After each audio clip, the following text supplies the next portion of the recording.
Well, a very good morning and welcome to Guildford here on the Surrey live stream for this Metro Bank 50 over game in Group A between Surrey and Gloucestershire. Lovely to have you with us as always on a warm day down here in Guildford. We've got a bit of cloud cover and we have a commentary team for the ages. Cameron Ponsonby's with us, Hector Vickers is with us, Nathan Johns is with us, and Mr. Jeremy Coney is with us. Cameron Ponsonby, good morning to you, sir. Surrey coming off the back of a defeat in their opening game. Gloucestershire a win against Derbyshire. Gloucestershire, we'll run through the 11s during this first over. As you can see, Gloucestershire are out there having a bat. They won the toss, decided to bat first. I think from a Surrey perspective, not enough runs against Leicestershire. So today, I suppose the difference is they get to have a chase. I'm surprised they are having a chase because it was Gloucestershire who actually won the toss. So we all assumed when we heard that Gloucestershire would be, or more to the point when Surrey would be bowling first, that meant they'd won the toss and they'd elected to bowl, but no. It was Gloucestershire who went, you know what, we'll have the first go at this. We've got a change in tactical decision making from Surrey. Well, Ryan Patel in charge for his second game. Just to say, Josh Blake is keeping wicket. Ben Folkes woke up this morning, I think, with a sore back. So Josh Blake is keeping wicket. And as you can see, Yusuf Majid is getting us started with his left arm spin. James Bracey will be the man on strike and tucked into the leg side for the first ball. And James Taylor will come round to do the fielding. So there are a couple of changes in this Surrey side for this game. Ryan Patel and Rory Burns, then Adam Thomas, and then Nikhil Garuntla will make his Surrey debut. So good luck to the young man. More about him as the day goes on. There's a slip in there, Ollie Sykes, and it's a first ball pushed straight back up the pitch. Gave that one a little bit more air for Cameron Bancroft. And Bancroft just playing that one back up the pitch towards Yusuf Majid. Good Gloucestershire side. Scored a lot of runs in that opener against Derbyshire. Bancroft will get his first run. Tucks this down to the other change in the Surrey side. Tommy Elam. Tommy Elam is into the side. So no Alex Thomas in this game for Surrey.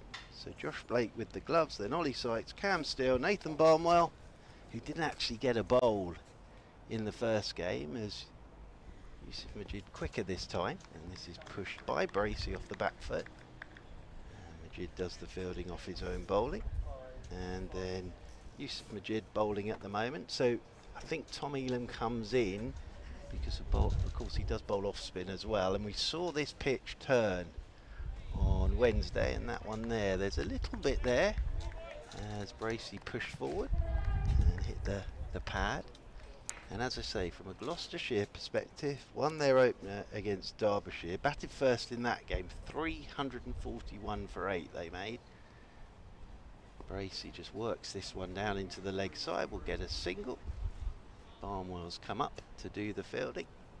And it's the end of our first over today. So Gloucestershire winning the toss, batting first, 3 without loss.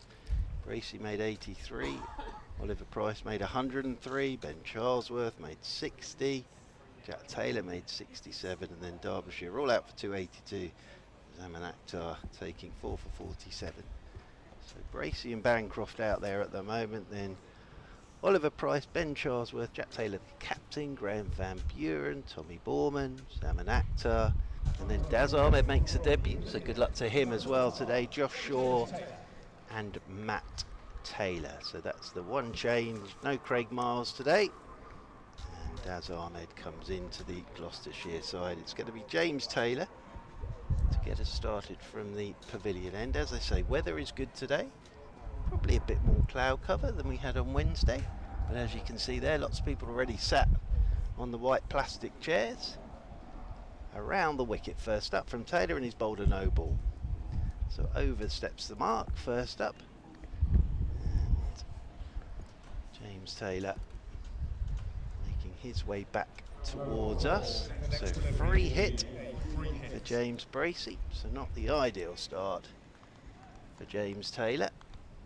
Nice for Bracey. I always think if early in your innings Bracey can get this away, sort of gets you going, doesn't it? So free hit for the left-handed Bracey. There he goes. He's just slung this into the leg side. He hasn't really timed it, but the boundaries, as we know here at Guildford, are pretty short.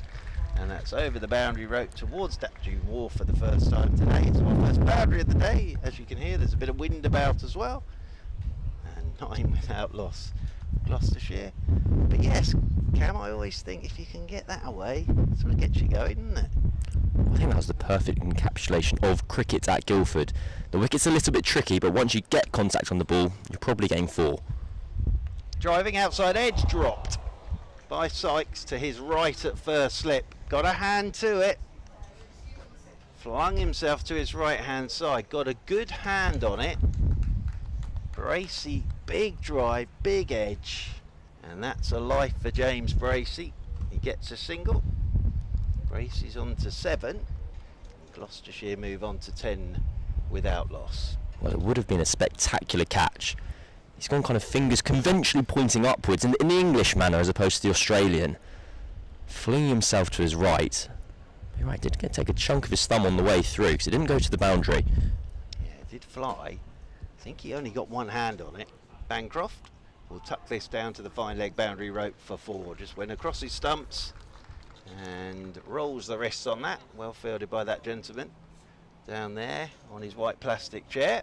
So Bancroft with his first boundary. So this over from James Taylor's had a bit of everything in it. He's bowled a no ball, we've had a free hit for 4, we've had a drop catch, and now we've had a boundary down to the fine leg boundary. Well, it's crucial runs for Gloucestershire because we saw on Wednesday we're on the same wicket. I assume we're still on the same wicket. On the same wicket, my friend. And it was tricky. It was slow. There was turn. Taylor's in. That's a good length. Forward goes Bancroft very solidly and quietly plays this one out into the covers, and Cam Steele's there doing the fielding. And I wonder if we've already seen a bit of a snapshot of what to expect from the day. We've seen spin introduced immediately from the first over. Left arm spin from the railway end. Liam Travaskis of Leicestershire bowled very well from that end as well. Gloucestershire have a left arm spinner in Graham Van Buren.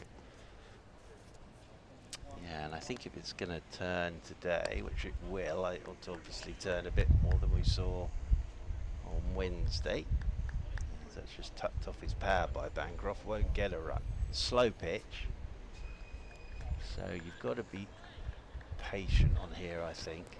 But with the short boundaries, as we've already seen there with Bracey with the free hit, even if you don't time it, especially in the power play, with only the 2 outside the circle, as long as you get it past the edge of the inner ring, you're more likely than not to find the boundary rope. But again, spectators need to be on their toes today.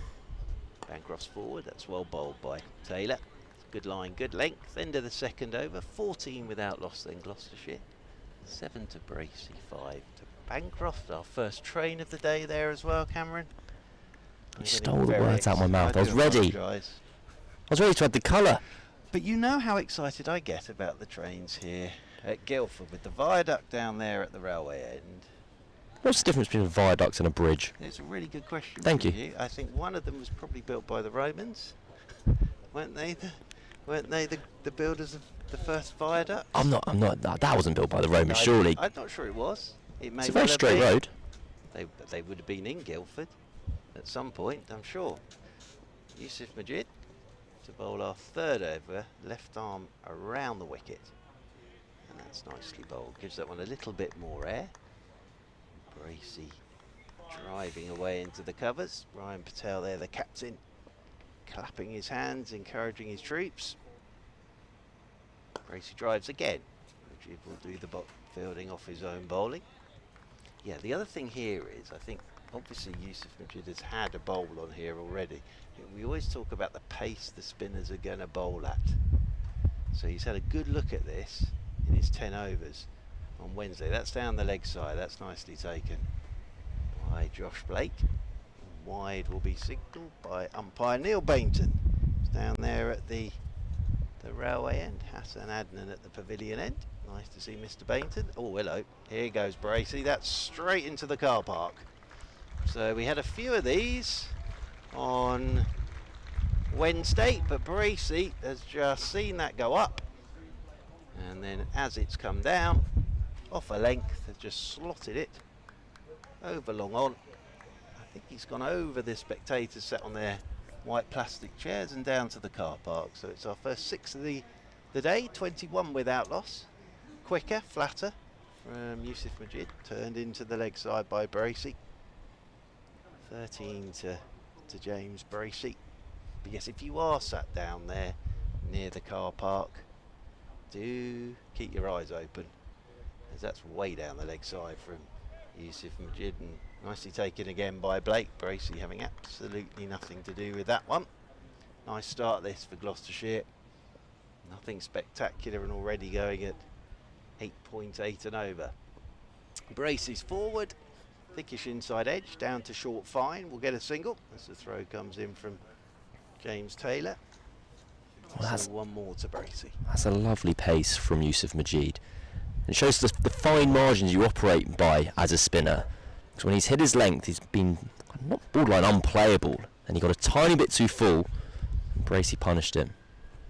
Right-handed Bancroft on to strike, and he's just pushing off the back foot. Nice placement from Bancroft just to the left of Rory Burns, and Barnwell comes in off the boundary rope as the sound of our first siren along the Brighton Road. So Cameron Bancroft there wanders down to have a chat with James Bracey and a customary punch of gloves. But yeah, nice start from these two. It's a very good looking Gloucestershire batting lineup, isn't it? We see a very similar side in one way to the Leicestershire team that came here a couple of days ago. They haven't been too heavily hit by the 100, so you see that depth and the quality of the 11 they have in this competition. Yeah, there's a lot of experience there. You know, this fella in particular on strike now, Cameron Bancroft. Start of the fourth, that's on leg stump and on the hip, and Bancroft will just work this one from Taylor down towards the ice cream van and away for 4. So Bancroft just getting across his stumps and again just taking that off his hip and away for 4 runs. Well, Taylor's just having a little chat with the umpire here. I don't know if he's unhappy with the footholds or whether he was close on that front line. There's the footholds. He's not happy. I had a little wander across this morning with Mr. Jeremy Coney, and obviously they've re-cemented the footholds, etc. But maybe he's just slipping on that, and you can see actually there the cement that they've bunged in there, or whatever it is they've used already. We're only in the second over from the pavilion end. That's come away, so they're going to have to get out there now and get that down again. I think we'll see the mallet. There it is. There's the mallet. It's always an exciting moment when the mallet comes out. They're going to have to redo this. This could take a while. So they're going to have to refill those footholds and get the mallet and get it thumped down, because obviously Taylor there, and for any bowler it's really off-putting if when your foot lands and it's going forward. He just wants to hit that and stick. So here comes the mallet, and they will get the old dustpan and brush out as well. All in all modern technology in this lovely day of cricket. Get the dustpan and brush there, use the brush, get it all out of those footholds, get it filled up again, and then whack it down with a big mallet. Well, if it ain't broke, don't fix it. Well, I guess it is broken, they are fixing it. But I'm always intrigued by what's the actual kind of corrective measures here. How are they going to make this better? So it looks like they're digging up the front line now. They're going to take out what they'd put in. Wow, so it's a complete redo job. Redo job. So it's a little bit like if you've ever done any plastering. Oh yeah? Yeah. So you sort of take out the old, put in the new, bit of skimming, and then, but the skimming is the mallet bit, really. So as I say, this could take a little bit of time, because if you can see there, they're taking out all that was put down in the foothold. They'll smack it down. So watch, here goes Christie with his mallet. So they're just trying to get it level now. So look, here we go. Taylor's just putting his foot down to get that area. And yeah, they've got the stuff out there. He doesn't want that stuff in there either. They're taking all of that out on the line, and then they're going to thump it down. You watch. So at the moment, it feels like we're kind of almost creating a little bit of a valley of where there was where the batters kind of mark their crease or the bowlers are landing. Well, that creates a kind of divot. You can see here, look, that they've taken out that patch. Yes. So you Yeah. can see that it's like that. I hate to describe it like this, but it's a bit like if you ever take a scab off your knee. And here we go. Now, mallet. So get it level. Get it leveled down with the mallet. So it'll look horrible. But it wasn't working when they filled it in. So and then Taylor will just want to. You saw Taylor there put his foot down where he wants to land and start scuffing up as well. So now the mallet's gone down as well. So what will be key here is when he runs in and bowls this next ball. So they may just wait by the boundary rope with the mallet just in case. Keep him at mid-off. Keep him at mid-off with the mallet, yes. I've got a question, Yes. Mr. Church. So if they're kind of repairing this, if the initial repair was to fill it in with another substance, now they've removed that concrete or whatever it may be, and they're just hammering it down, why does the repair job not involve Yeah, re-concreting it's it? a really good point. I don't know how much they put on there. No, it's a really good point. But I think now they're basically, they've taken out some of it that was there.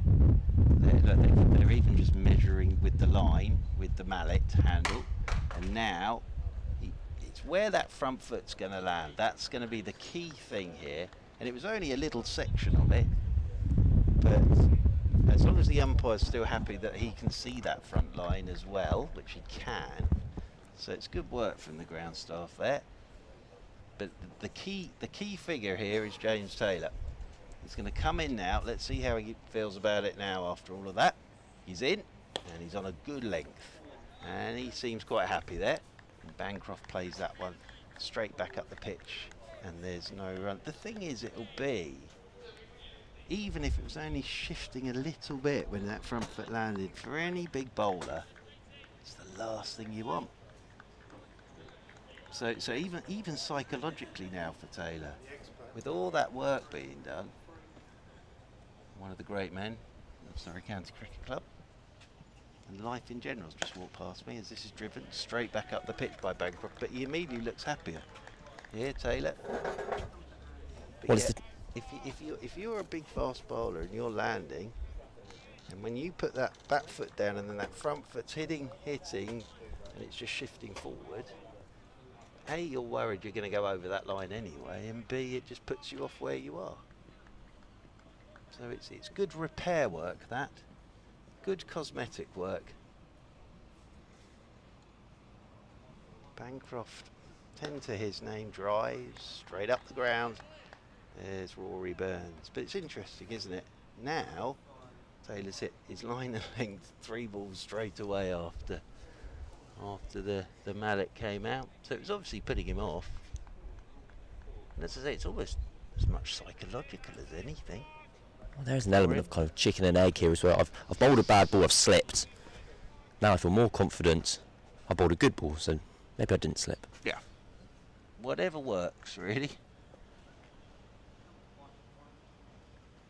Forward goes Bancroft. Again, good length, good line from Taylor. He's got his cover ring there, so he's bowling to that at the moment. But I always enjoy seeing the mallet come out. And as I say, in this modern world of all technology and everything, dustpan brush, bucket and a mallet. Old school. Sometimes old things do work. Well, you're doing very well. Thank you. I knew you were coming there with that. I was about to say young men like you, but I'm not even going to bother with that now. I wasn't working that well this morning, I have to say, as this is turned by Bancroft. Doesn't really time it. So after that first delivery, which was just tucked down to the fine leg boundary, right, he's just scuffing it up again. Here is James Taylor, but then the next 5 balls, everything was on the money. End of the first 4 overs today, and Bracey 14, Bancroft 10. Bracey's had a life, dropped at slip by Ollie Sykes off James Taylor, and as you can see, 28 without loss, Gloucestershire. A necessary bit of pressure applied by Surrey there, just from those 5 dot balls from Taylor. Because 28 for no loss after 3.1, at that stage you're pretty much going along at 9 runs and over. And by that 1-6 down the ground, Gloucestershire hadn't really played a shot in anger. 5th over, continuing with the left arm spin of Yusuf Majid, and that's nicely bowled. Bracey just pushes it back up the pitch. James Bracey, mighty fine player. As, oh dear, that's too short. That will be pulled away by Bracey for 6. That's hit the fence on the Brighton Road, ricochets away, and Bracey didn't even really try and hit that. He's just seen it was short. With these short boundaries, he's just rocked onto the back foot and helped it on its way. And his second 6 of the innings, he's on to 20. Better from Yusuf Majid. Forward goes Bracey. Tough ask this. So it really is opening the bowling in the power play with just 2 out, short boundaries, and you know, get it slightly wrong, probably going to go. It's just turning this one is Bracey for a single out there to Nathan Barnwell.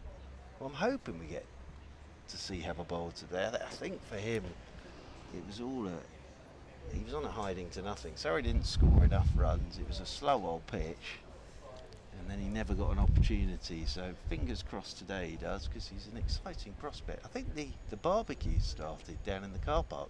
Reverse sweep, nicely played by Bancroft, and I don't think James Taylor will get to this. That's lovely placement. Oh dear, there's almost a magnificent piece of fielding there by that gentleman, but he missed the ball completely. But nicely played by Bancroft. I'll be a little bit concerned if I was Surrey at the moment, because Majid, I think, for the most part, has bowled really nicely. When he's been dropping it on a length, it's been not quite unplayable, but Gloucestershire haven't even looked to attempt to score.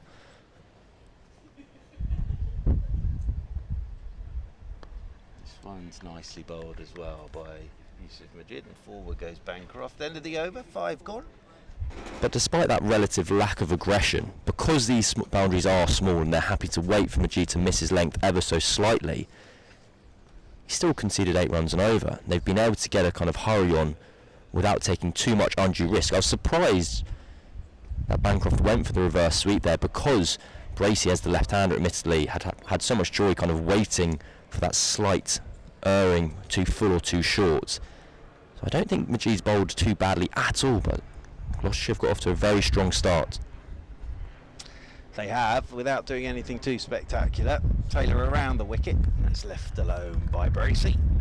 Outside is off stump, so he doesn't have to worry about that area now, because he's coming around the wicket to the left-hander. Is James Taylor sporting? He does look like a musketeer, and it doesn't half suit him. Sporting his magnificent beard moustache combination these days is James Taylor.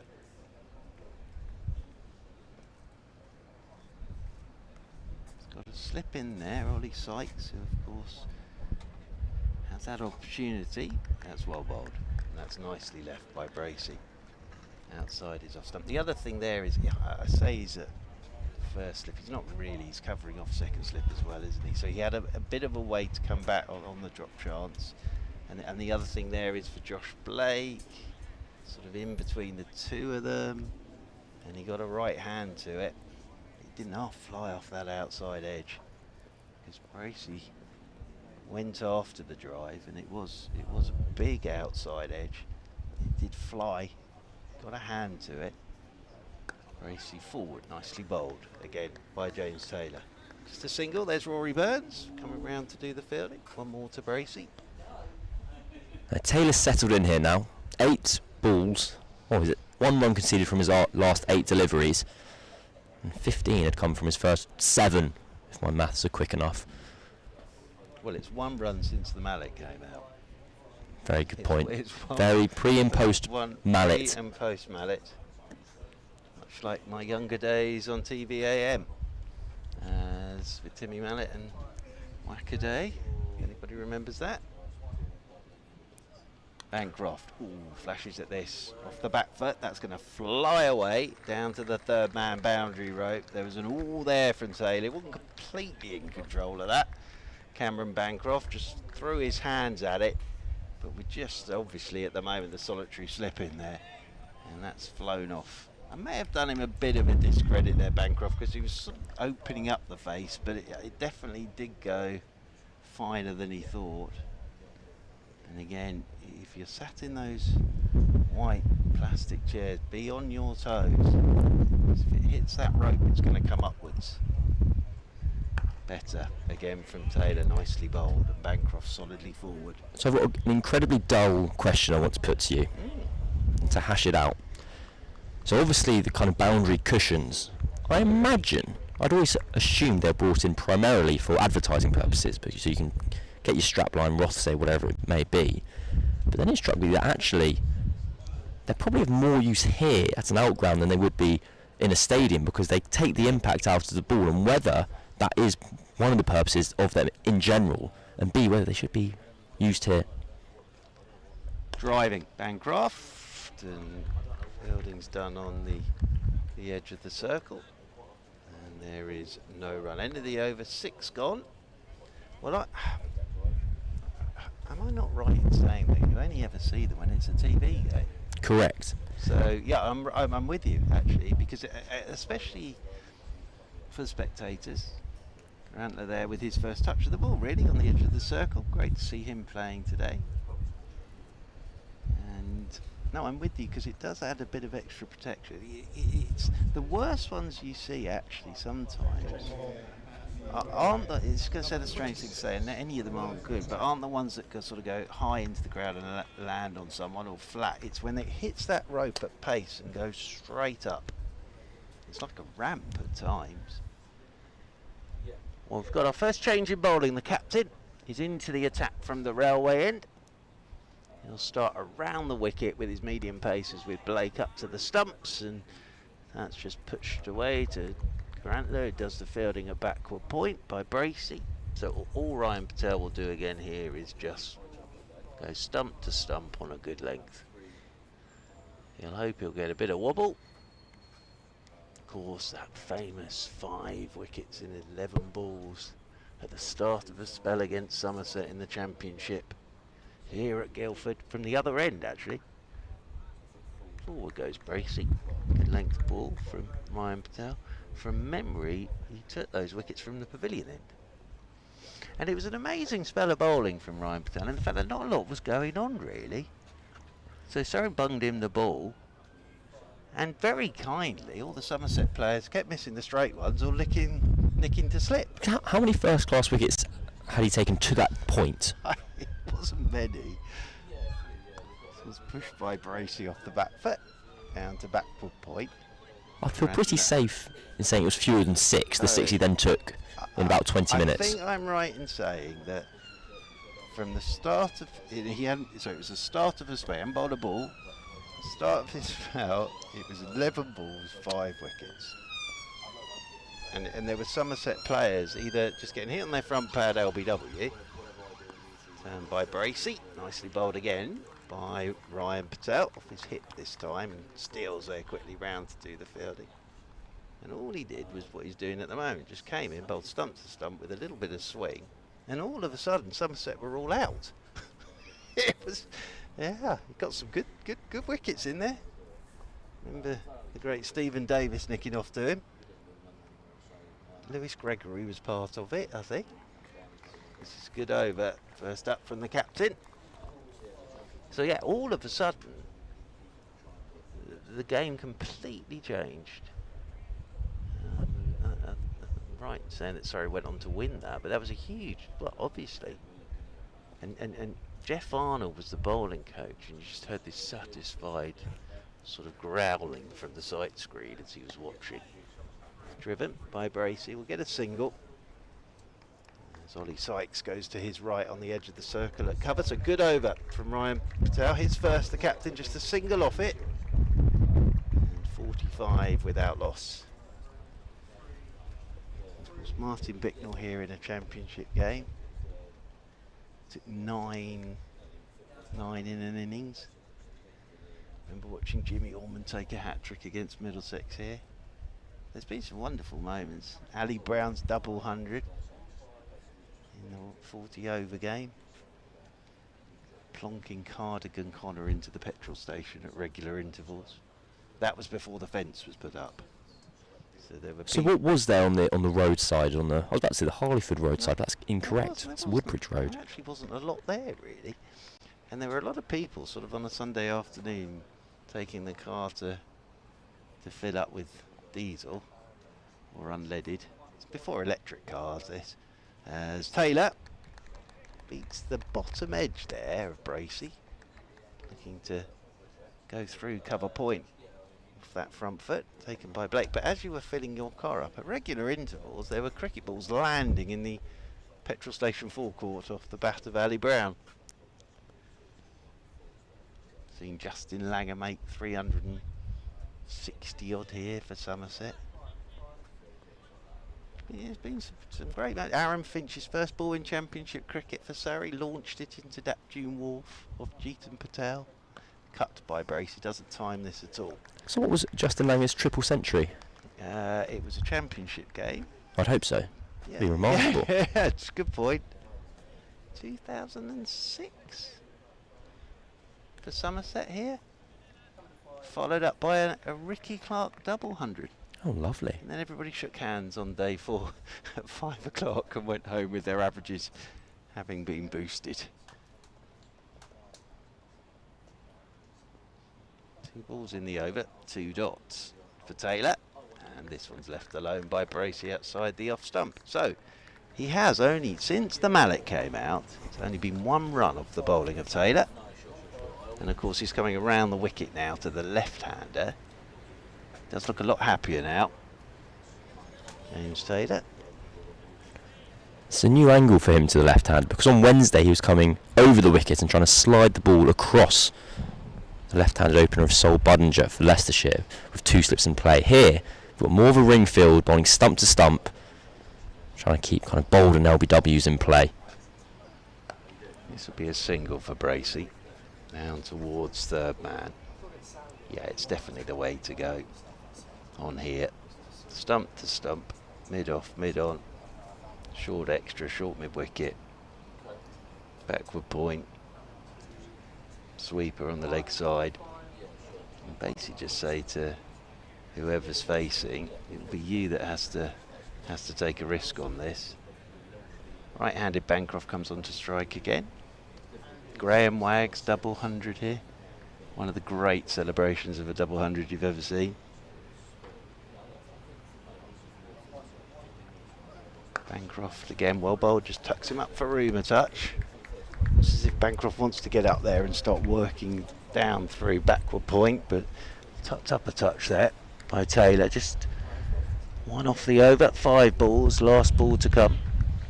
He celebrated sprinting towards the pavilion, and there was a moment where I thought he was going to run out the ground, Graham Wagg. His job was done. It was over. He did actually get to just below us. So yes, that was one of the best innings I've ever seen here. Was the late great Tom Maynard. Well bowled, James Taylor. Just a single off the over as Bancroft pushes this one straight back up the pitch. Perfect on here from James Taylor. Just a single off the over, so just backing up Ryan Patel, and Ryan Patel backing up James Taylor. 46 without loss. Surrey following on in that game against Middlesex, I think it was. And T Maynard just walked out there and took the game by the absolute scruff of the neck one afternoon. Oh, God, could that boy play. It was just a brilliant innings from him. Kevin Peterson, his double 100 against Lancashire. Kept depositing balls in the car park. Did KP after lunch. And then held an impromptu press conference outside the gents' toilets, I see. To remember as this is well caught and Garantler is into the game. And it's a really good catch at backward point. For the young man on debut, Bracey going for 24. It was low down to his right off Ryan Patel. And Garantler's in the game with a very good catch. Bracey goes for 24. And Cameron Bancroft stood down there at the non-striker's end, is going to have a drink. And Cameron Ponsonby, what a good catch from the young man on debut. Well, that's a nerve settler. I feel really pleased for Grantley, who's one of the kind of success stories of the modern game, in that he's kept on plugging away. He's 23, 24 years old. This is him making his professional debut. There'll be nerves, no doubt, walking out today, standing in the field, waiting for your opportunity. The ball gets flashed towards you, and it's the wicket of the big wicket of James Bracey, who scored so many runs in this competition. That's a big smile, and quite right. Yeah, when you see it again, he had a lot of ground to make to his right. See, the Surrey coaching staff enjoyed that. And actually, Bracey, as we know, can score a lot of runs. He's been dropped, so they'll be very pleased to see the back of him. Oliver Price is out there, 103 against Derbyshire. So he's in nick. So looking forward to this young man have a bat this afternoon, or this morning. Well, Surrey have done wonderfully well here, because they've reined Gloucestershire back. Gloucestershire were well ahead of this game at the beginning. They got off to a bit of a head start. But between Patel and the mallet, that changed James Taylor's fortunes. Yeah. Surrey are now at even Stevens. Be interesting to know, as Price is forward to his first ball from Patel. I think it's probably only 3 or 4 runs since the mallet and a wicket. You won't be too far wrong. There was the nick for 4. Yeah. Oh, there was. Yes, you're right. So So nothing more than 10 runs, I would say. And now the wicket of Bracey. So post-mallet, much better. As Price is off the mark in nice fashion. Just driving out to Nathan Barnwell for a single. And that will bring Bancroft back onto strike. But as you say, for the young man on debut, that is a nerve set. That good catch. Had a lot of ground to make up low to his right. And came up with the ball. Captain will be happy. Bancroft cuts, and Garantler's in the game again there at backward point, and there is no run. Well, it's quite the statement piece from Grantler to be making your professional debut. Where do you field? I'll field point, please, actually. Yeah. Key position.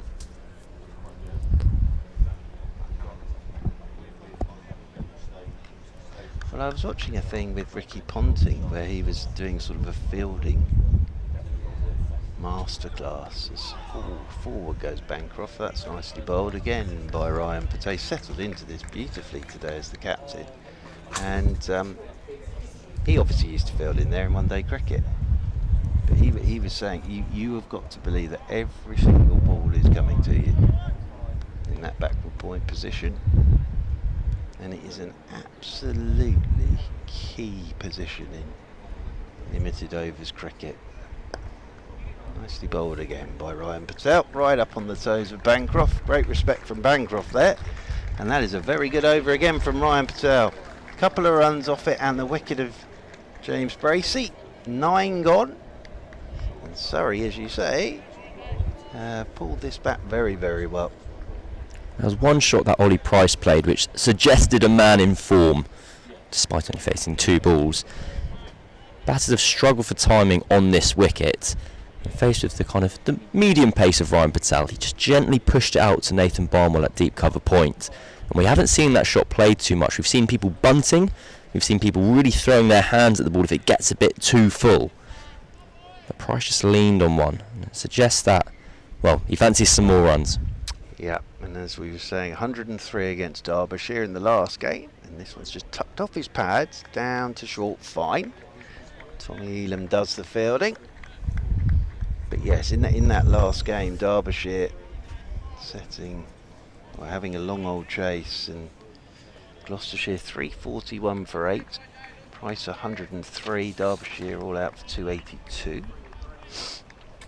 I owe you an apology because... You do indeed, but it's okay. You know, Cameron asked me, when was Surrey's last one-day victory at Guildford? All well bowled, James Taylor. Had a little bit of a fish outside the off stump, bounced on him a bit more than he was expecting. Yeah, he's just indicating that there. Here's Price to Bancroft, the old international sign of that's just bounced on me a touch with his right hand. to Bancroft. But yes, so I did a quick scan of the archive, and I told Mr. Ponsonby it's 2016. Their last win here was 2021 against Nottinghamshire, but actually it is only 2 wins in the last 9 years. As tumbling stop down there at backward point.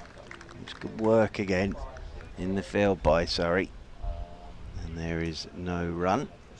So yes, it is 2016 and 2021. 2016 was Sussex here when Folkes and Burns. Surrey on the chase combined to get Surrey over the line.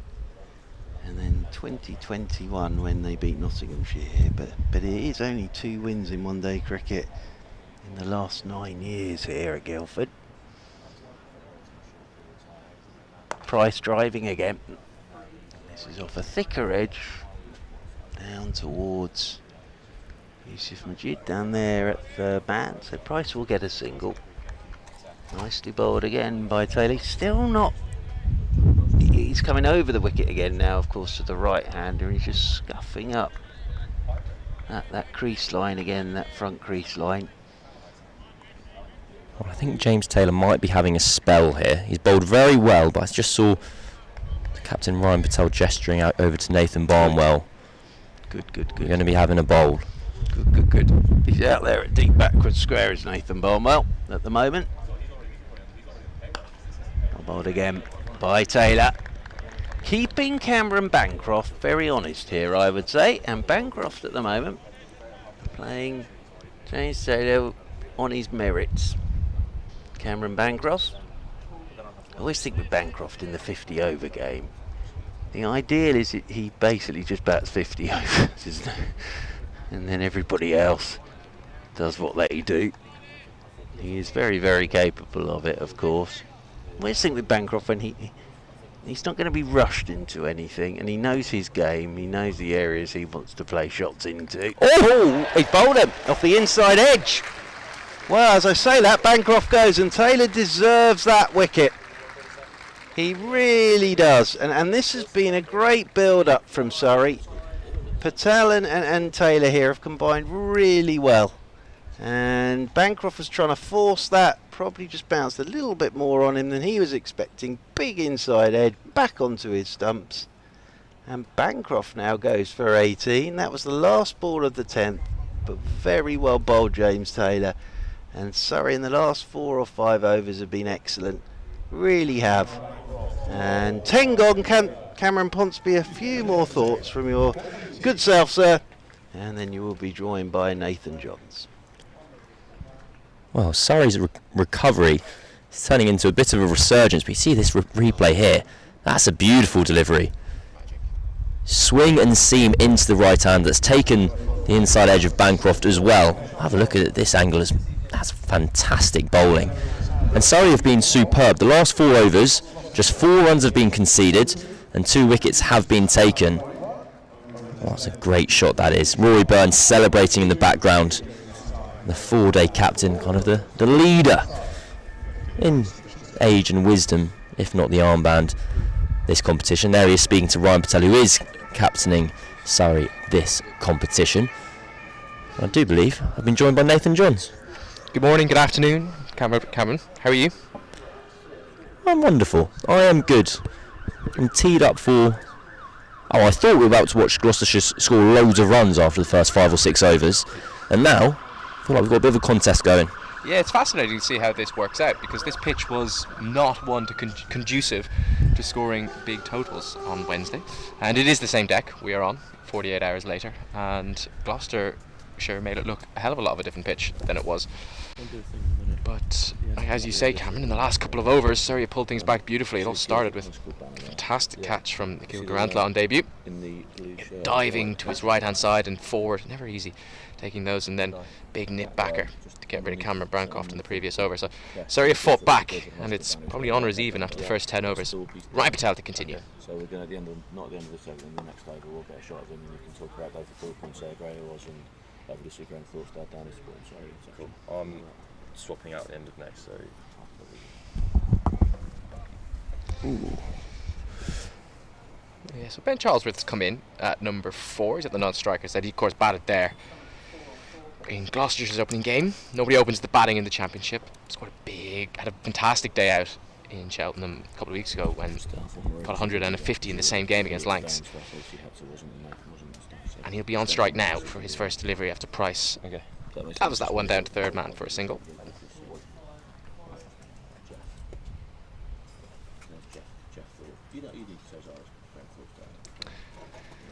So the left-handed Charlesworth is now in. He takes his guard. Scored 60 versus Derbyshire in Gloucestershire's first game of this competition.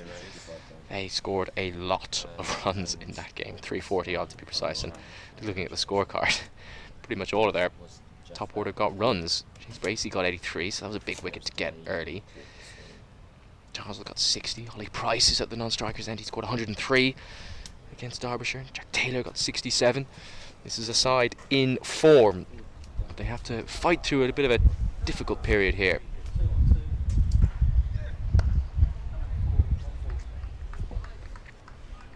Nice piece of fielding that from Ollie Sykes in the covers, just to keep Charlesworth getting off the mark. First delivery. Well, it's been a wonderful spell of bowling from Ryan Patel. Medium pace. It's always been the future. It's always been the answer. Landing it on a length, putting the emphasis on Gloucestershire to take a risk. Keeper up as well, which just keeps the batters in their crease, doesn't it? But that's easy pickings off the hip. So Charlesworth's off the mark. I'll be interested to see whether Nathan Barnwell will be given a bowl from the pavilion end next over. He was given the signal, he was given the go-ahead after not bowling in the previous game. We saw Ryan Patel just gesture over to him, but James Taylor, that wicket with his final ball of his over, might earn him another. Classic kind of captaincy, isn't it? Give me another Go over. again. Give me another one. Be a lengthy enough spell. What have he's bowled? What has he bowled? 5 overs? Yeah, he has. I'm trying to do my maths very quickly there. This is the 11th yet, so he's bowled 5 overs from the pavilion end. I suppose he can give him a 6th. Exactly. That's not too much in one spell. The hot hand fallacy. He's got it once, he'll go again. Last ball of the 11th. Slower ball, driven beautifully through extra cover. It does have to go up the hill, but he's timed it more than well enough to reach the fence. So that's Ollie Price's first boundary, brought up with a beautiful drive through the covers. 54 for 2 after 11. Ollie Price has shown moments of real quality already this innings. He took a single out to this cover point sweeper, which I really enjoyed, and it was a kind of a shot of timing and grace on a wicket where over the past 48 hours or 72 hours, the 2 matches we've seen played here, it's been more of a wicket of aggression. Well, you called it the hot hand fallacy. We'll see whether it is a fallacy or not, because Taylor is going to continue, so that signal to Nathan Barnwell was premature. That extra wicket, the nip backer to get rid of the Australian overseas Cameron Bancroft, that has earned Taylor another set of 6, and he will be bowling to the new man, left-handed Charlesworth. He has one slip in place, a short cover, not quite catching, but not a million miles away. Just one man in front of square on the leg side, saving one. In fact, he's also brought his sweeper up from the offside. So Surrey are going on the attack. They want 6 balls at the new man here. Taylor changes his angle to around the wicket. 2 full. Not the most convincing of drives from Charlesworth. I think that's a sign that this pitch isn't quite true. Not able to drive through the line, but he does squirt it down to third man. I think it's a tough celebration huddle, that, for Nathan Barnwell, because you're coming in, oh, well done mate, well bowled. You know in your heart of hearts you're getting pushed back a little bit. Well, especially because he didn't bowl on Wednesday, did he? He didn't. He stood at deep square all day. In fairness, I remember my friends saw the scorecard and they went, well, Surrey did only bowl 29 overs, so there's only going to be so much opportunity for anyone to bowl. Yeah, just a touch straight that from Taylor. I wonder if the left and right hand combination now might just upset the rhythm, although James Bracey was in earlier and he's left hand, so they opened up with that combination as well, so we should be more than used to it by this stage.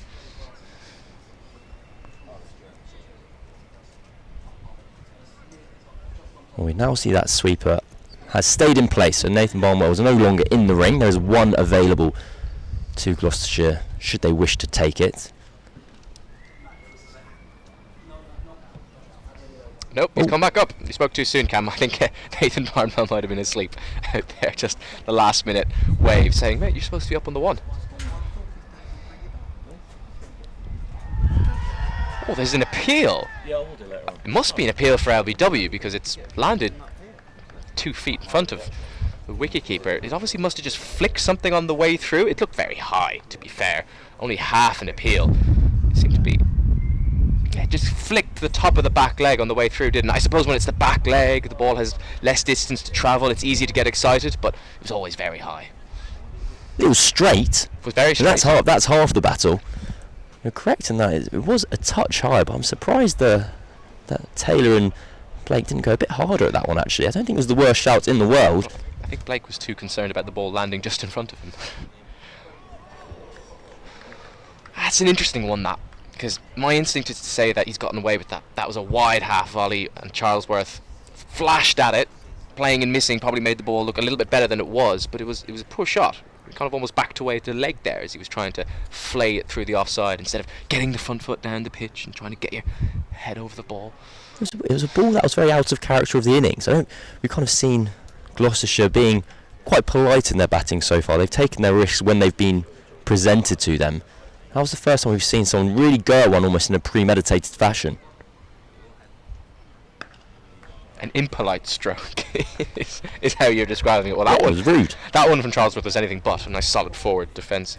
Right, okay, so you think that's how you characterise shots, is it? Well, that's a bit rude. That's a rude or polite. Exactly, yeah. Can't be playing that, that's a bit rude. It's just not very gentlemanly of you. I think if someone bowls a perfectly respectable delivery, they go for a big slog. It's a rude. It's an impolite act of aggression. But is that outcome based? Like, if he had flayed that through extra cover for 4, is it still rude, or is it effective rudeness? I think effective rudeness is a good phrase. Okay, I might use that from now on. I like that. Always learn something chatting to you, Cam. Good line, that, from Taylor. Ends the over with a dot ball. 56 for 2. Half an LBW shout in that over, but it looked a bit high off Charlesworth. You just see the gentleman in the headband there is Jeff Thorpe, Graham Thorpe's father, and obviously at the Oval last week there was that wonderful day for Thorpe where across the course of the 24 hours over £150,000 was raised for Mind Charity. And it's great to see him down here at Guildford watching Surrey where, well, his son is such a legend of the team and the county, and it was all in all a fantastic day in South London celebrating Graham Thorpe earlier this week. So great to see Jeff Thorpe down at the ground and watching on as Gloucestershire 56 for 2 after 12. Alright, Patel will continue the 4th over of this spell. That's classic keeper up medium delivery, isn't it? Just bang it in on the length, let him try and do something with it. Who did you think from that week, be it player or member of the media or anyone you saw, pulled off the headband look the best, do you think? Well, I think the moment that people will genuinely remember was as Joe Root went to his century. He'd had the headband in his pocket, ready to go.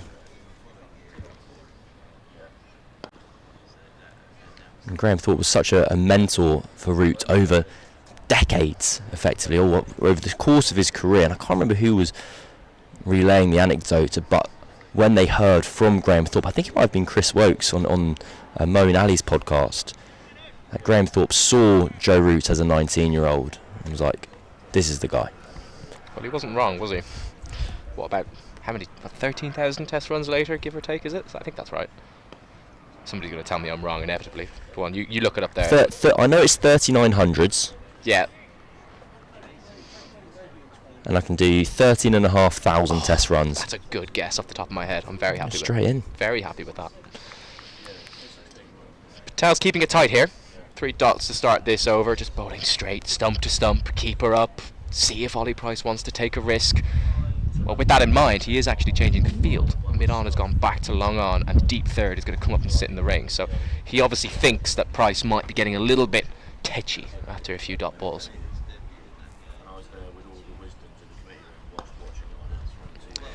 Well, that wasn't a tetchy stroke. It was just a bit of a bunt down the ground. It would have been a single had Mid-on stayed up, but...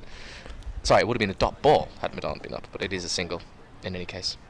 I wonder if Ryan Patel's happy with that. I remember interviewing Jeremy Snape the old spinner, the inventor of the moon ball, which I think he's quite annoyed. He's kind of the first sentence, the first describer of Jeremy Snape. Oh, he bowled that moon ball, but he described a lot of white ball cricket as bowling the ball to force the batter to take one. Well, he didn't need to force it there. Bang-in delivery, kind of armpit height. No square leg saving one, so that's a straightforward single. Nothing. I guess the idea is more strictly related to T20 cricket, where you might put all your fielders out on the leg side, no one saving the single, and you bowl as quick a half volley on leg stump as possible, so muscle memory takes over and they clip one. You actually, that's a win for me.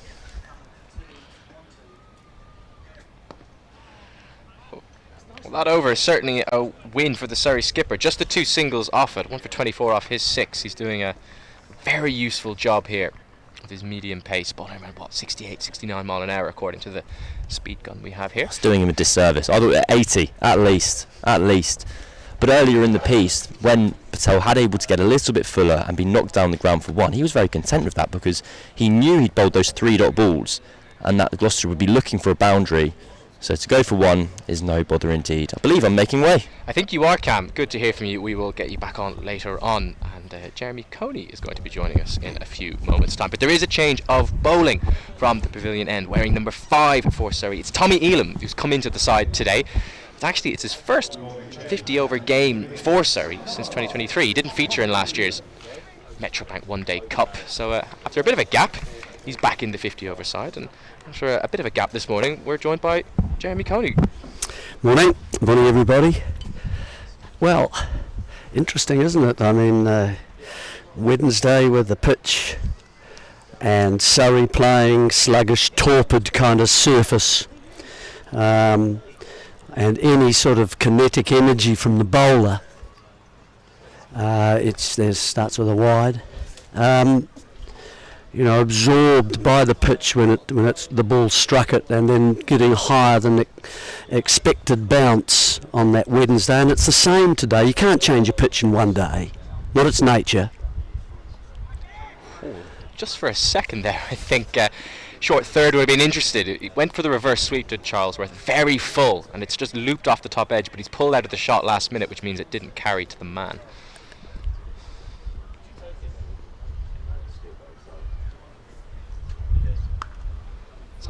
Looking punch off the back foot, timed nicely, but there is protection. Yeah, so Surrey didn't adapt their batting as it happened in the first innings. I think they might have been quite pleased they were asked to bowl first actually today. But that aside, Gloucestershire came here and they scored 340, didn't they? So they are comfortable with their batting. We've got 2 players at the moment who scored well in that match. One is scoring 100, the other one's 60 odd. That's a good bit of spin off the pitch there. It's spun from about a middle and leg line, and it's gone viciously down the leg side. It is a wide, but I think that is encouraging for Elam that there is turn there so early in his spell.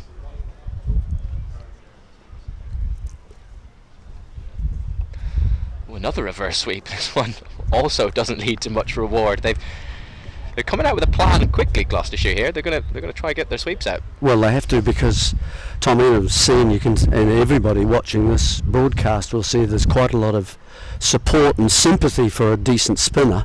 Yeah, there's plenty of that. Goes again, places it brilliantly. This one is timed much better than the previous delivery.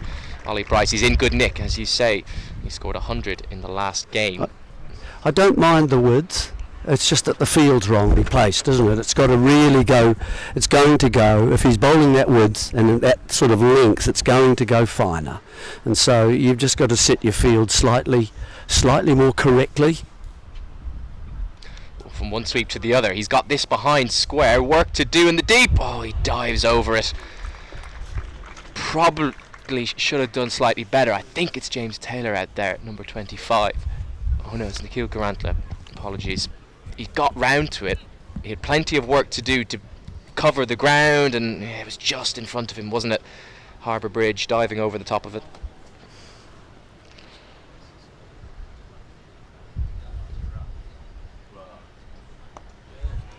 Quicker delivery, harder to sweep that one.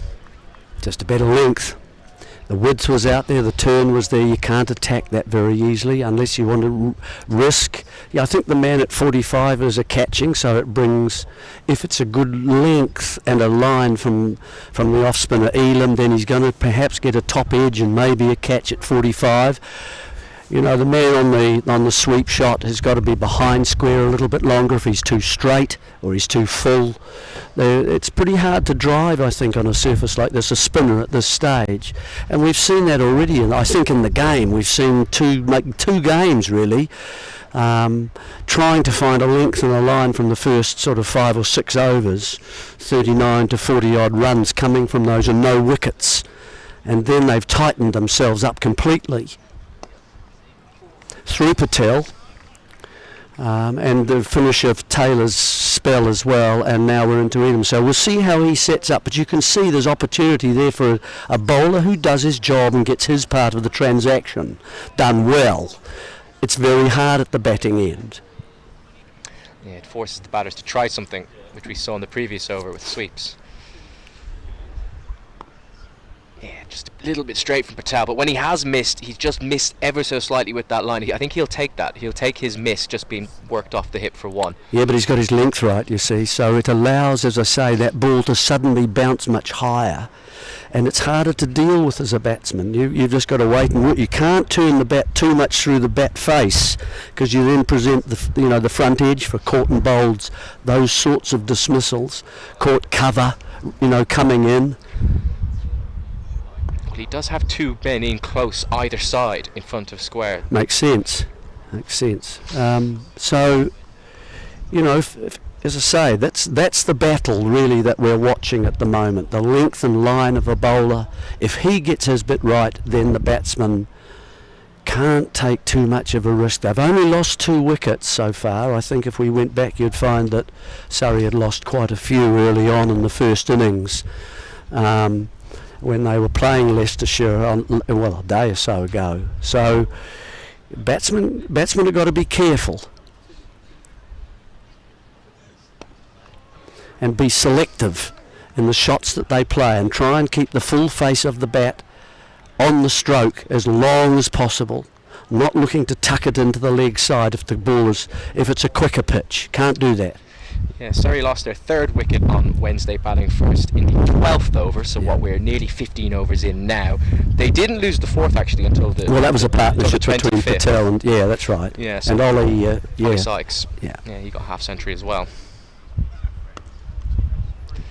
Yeah, it's hard to drive on this pitch, as you say, Jeremy. Just no pace really being offered, no pace coming from the surface or in the air.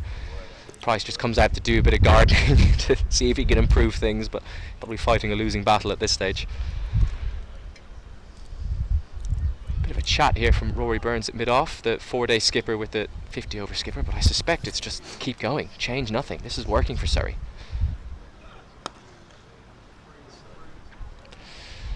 Another tidy over from Patel, just the 1 single in it, 5 dot balls. He's bowled 5 overs so far.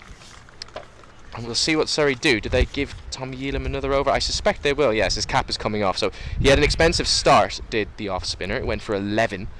2 boundaries and a couple of wides. I think there was a single in there as well. But there was plenty of encouragement, Jeremy, and how the ball was moving off the pitch for the off-spinner. Yeah. And so if Elam can kind of get that length, of course the left hand has got to be again, because the ball's turning away, it brings Josh Blake into play, the wicket keeper, and he's got to obviously find contact with the bat if he's going to come down at all. If you drag down, he'll get cut shots and a pull shot away. There are plenty of gaps at the moment. Oh, there's a big gap down at mid-on. I think that's gone all the way underneath us. It has. 6 signalled. So he stays in the crease, does Charlesworth. A bit too full, I think, from Tommy Elam, and he's deposited towards the hospitality tent for a maximum. Yep, and that's a good stroke, isn't it? It's he recognised immediately the length and into it. So Elam's just got to pull that back a little bit and try and bring the conditions and the surface of this into play a bit more. Well, it's prompted a change in the field. Ryan Patel at mid-on has gone back to the rope immediately after that 6. can't have been far away from leg stump. I think it might have flicked a bit of pad on the way through. The umpire, no, it's a bye given. So quicker delivery, round the wicket. He was trying for the reverse sweep, but it was far too straight for that shot, and it's beaten everything, I think. Yeah, that one, a much quicker ball, wasn't it? And it seemed as though it's actually bounced over, close to the leg stump. Which is why it wasn't given as a wide. I think it's actually bounced almost directly over the top of leg stump. Clever bit of bowling in response to being he hit down can the ground. use his variety of turn as well. I mean, those are little subtle skills that spinners can do. You don't have to spin it hard every ball. Another reverse sweep, another quicker delivery, and this one is quite straight as well, so it's hard to get away. Yeah, had to wait for that one. So he couldn't hit it hard, he couldn't attack it. It wasn't the length to quite attack, but it was he adjusted the stroke. There's 2 men back on the regulation sweep now, and one of them will be involved here. It's interesting batting. It's an interesting battle actually at the moment that's going on. Batsmen who are generally in form and having to work hard to earn their runs. Anything that's really loose, they're attacking. Both straight fielders are back now for Charlesworth. He's managed to get both of those men back saving a boundary, so there's one on offer. Oh, sharp turn and bounce outside the off stump. It's there for them. It's there. So makes it hard to play, doesn't it, when a ball bounces that high? Just watching on replay, that's bounced Yeah. massively.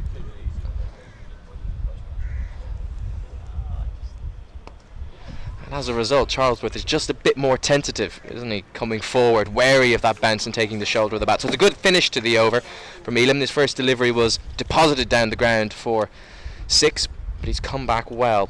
78 for 2 are Gloucester. Yeah, well, it's ended up 8 runs off the over, and it's just that one ball that did the damage. So that's all it takes, really. They're very clean hitters, both of these players, it seems to me, particularly Price. And if you don't get it right, then you're going to go for some runs here. Only 4 allowed out, of course, at this stage of the innings. So plenty of men inside the circle to back you up if you get it right. Ryan Patel has certainly got it right. He's conceded just 11 runs off his 5-over spell thus far. Got 2 catchers in front of the wicket, mid-wicket and extra cover. There's been a lot of that in this spell, kind of floated up on a fullish length, driven down the ground, but it's hard to drive with any power. And the straight men are happy to keep Price on strike. Yep, both up saving one, either side of the stump, so mid-on, mid-off are there to prevent that single if he looks to attack. If it's a little bit shorter, you can go over the top of them. That's very full from Patel, honing in on leg stump, but again, when it's full, these Gloucestershire batters are struggling to pick gaps.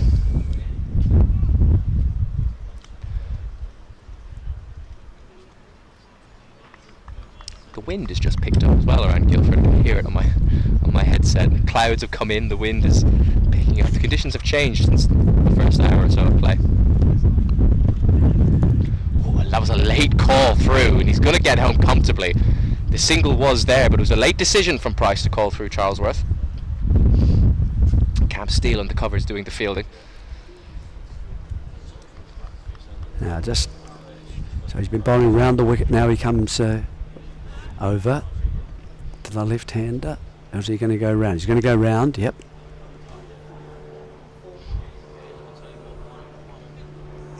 Angling it back in towards the off stump. Not wanting to get too much leg side. He's got two men out there for cover. Squirted through the offside, I think is the best way of describing that. He's actually ended up playing it quite well because it's very hard to drive square on this surface, so to find the gap is an achievement of note. He moves on to 12, does Charlesworth. He's been positive since coming in. He's looked to find ways to score despite the, should we say, sluggish nature of this pitch? I'm not sure if that's the right adjective, but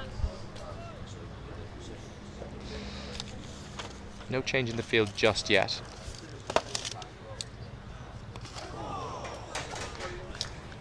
cries of anguish as the ball squirts off the inside edge. I think that might have even gone between his legs. Could have easily gone onto leg stump. But there's that length. It's very difficult to get away. How many has Patel had now?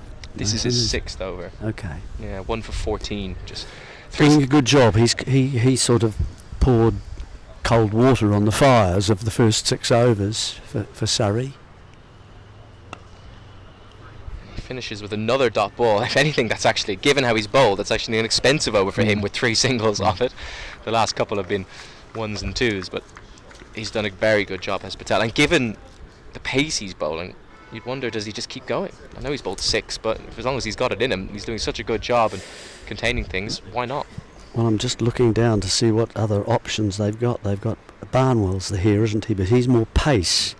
And they've got Cameron Steele, of course. He might well be the next option to see if, even with the left hand, you can still, a wrist spinner like Cameron Steele can bowl it both ways. So he's got his wrong and his more traditional leg spin, so he can get the ball to go away from both a left and a right hand. It's sort of like 2 bowlers in one, isn't it? And he may well be worth a go, I think, next to replace Patel. Whether he likes, he bowled from this end, actually the pavilion end in the match on Wednesday.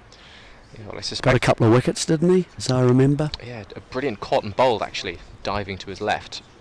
Oh, he's gone for that quicker ball again. He's actually timed the quicker ball very well, because he bowled it twice, and on both occasions they've gone for reverse sweeps, and the pace on the ball makes it very difficult to play that stroke. So it's been an effective delivery so far.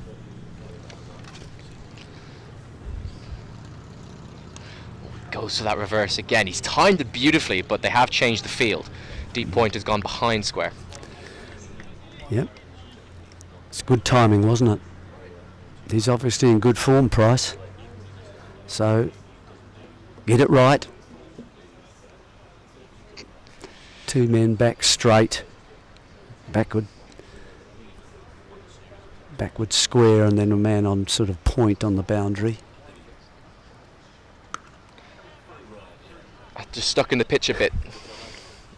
Very early through that attempted cut shot, couldn't pierce the gap. Yeah. Turning away from him, he just had to wait, and he had playing the shot too early, wasn't it? It's just got to wait and wait and wait. He's waited on that one quite nicely, actually. It'll only be 1, but just allowing the ball to spin and driving on the front foot.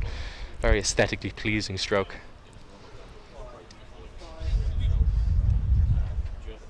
Given the way it's spinning, are you any surprised they haven't got a slip in for the left-hander? Lefty, yeah, well, I just think he's just struggling with his length at the moment, Elam. He wasn't struggling there. It's actually unfortunate that he's picked up a single, because that's spun off the inside edge into a gap. Good piece of bowling. Yeah.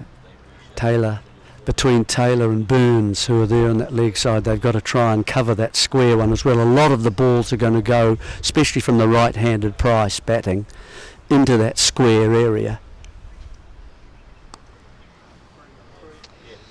So single to end the 18th. That's Elam's best over of the 3 he's bowled so far. Just the 4 singles it cost. He has been expensive, none for 22 off 3, but he's pulled it back nicely there, and I wonder if that means that his spell will continue, because it is a decision time for Ryan Patel, isn't it? Does he go spin from both ends? Does he go Cam Steele from the pavilion end? Like, as you said, that's where he bowled from on Wednesday.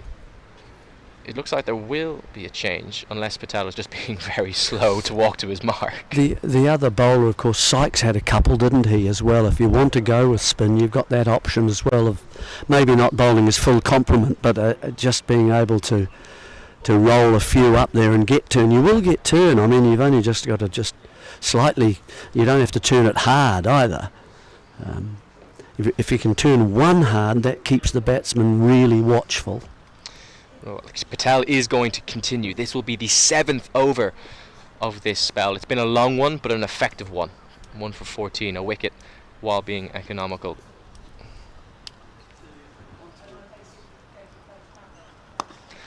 Oh, that's a beautiful stroke. Has it gone all the way? It has. It's landed just in front of the patron, sat down there at long off. Charlesworth, not for the first time, deciding to take on the straight boundary. It's a safe shot, of course, a bit off up, just probably a little bit full from Patel. Yeah. Again, on a slow pitch, using the full face of the bat, not turning it either way too much. You present all the bat that you've got to the ball, and that brings that straight shot into play. Whee. Patel responds with pace off, but he's bowled a rank full toss, which is dismissed to a similar area. Back-to-back boundaries for Charlesworth. He's missed it by a long way, hasn't he? It's sort of a knee high, or just a bit higher even. Yeah, just a little cutter, wasn't it? So what type of slower ball is that? It's the doorknob going the other way. Is that because we were talking about that on Wednesday? We were. weren't Yeah, that's quite right. It's the clockwise doorknob. Oh, that's a glorious shot from Charlesworth, but Patel has just stuck out a left boot, and he's probably saved another boundary there. It was a beautifully timed on drive. It might have actually hit the stumps, so straight was it. Price at the non-striker's end was scrambling to make his ground in case there was one of those dreaded little tickles that roll onto the stumps. Patel's got to be thinking, what's my length this over on? Why have I lost this? Well, that's the length. Much better. Drags it back. Having bowled 3 full deliveries, that one used the surface a bit more, and good bit of wicket keeping actually. That bounced on him. It did. It went past the sort of the shoulder of the bat almost. Didn't know whether to play a straight bat or to use a more of a traditional cutting kind of stroke. They ended up just sort of on an angle, going past the edge.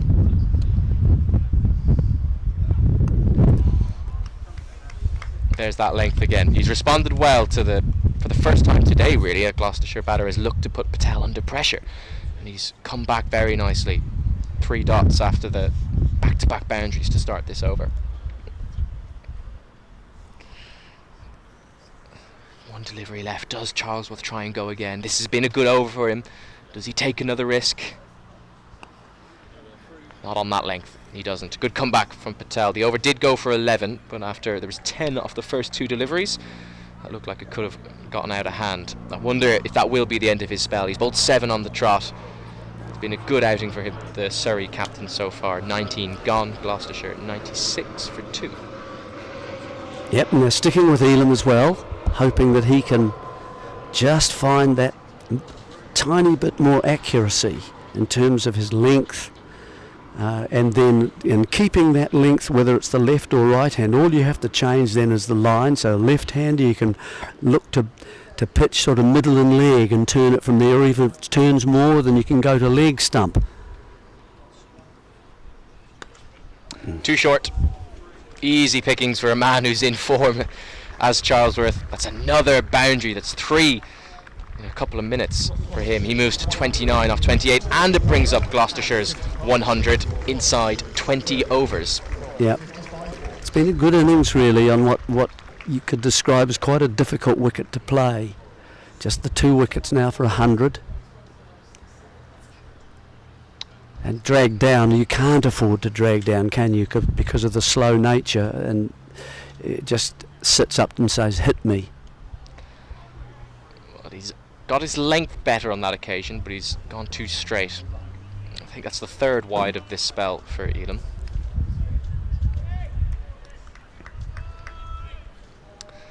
Just a bit of pressure being put on Surrey here by Charlesworth.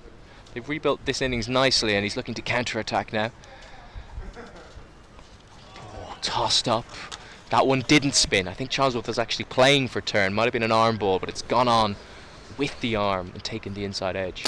Yeah, it has. It's been a good innings, hasn't it? Because Bracey and Bancroft out within 2 overs, so the opener's gone. Tossed up, plenty of flight, no pace on the ball. Charlesworth doesn't take the bait, drops it into the offside, gets down the other end. And you see the benefit, don't you, of the left hand right hand combination of the bowler having to change his line. And work out how wide do I bowl to Price now, the right-hander.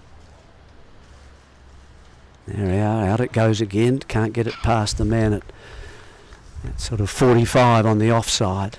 It's been a mixed bag when he plays that reverse sweep, hasn't it? He did get that one boundary where he timed it beautifully, but the rest of the time he's either mistimed it or he's hit it straight to a fielder.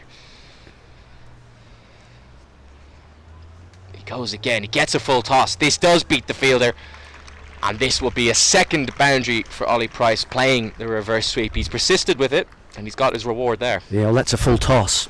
So again, it's length that is the issue for the bowler. He's got the kind of the line okay, but you see it makes it much easier. You can control where that's going. He's not bringing the surface into play. How will he respond? Final ball of the 20th. Good comeback. Better length, straight delivery.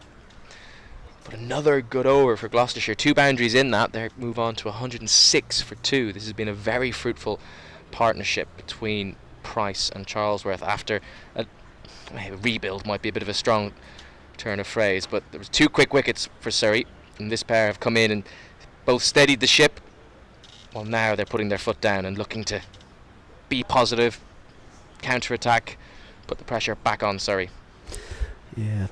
So the first 5 overs that after coming in, these two have added 22 runs, so just over 4s, and then the last 5 overs they've added 36, so they're starting to just up the ante a little bit and being able to cope with the slower surface a little better and react to it. Looks. Yeah, spin from both ends here. Ryan Patel's 7-over marathon spell comes to an end. Majid Yusuf, so left arm spin. Interesting, we thought they might bring Cam Steele on, trying to have somebody who can spin the ball both ways for left hand, right hand, but it will be Majid, who's already bowled, of course, 3 overs. Bit expensive, none for 24 in his first spell.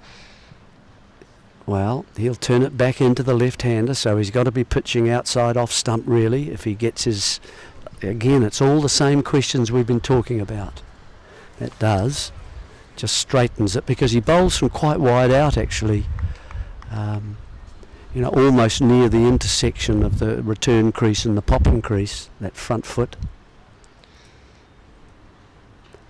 Another reverse sweep. This one is hit once again to the fielder. It's been an intriguing game of cat and mouse, this, the battle with the reverse sweep. Both players playing it.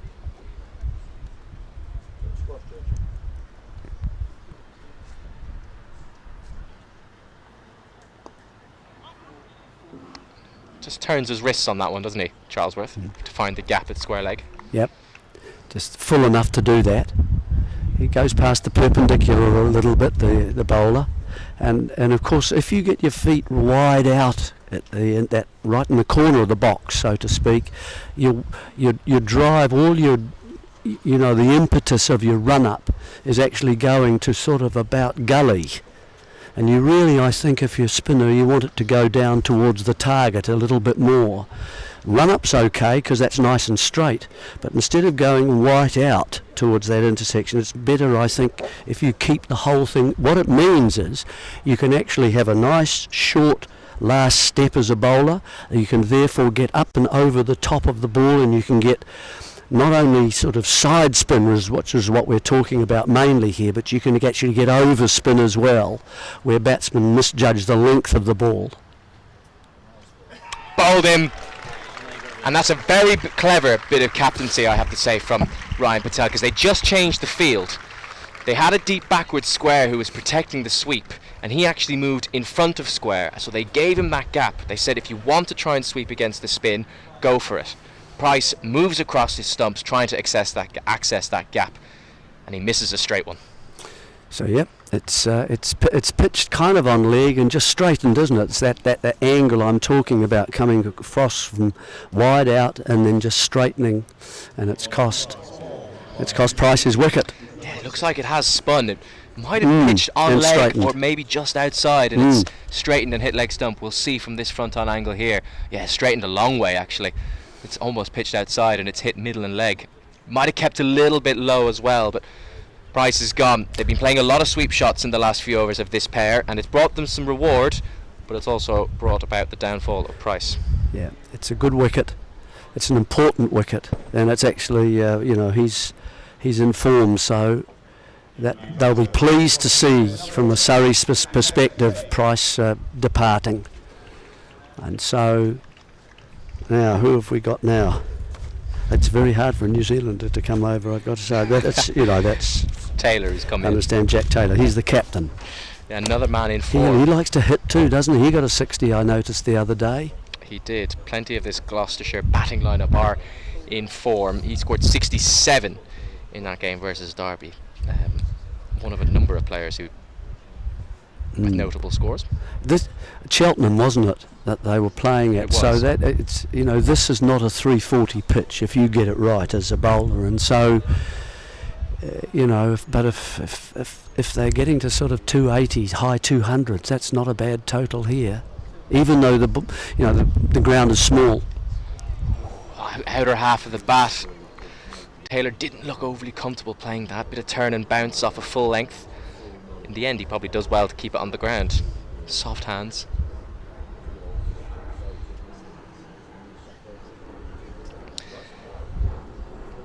Some manoeuvring of the field, and actually that bit of bounce has prompted Majid to ask for a slip, and his captain has said, go on then. Rory Burns has gone into a catching position, and they've brought a reinforcement into the offside as well, so there's some gaps on the leg side, but playing against the spin.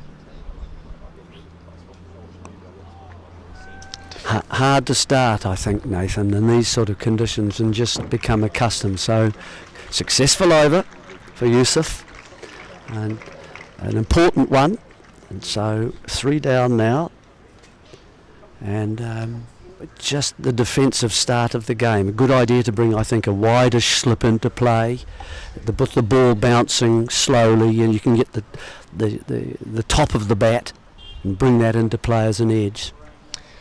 Well, I think there's going to be a bowling change from the pavilion end, and there's also going to be a change up here. So to tell you all about that bowling change, I think Cameron Ponsonby is rejoining you, Jeremy.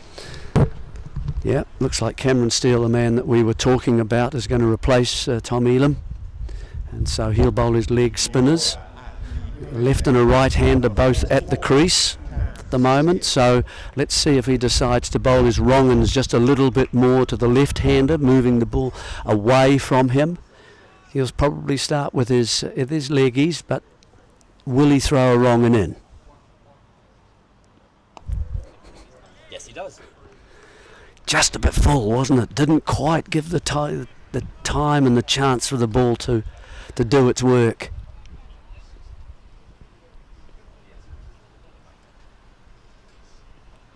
Well, a second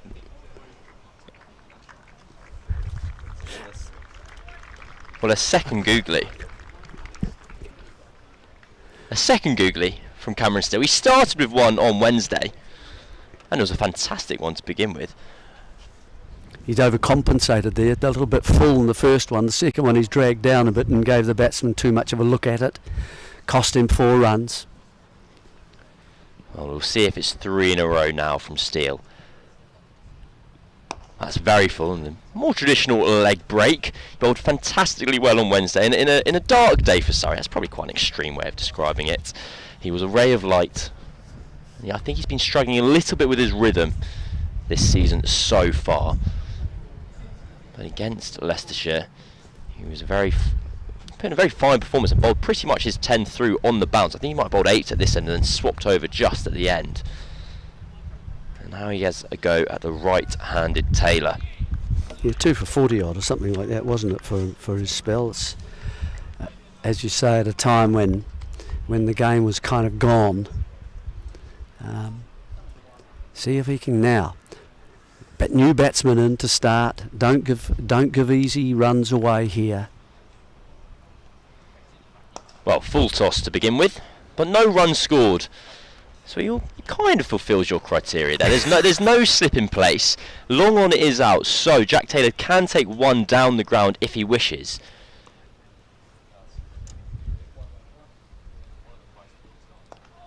Rocks back on this occasion. I sometimes wonder how fielding positions play and structure with one another, so you can correct me as and when I'm wrong here. I often quite like a long on and slip combination when you're encouraging the batter to push the ball down the ground, which then brings in the greater risk of the ball finding that outside edge. That's well bowled by Steele. Still a tiny bit full. Taylor's able to get down the ground and defend it back to him, but his first over is under his belt. It's 112 for 3 after 22. Oh, I think they definitely play a role together, and we had an example of it at the end and the dismissal of Price, didn't we? A bowler and a captain together making quite an overt show of moving a man from a certain area and opening it, suddenly becomes vacant. The next ball he tries to hit it there, and it's turned enough that it took the leg stump as he exposed it to get across and make sure that he got it down fine enough. Nice piece of work from both of them. Well, Majid's going to continue from the railway end. Just gets a little bit offsidey. The second mention for Jeremy Snape, who used to kind of be a domestic spirit in the UK. He spoke about how when he played T20 cricket or white ball cricket, he'd often always want to walk back to his mark, facing the batter.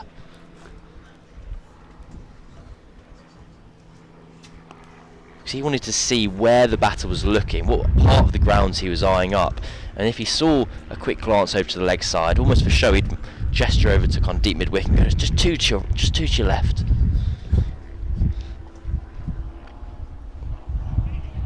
He's a sports psychologist now, would you believe? Yes, I was going to say that. Well, a good start to the over from Majid. Just one run from the first 3 deliveries. Now they're going to have the slip in there. They did have it towards the end of last over. He played one that came from the shoulder of the bat, the first ball he faced. Didn't control it quite so well. They're leaving it out at the moment. Keep him on strike as much as possible here, the man, while he gets started.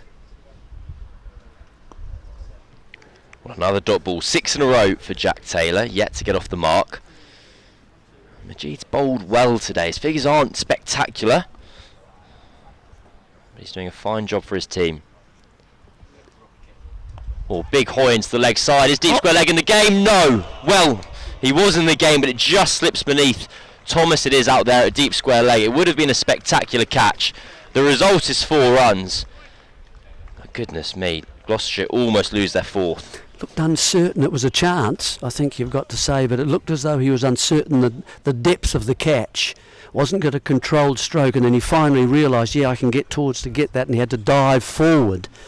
Whereas if he'd kept going, then he mightn't have had to dive. Well, it's an unusual genre of catch to take. I don't know how often you get that type of opportunity. You're only about 50, 60 yards away, and it's kind of bunted to you with a bit of top spin. 117 for 3 after 23, but a chance for the spectacular for Adam Thomas, and well, it goes begging this time. Yeah, it's I don't know whether the background, what it's like out there. I didn't see many of them going around and doing the old traditional round the ground, taking catches, low one, a high one, and so on, until you get accustomed to it and it doesn't surprise you. I remember we covered a test match in New Zealand at Hagley Oval in Christchurch, and it was a quite remarkable match for New Zealand relentlessly dropping catches at every occasion they possibly 8 of could. them. Yes, I do remember. And the idea of whether it was a difficult catching ground kind of came into conversation.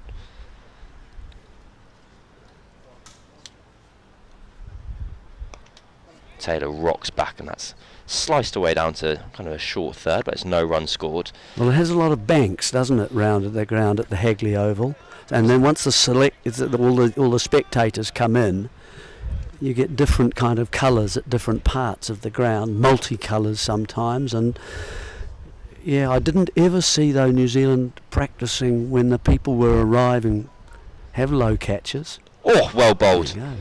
Really well bowled from Cameron Steele. Perfect leg break. Dropping onto middle stump, ripping past Taylor's outside edge. We've got some good deliveries being sent down by Surrey spinners so far. Have a look at this. Dip and rip.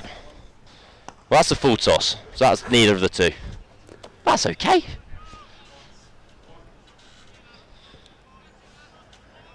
And Jeremy, I'm going to be starting a campaign very soon. To be leading a petition to get Nathan Barnwell into the attack. He didn't get a bowl in that first game. There was a bit of talk about would he play today, and I'm glad he is playing. Oh, big full toss. That'll be 4. 1 bounce and over the rope. The life of a leg spinner. A beauty 2 balls ago. 2 full tosses to follow up. One is dotted up, the next flies to the boundary. Yep. You can't really cover that sort of area. I mean, you'd need so many men on the leg side. That's not possible. Better again from Steele. A really nice length. Forces Taylor to lunge forward at that ball, and because long off was out, it almost looked like he was searching for that single. 24 overs gone now. Gloucestershire 122 for 3, and they get the games in the balance. It is. It's nicely poised, actually. And obviously, from the 340 scored a couple of days ago by Gloucestershire at Cheltenham, this is a very different surface. They've made the decision to bat first. They feel perhaps over the day it might even become even slower. It shouldn't surprise Surrey. They opened with a spinner after all. Tucked into the leg side there by Charlesworth. He moves on to 39. Grantler just flinging that ball in from the boundary in a really strong arm. I think it's probably the... He's looking a very good fielder at the moment. We know that, well, we've heard that he's a good batsman.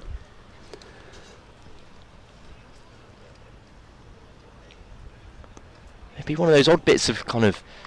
the bits of the day I wouldn't think about if I was making my professional debut, where the ball gets hit to you at cover and you're expected to fizz the ball into the wicket keeper, and those little bits where there's no reward but there's a bit of risk on show. Don't chuck it for 4 overthrows, whatever you do. Well bowled by Majid. Yeah, sometimes there's a feeling that what are you doing? Are you preventing batsmen taking runs? In other words, I'm going to show you my arm. I'm going to show you how powerful. I've got a glass arm. And do you do that to prevent runs in the future? Oh no, he's got a good arm, don't run to him.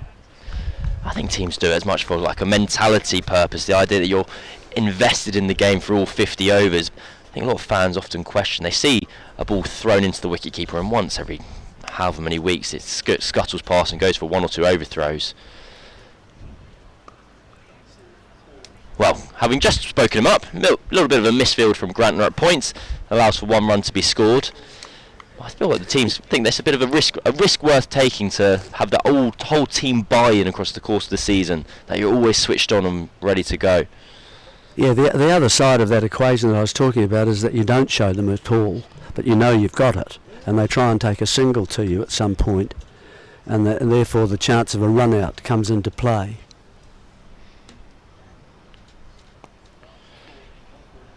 Gentle single taken to the offside. Just 3 runs off the 25th over. Well bowled by Yusuf Majid at the halfway point of this innings. It is 125 for 3. And I believe the players will go and have a quick drink.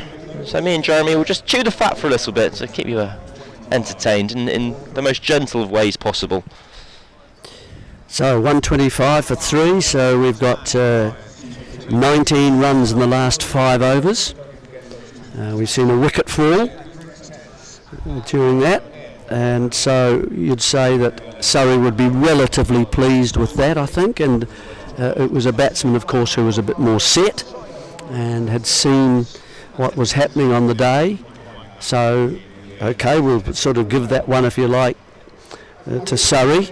It's a question now, can these 2 batsmen... I think it's probably fair we can say that Taylor has sort of got himself in at this point. So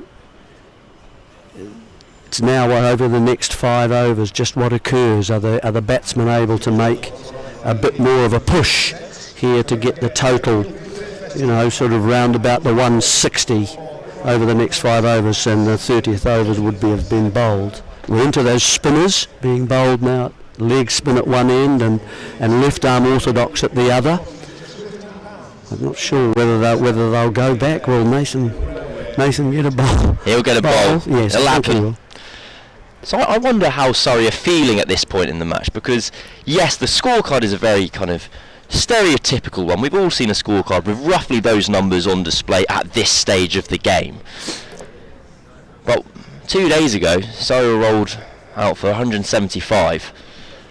And it looked like batting was hard going, and they have, I imagine, Gloucestershire have chosen to bat today in the case that kind of I hate to use these words. Bad decks don't get better. That's the cliche. So if it's going to get slow, it's only going to get slower. We've got 2 spinners turning the ball in even direction. We'll have first go on this.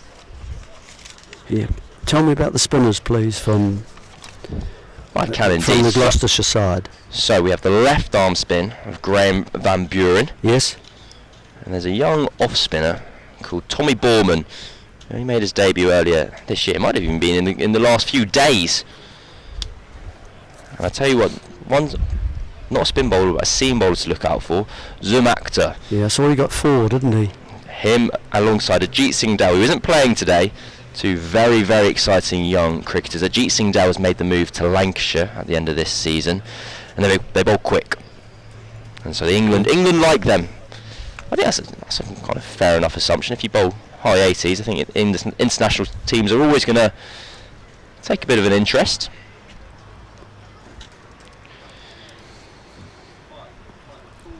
Oh, rightio. Cameron Steele's going to keep us going from the pavilion end.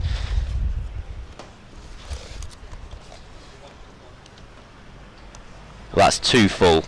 Swept away, and it's well fielded in the deep. That's a good single for Surrey. Oh, they think about 2? No. Because as that ball left the hands, those balls often disappear to the boundary. But this one, on this occasion, was well fielded.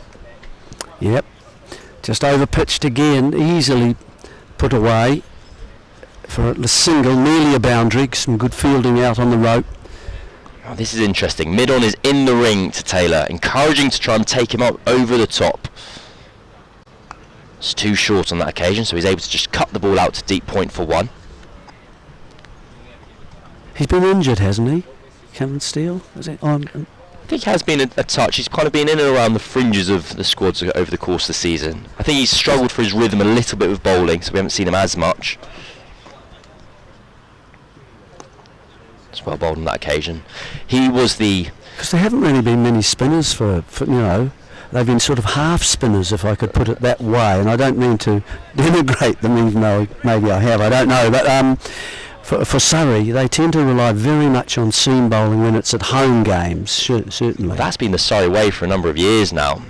Well bowled by Cameron Steele, perfect length, spinning away for the right-handed Taylor. You have this kind of battery of 5 right-arm seamers that you just rotate through. You win the toss, you bowl the team out for about 200 towards the close of the day. You go and have a bat for an hour, you finish 50 for none, you go, thank you very much, we'll win this game from here. And so as a result, Dan Lawrence and Will Jacks have played the role as that spinner. And Gareth, to rest the seamers in effect. to rest the seamers, but also Will Jacks was incredibly highly thought of by Gareth Batty. There was a time where he was trying to build himself to be the kind of next Moeen Ali, where he bowls this beautiful, his best stock ball is excellent, and he can also hit the ball for lots of 6s, which is quite a happy combination. Googly from Cameron Steele. But then last year, Cameron Steele he always wins the Clubman of the Year award at Surrey. He always kind of wins the fact that he is just the nicest man in SE15 or whatever the postcode is. And at the start of last year, he took 5 wickets, I think, against Lancashire or someone very early, kept playing, and then because there's no international cricket, every newspaper in the country gets interested in the form player of the county championship. And so last year, Cameron Steele very much was the man of the hour. But I think we're going to swap you out, Jeremy. Now I've informed you about all the greats and the goods of Cameron Steele's 45 days of fame. I will do. We've got Hector Vickers coming in.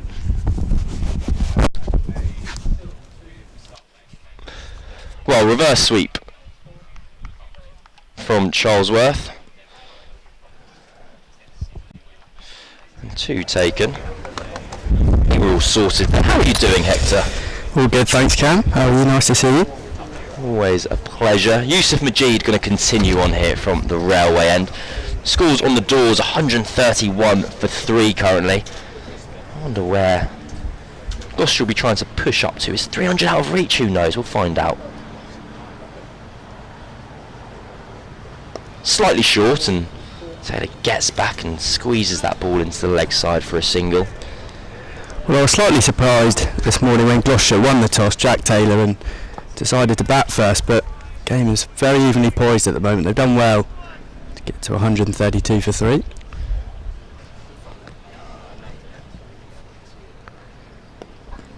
clipped again into the leg side for another single. So this is where my concern is for Surrey, because as I said an over or so ago, that is as normal a one-day cricket match scoreline as you could ever see. Run rate almost exactly 5, 130 on the board, 3 wickets down. But where my concern is, if I had a Surrey hat on, which I don't, Gloucester are actually very well placed in this game. They can keep nudging this along because they know from this wicket, the way it played on Wednesday, and if you can get above 250, you're very well placed. Oh, it's a bit of an ugly shot there from Jack Taylor. He gets back and manages to get the ball somehow out to the sweeper on the leg side boundary for 1. With the firepower that Gloucestershire have in their locker, Taylor is one of them out there at the moment. 300 is well within reach for them.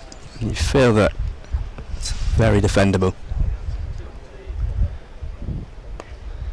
One more run taken. So we're now entering the phase of the game that I like to refer to as mutually assured middle overs, where everyone's happy with the situation. Gloucestershire don't want to take too many risks. They want to go for about 4 to 5 runs and over for the next 8 or 9. Just build that score slowly, ever so gently, so then they have a platform to be able to target these short boundaries towards the back end of the innings. 135 for 3 after 27. Well, sorry, just keep trying to chip away at this Gloucestershire line-up. A couple more wickets. The next few overs would do very well for their bowling attempt. The sun just trying to peek out here at Guildford. It was a gorgeous day on Wednesday when Surrey came here to play Leicestershire. Set to be that this afternoon. Full crowd in today. And in fantastic news for everyone here at Guildford Cricket Club, skipper Ryan Patel has yanks Cameron Steele out of the attack. That's not the fantastic news. And giving the ball to Nathan Barnwell. Barnwell is a wicket taker, so this is just a bit of an attacking move from Surrey. We talk about that period of the middle overs where both teams are happy to kind of put the game into a bit of a hibernation. That's close enough for a few overs. But here Surrey are taking a risk. Barnwell's taken a lot of wickets for the twos this year, but he's also conceded his runs at a fair lick as well. So keep your eyes out. We're in for an entertaining period of the game.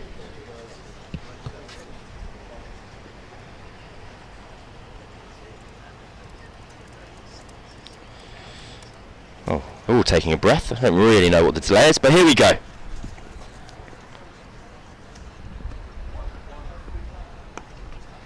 Good start from Barnwell. Well, it'll be interesting to see how the Gloucestershire captain Jack Taylor goes about playing Barnwell. He's got his protection out on the boundary, 2 men out on the leg side, 1 man out at deep cover. Jack Taylor will be interesting to see whether he goes for that high bat lift and just swing through the line. Will Barnwell go short? Well, the 4 field is out on the boundary. Both sides square, fine leg and 3rd man. So don't expect it to be full. There we go. Oh! Well bowled. And now that is the risk and reward of Nathan Barnwell, because that's a fantastic delivery. That's rushed Taylor to put him in a real tangle, and the result is 4 runs. Yeah, really well directed there from Barnwell. Just rushes the Gloucestershire skipper there, but was fortunate enough to pick up a boundary. Well, just keep an eye on where Barnwell's landing as well, because James Taylor struggled with it this morning.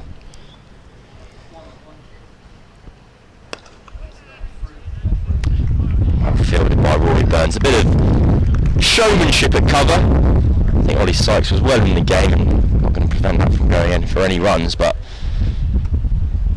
big dive, why not? Tell you why not actually, because you're diving across the cut wickets, it's actually horrible. Quick outfield here at Guildford. So on Wednesday, some excellent fielders sweeping out the boundary. Thomas being one of them.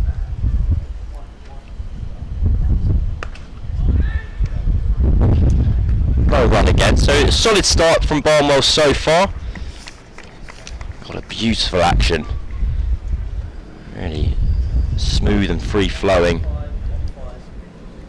He's just adding a bit of bit of chaos to these middle overs, seeing if they can squeeze a wicket out. Wouldn't be surprised to see if this one is a real short one.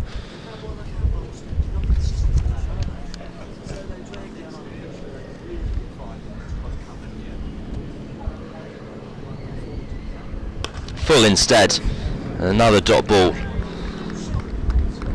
Will we see a change in the field at all?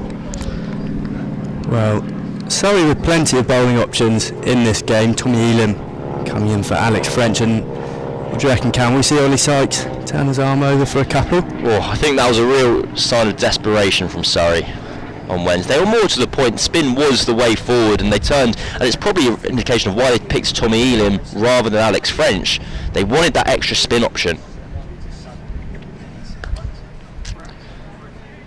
Well bowled Nathan Barnwell, just 5 runs off his first over, 140 for 3 after 28. So probably Sykes bowling, he doesn't. Well, he's been working on his spin bowling over the past year or so. Bowls a lot in club cricket as well. And here we go. Right, we had just a change of ends for Cameron Steele. So that was what the conversation was with Ryan Patel earlier, where they turned to Nathan Barnwell. They wanted to keep the leg spin of Steele going. They wanted to keep a few overs from Yusuf Majid in the bank. So we've had a change of ends from the pavilion end to the railway end for Cameron Steele. But by just shifting that team balance ever so slightly, they are able to bowl a bit more kind of frontline spin. Tommy Elam for Alex French.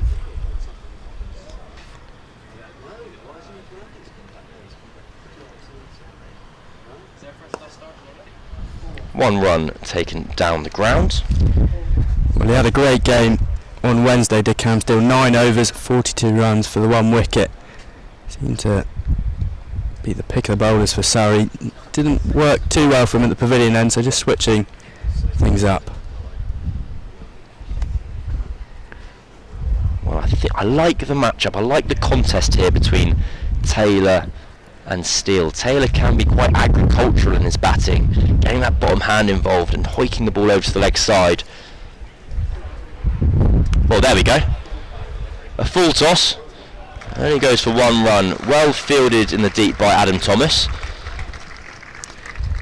Taylor can be so dangerous. 67 off 37 for him in the first match of Gloucestershire's campaign against Derbyshire on Tuesday.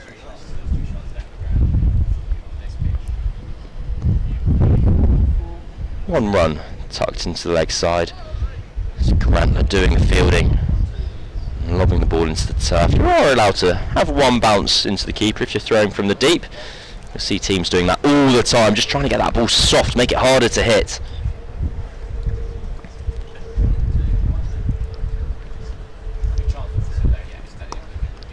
Short, and Taylor just trying to force that ball into the leg side, but fails to do so.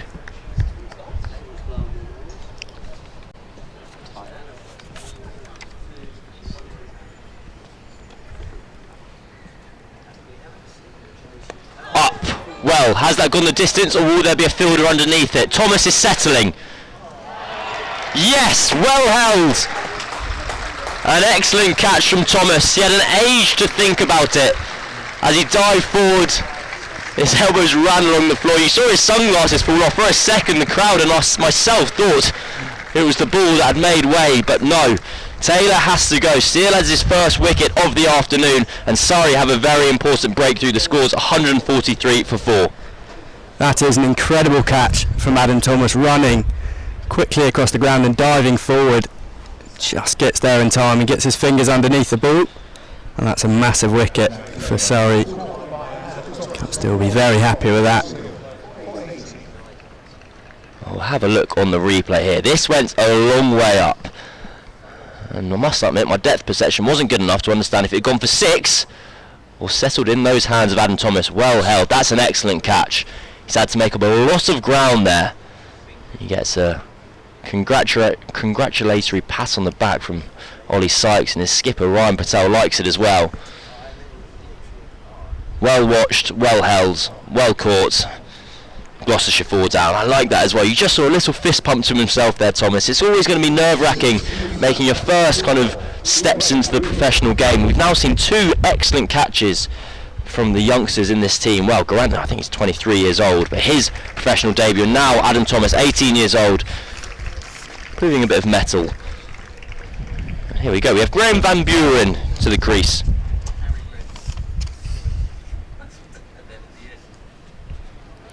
Yeah, Adam Thomas, such an exciting prospect for Surrey. Expect him to come in at 3 later today. He's an explosive top order batsman and incredible in the field, incredibly quick, as we just saw there, safest of hands. Well bowled, Cameron Steele. We've got a slip in place now. That's the end of the over. Well bowled Surrey. And this game's just tipped slightly. Well, I can't call it at the moment, Hector. I don't know if I'm being completely honest with you. On the one hand, I think Gloucestershire are very well placed. We saw that runs were difficult to come by on Wednesday. But on the other hand, kind of history and the numbers on the screen tell me it's a game in the balance. But we will find out shortly. And with Nathan Barnwell and Cameron Steele bowling in tandem at the moment, Surrey have a very attacking duo. The leg spin, that's always going to be likely to kind of risk reward. Are you going to go for runs? Are you going to take some wickets? And the same goes with Barnwell here from the pavilion end.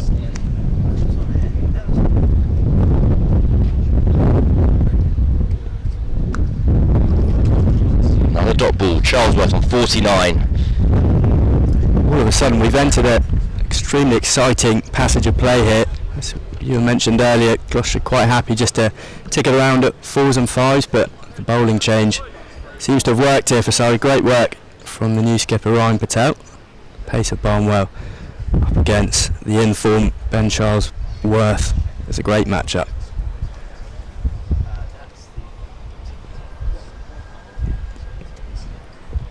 Short, tucked away into the leg side. It's behind square. Thomas is going to have to do some work here, and he does very well. It allows for 2 runs. It looked like it should have just been 1. Then all of a sudden it threatened to go for 4. But the end result is Charlesworth goes to his half century of just 53 deliveries. This is second of the competition. So 2 matches, 2 50s for Charlesworth. He's a man in form. Well, he is a man in form. That's his 6th List A 15, just the 21 games. 60 in the last game, and just a couple of weeks ago 160 and 71 against Lancashire at Cheltenham. Oh, that's gone through. That was slower from Barnwell. I wonder if that was just a change-up. Clever bowling there, just takes a little bit of the pace off, tries to see what the wicket has to offer him, and just gets inside that, play and miss.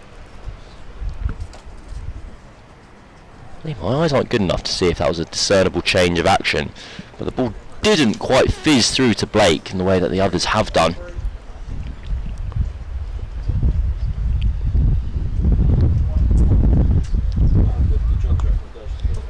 Cuts behind point, well fielded by Tommy Elam, I believe, at backward point. Barnwell just getting into a good stride here. I totally agree, Cam. His run-up is a beauty to watch, just strolls in effortlessly. Gets some good pace on the ball as well. He's been a player of potential for a long time, Barnwell. Been professional, been on the books at Surrey for a number of years actually. He hasn't played many matches, but he has played kind of every year. He's often featuring in this competition. Was in England under-19 a few years ago. That's full. But that's why you have a cover sweeper out. 1 run. Well, he's been part of the Surrey pathway since the age of 9, so it's good to see him getting a go here. Didn't bowl in the last game, but looking in good form already. Just the 2 overs in.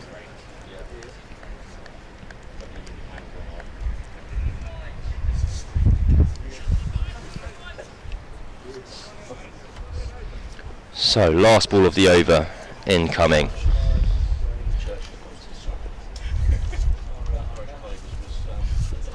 Slower ball. Oh! Well, they think about an appeal. Swing and a miss from Charlesworth. Well bowled by Barnwell. That over just goes for 4 runs. He does look to be kind of throwing in the odd off-cutter. Just a bit of a change of pace. But Surrey just finding a bit of a foothold in this game. Yeah, clever from Barnwell, another good over, and Charlesworth just looked to throw his hands at that one.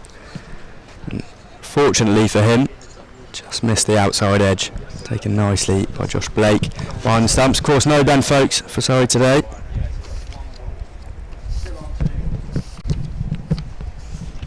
Cameron Steele to continue.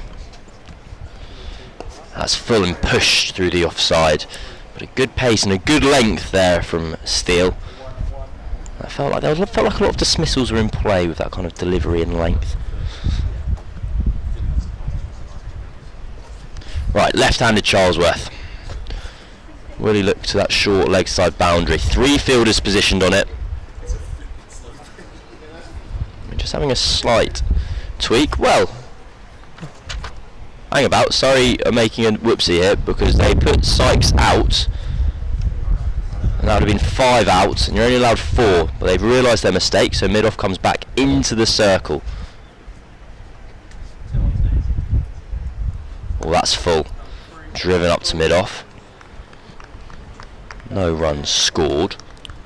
With 20 overs to go here, and Surrey just with a bit of momentum behind them. How will Gloucestershire look to sort of navigate this next passage, Cam? 5 overs or so.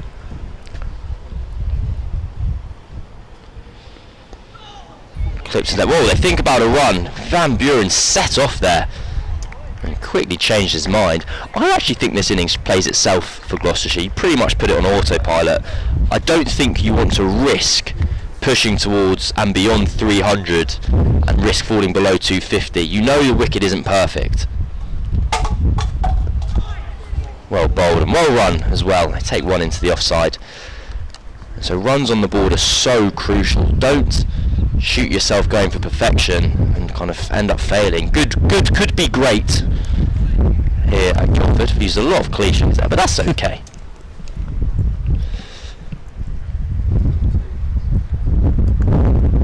Well bowled again. I think these last few overs from Surrey have shown that when you land it on the spot, and more to the point, not even these last 3 overs, after you take off the first 5 overs of this innings, well, Gloucestershire got off to a bit of a fly, and it showed that runs have been hard to come by. If you bowl well, if you land it on your length, it's not easy out there. Case in point, just 2 runs scored from that over, 31 overs gone. You're going to hear a little bit more from Hector Vickers, and I'm going to make way for the great Mark George.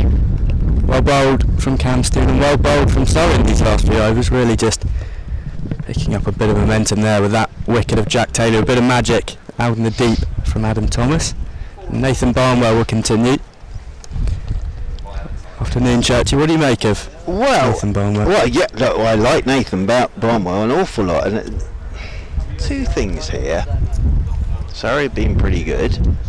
Not sure Gloucestershire have so far with the bat. As Barnwell, the 32nd over, around the wicket to Charlesworth, who tucks this one out towards deep backward square. So that's the 150 up. Yes, I think Gloucestershire are in slight danger here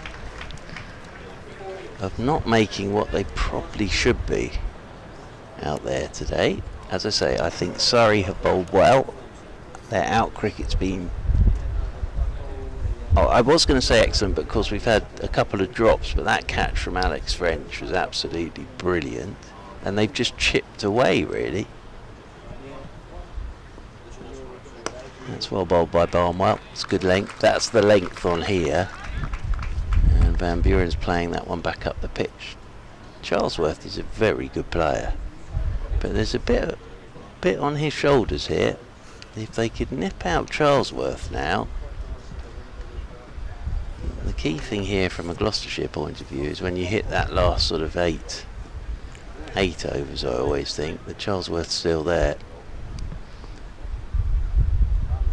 With a bit of help from the rest of the batting order. This one's pushed to backward point by Van Buren. And Tommy Elam comes up to do the fielding, because the thing is, you look at the batting order for them. And Bracey, Bancroft, Price, Taylor, they've all got starts, then they've all got out. So really now Charlesworth is the one from a Gloucestershire point of view that has to do the bulk of this. with a bit of help from the rest of the order, as I say. Van Buren's through this very early, but again, that's the length from Barnwell, and you've just got to keep banging away there. And we had the combination in that sort of first, after the, well, basically it was after the mallet came out, wasn't it? When James Taylor wasn't happy with the footholds, the mallet came out, then Taylor was much happier. Ryan Patel bowled very tightly, and it was a great move bringing Yusuf Majid back. That's on the hip of Van Buren. Probably feel he's missed out a touch there. Hits the thigh guard, runs away into the leg side for a leg bite. So that'll be one more to the total. But yes, after they've still got plenty of overs in hand. After this one, got 18 left. So of course you can pick the pace up, but what I would say here at Guildford, you're expecting to be going at 4 and over anyway, because with the short boundaries, even if you miss-hit it. So yeah, Surrey have been pretty good with the ball today, but I don't know what the Gloucestershire coaching staff will feel about the batting at the moment. As here's a single from Charlesworth, plays this one down towards third man. He'll keep the strike, he'll get a single. Good over from Nathan Barnwell, tight stuff from him, and 18 overs remaining for Gloucestershire. As you can see, 152 for 4. Ben Charlesworth has a very experienced partner out there in the middle with Graham Van Buren. You'd imagine he'll just look to tick it around, as you say, into the final 8-7 overs, and then kick on from there. The short boundaries and the form that Charlesworth's in, should have minimal problems with clearing them, as we saw with Sean Masood and some of the Leicestershire batters on Wednesday, just using the feet to the spin, especially from the end of Cam Steele's bowling. That's such an effective ploy. Well, as you saw there, good crowd in again today here at Guildford. It's reverse sweeping here. Here's Charlesworth, he'll get a single. First ball of the Cameron Steele over. His 6th now. This 1 for 21 thus far for Cam Steele, but very nicely on Wednesday against Leicestershire did Cam Steele. Van Buren, low full toss, drives this, doesn't time it at all. Throw comes in. Now if that had hit, that could have been tight, because Van Buren was on the scramble there. As he hit it, he thought, hang on, Ollie Sykes, he's a bit tighter than I thought here, and he really has had to get the scramble on. And as I say, if that had hit, that would have been tight, very tight. Of course we don't come upstairs, so to speak, and if we did, it would be a bit nerve-wracking for us, as this one's drilled back down the ground by Charlesworth. I think he got a bit of finger on that, did Cam Steele, but that's away to the boundary rope for 4. And I think Cam Steele stuck his hand down, and I think for a second he thought that could be going back onto the stumps with Van Buren backing up, but it was hit pretty firmly from Charlesworth. He's on to 60. Yeah, that's a commanding shot from Charlesworth. Just threw his hands at that with incredible swing speed almost. He's a good player to watch. He just nudges this into the leg side. Probably heard the cry of yeah there from Van Buren. Taylor's round to do the fielding. Oh yes, he's got a bit about him as Charlesworth. As I say, he's a very nice player to watch.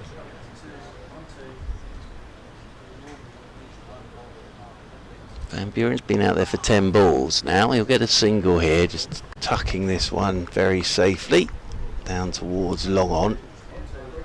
Just knocking it around at the moment. Oh, Gloucestershire, I heard Cameron Ponsonby saying that they could almost be on autopilot at the moment. He's sort of this middle period of the game. It's nicely bowled by Cam Steele.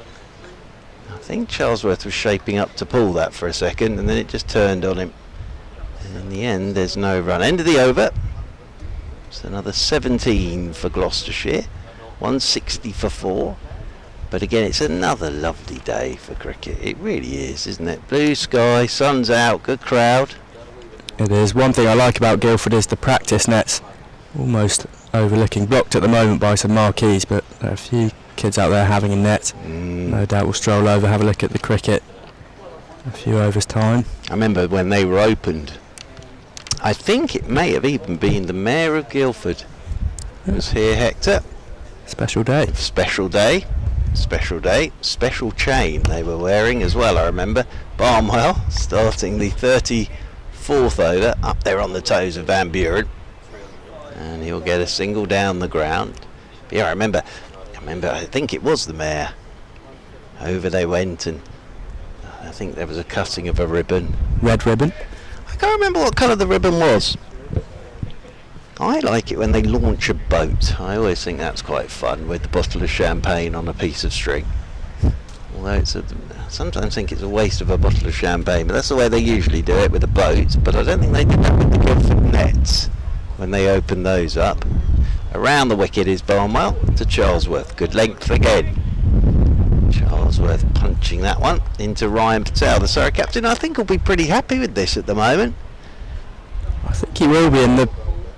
It was a good change just a few overs ago, bringing Barnwell on from the pavilion end and moving Cam Steele over to the railway end, and he's reaped the rewards from it. Surrey seem to be on top at the moment. They do.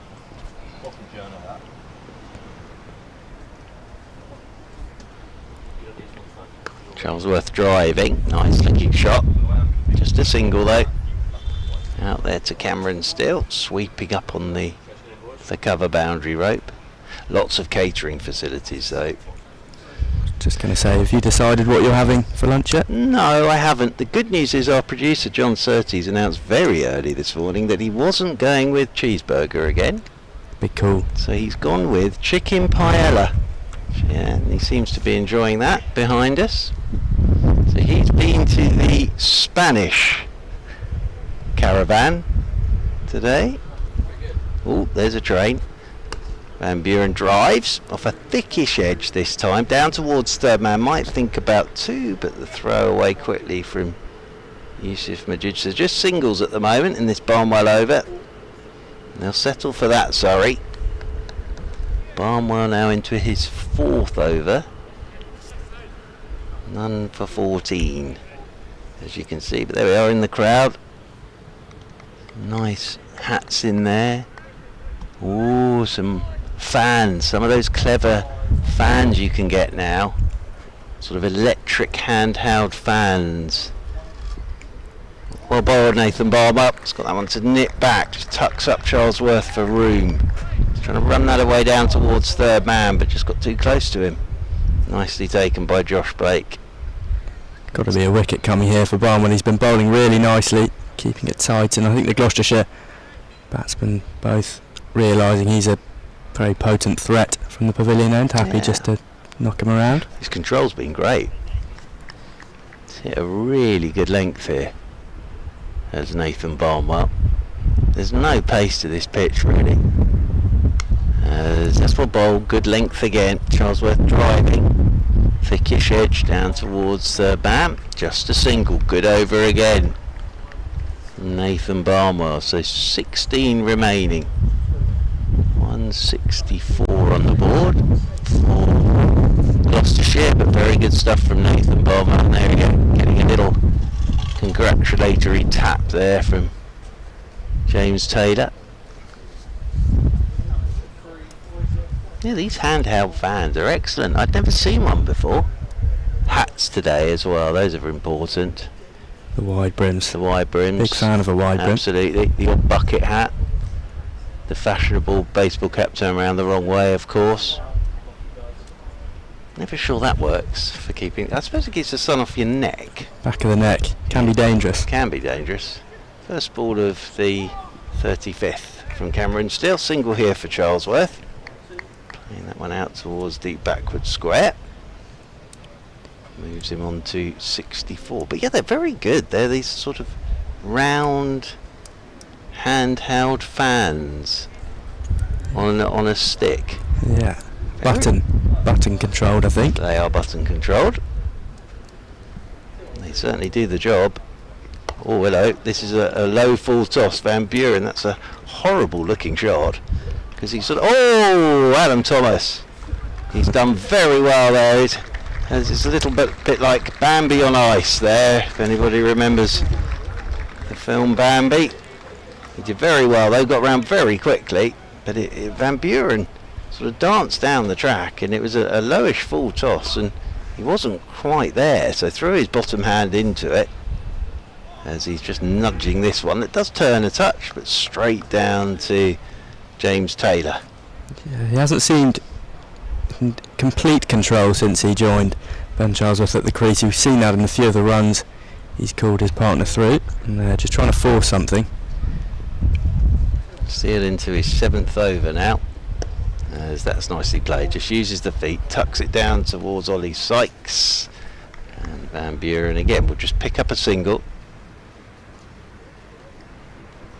Charlesworth wanders back onto strike. I always think in these situations, well, it does help to have the left hand, right hand combination. The other thing I would say is Josh Blake has kept beautifully again today. Is pushed on the back foot from Charlesworth and almost an absolute disaster with Van Buren, because he set off for the single and Charlesworth wasn't going anywhere. Charlesworth goes up and over the top. Beautifully played. That is a lovely shot from Charlesworth. He's picked his delivery there and hasn't tried to overhit that.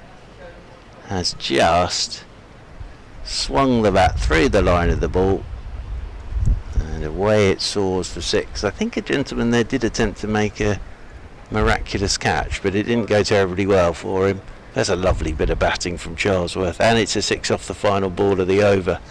Charlesworth on to 70 with 15 overs remaining for Gloucestershire. Yeah, brilliant shot. Just almost sits back and waits for that one. Just happy just to throw his hands at it, and almost that car that got hit on Wednesday, it's back and it's in the same position. Brave. What are the chances though? 2 games on the trot as Barnwell with the first ball of the 36th over. Well, I might go over and have a look at the lunch break, just see if he's repaired his sunroof yet. It was the back sunroof, wasn't it? Back was it sunroof. Shah Massoud? Shah Massoud. That's right, and he just lofted one into the car park and it went straight onto the back windscreen. Cameron Ponsonby's gone with paella as well.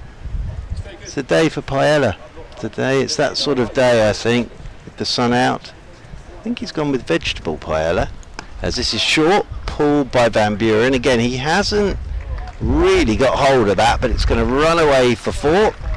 When I say short, it wasn't that short, but on this pitch he's just waited for it, and as I say, hasn't really timed it, but with the short boundaries, that's run away for 4. That's Van Buren's first boundary, I think. He's on to 13. Barnwell turns down below us. We're commentating from the roof of the pavilion for you. Just lays back and opens the face. Seems a little bit uncomfortable to Van Buren. Just struggled to get to terms with the pace of this wicket so far. Hasn't timed many shots as we saw that fall there. And here it is, the car looks as if it's been fixed to me. Cool, I'll tell you what, they've done well there then. 24-hour job. Nice car though, isn't it? So I'm sure it's one of those where you can ring the manufacturer and make that's what you're looking for here. But yeah, it does. What you don't want is another one. It's parked in the exact same position. spot. Yep, brave, as I say, very brave. Nicely bowled again from Barnwell. So end of the bat, just rolls away into the covers on the drive. I'm just looking at who's got what remaining in terms of the bowlers. Taylor's got another 4. Ryan Patel's got another 3. Off after this one, Barnwell's got 5 more, Steele's got 3 more, and Yusuf Majid's got 3 more. So that's the options for Ryan Patel. There you go, you can see those figures up there. So those are Ryan Patel's options. That's well bowled by Barnwell, just bringing it back on the angle. Little inside edge, I think, from Charlesworth onto his top pad. And again, it's a dot ball. It's always interesting when you look in a limited overs game, be it 20-20 or 50 over.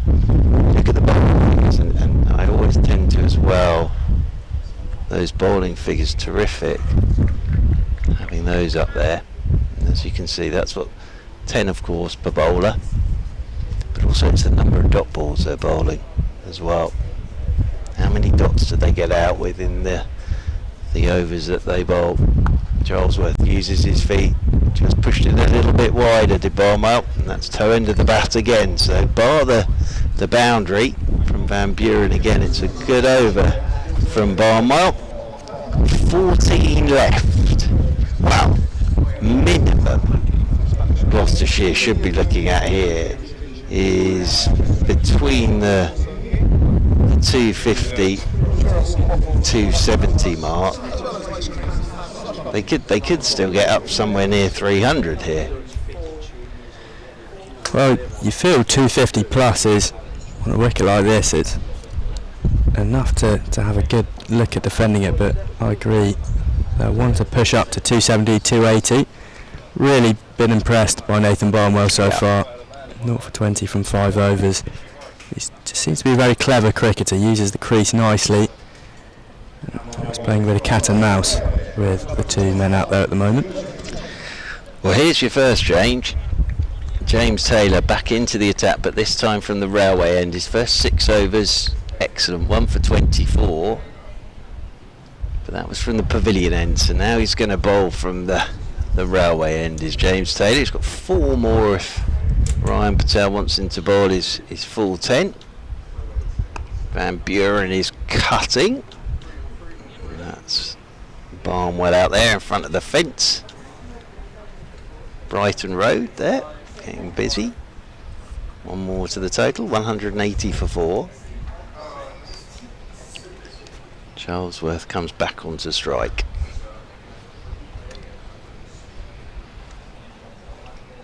At the moment, the fielder's outside the circle. There's a 3rd man sweeper on the cover row. Deep backward square and a long leg for the left-handed Charlesworth. That's short, and that's pulled by Charlesworth, but that'll be straight out to Barnwell again, who's in the game. He's got a few of the coaching staff behind him there as Nathan Barnwell, while he's sweeping out there on the boundary rope. Paul Steele, the Surrey physiotherapist, one of the best in the business, is Mr. Steele. He's there as well. Matthew Spriegel, Jack Brooks, of course.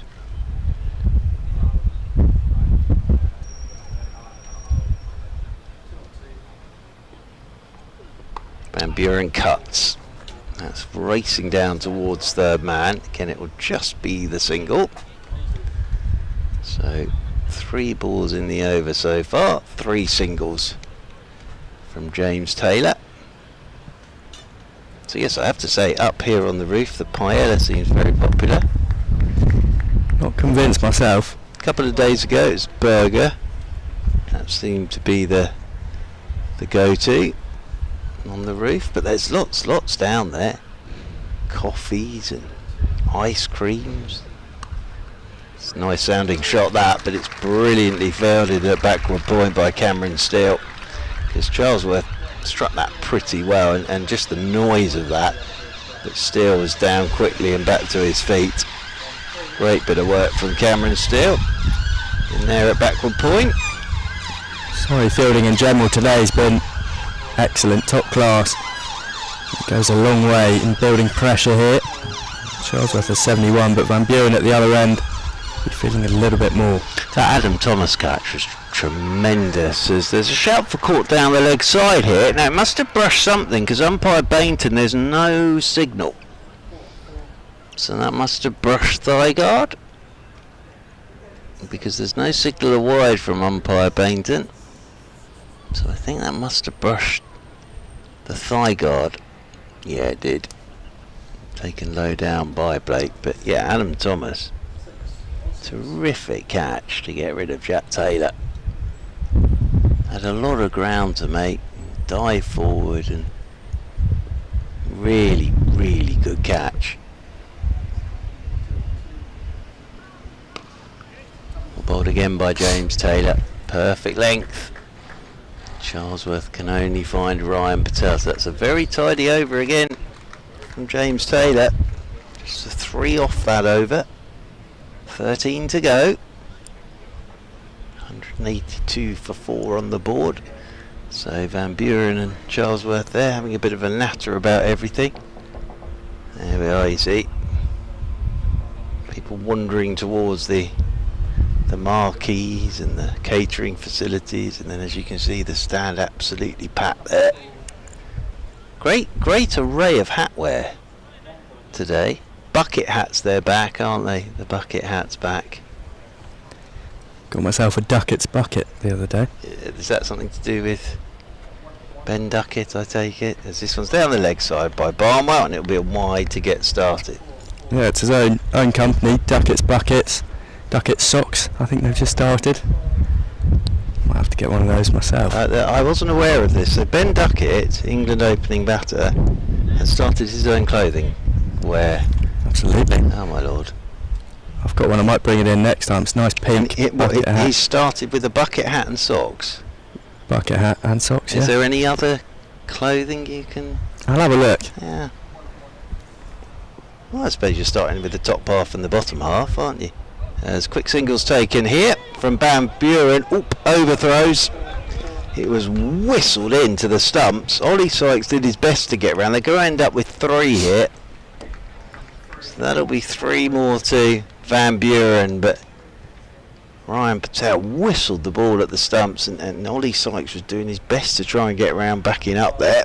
And in the end, Adam Thomas had to come all the way round to retrieve the ball. So bonus couple of runs there for Van Buren. He's quietly, I would say, onto 19 from 22 deliveries. He's now redoing his shoelaces up. Yes, I'm seeing now the socks and the bucket hat. Gift card. Very It's nice. got it all. Very, very nice. And the emblem is a duck.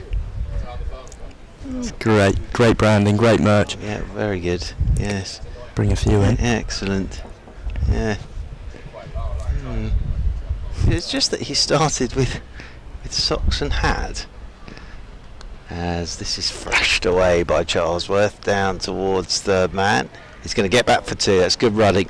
Really good running from Charlesworth.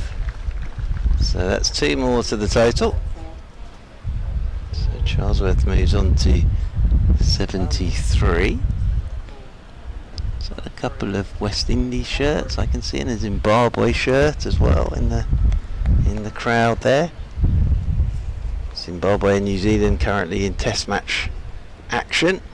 Out in Bulawayo.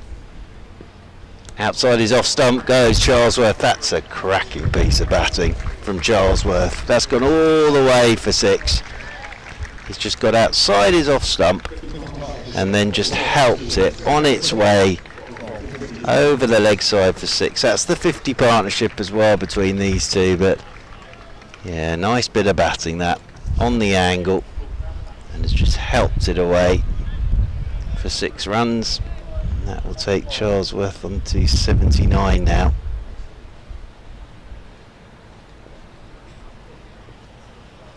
How does Barnwell respond to that? With a slower full toss, it's driven. It beats the dive of Ryan Patel, who I think got something on it there at cover, took some of the pace off it. It's a single to Charlesworth. He may feel he's missed out a touch there. He's on to 80.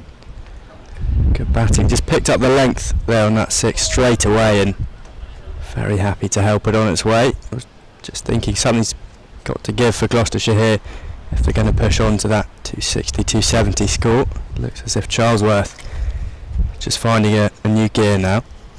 Yeah, and he's if he keeps going like this, he's timing this innings very nicely at the moment. And as you say, going through the gears, banged in by Nathan Barmer. I think Van Buren was thinking of the uppercut there for a second and then thought better of it. Just let it go through to Josh Blake and doing a touch of guarding. He's got 4 men behind square here, 2 on the leg side, 2 on the offside. And the short ball seems to be the play to Van Buren. He hasn't been timing it nicely all day. Can pick out one of the fielders out behind square. You can see how low down he grips that bat as well. So you can see a lot of the top of the handle. That's cut by Van Buren. There is the sweeper out there, and they will get back for 2. Good running again. So 2 more to Van Buren. End of the Barnwell over. So there was the 6 in that over for Charlesworth, and 12 overs to go here for the visitors. So 250 minimum. 250 minimum from here for Gloucestershire. Charlesworth, of course, not a list A century to his name. Got close, 99 not out back in 2021. Chasing, but seems well set at the moment. He's timed this innings, as you say, so actually beautifully well. 80 from 82 balls so far. He'll face up to the experience of James Taylor. Yeah, who's got good figures here. 1 for 27, about to start his 8th over. Of course, bowled 6 in that first stage of the game. Did Taylor. Charlesworth's pulling and gone. Ooh, now that is a good time to get Charlesworth. And Burns with the catch. Hardly got anything on that, Charlesworth. And that wait for his first list 800 will continue. He's played really nicely here for 80, but you can see how disappointed he is. It just gives Surrey an opportunity to keep that Gloucestershire total lower than Gloucestershire want. And again, Surrey just keep chipping away, and James Taylor now has 2 for 27. Yeah, good wicket there. Just seems to have just almost stuck in the pitch a bit, and Charlesworth couldn't pick it up. Slightly mistimed. Good catch from Roy Burns at mid-wicket, and all of a sudden you feel we could be in for a cracker of a game here. Yep. Very evenly poised. I'm not sure the chase will be straightforward on this surface, but it's a very obvious thing to say. By keeping Gloucestershire to a lower total than they should have in many ways, then Surrey make their job that much easier. And as I say, I think Surrey bowled pretty well today.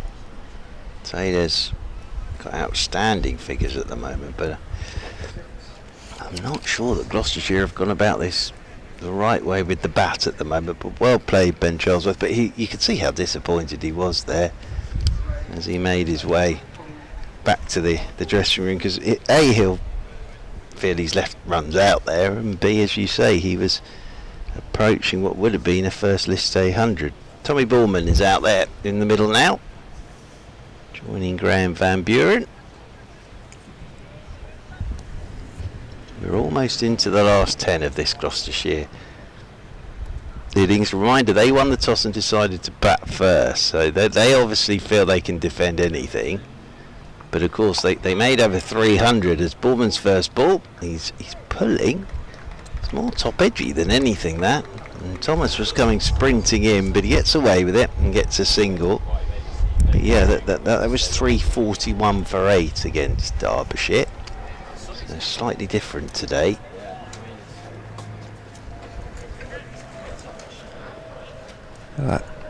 Well directed short ball there from Taylor, just really hard for the new batsman to pick up.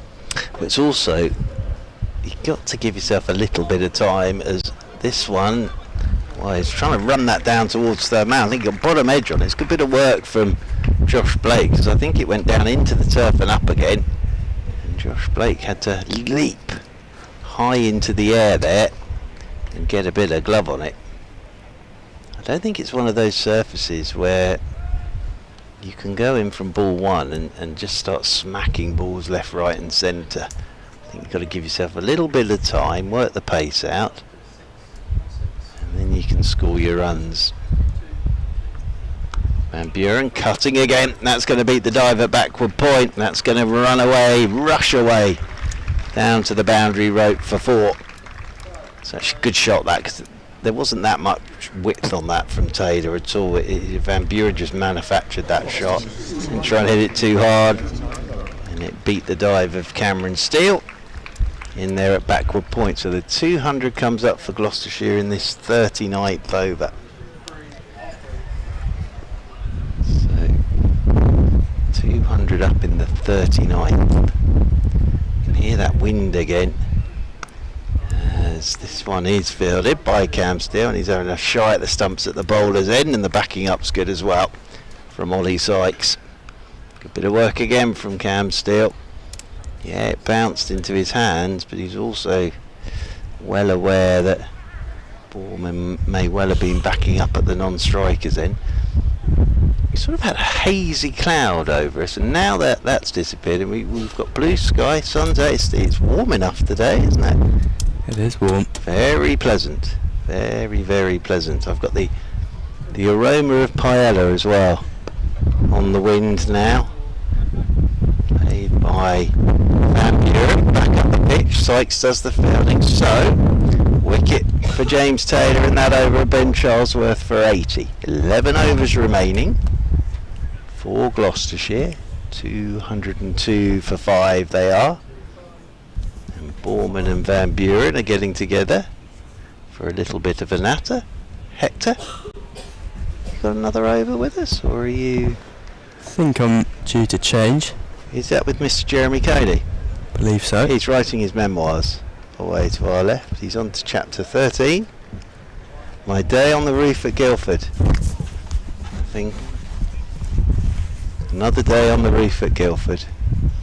It's going to be Bomber. Hector, thank you. Hector will be back with us this afternoon. Tremendous stuff from him.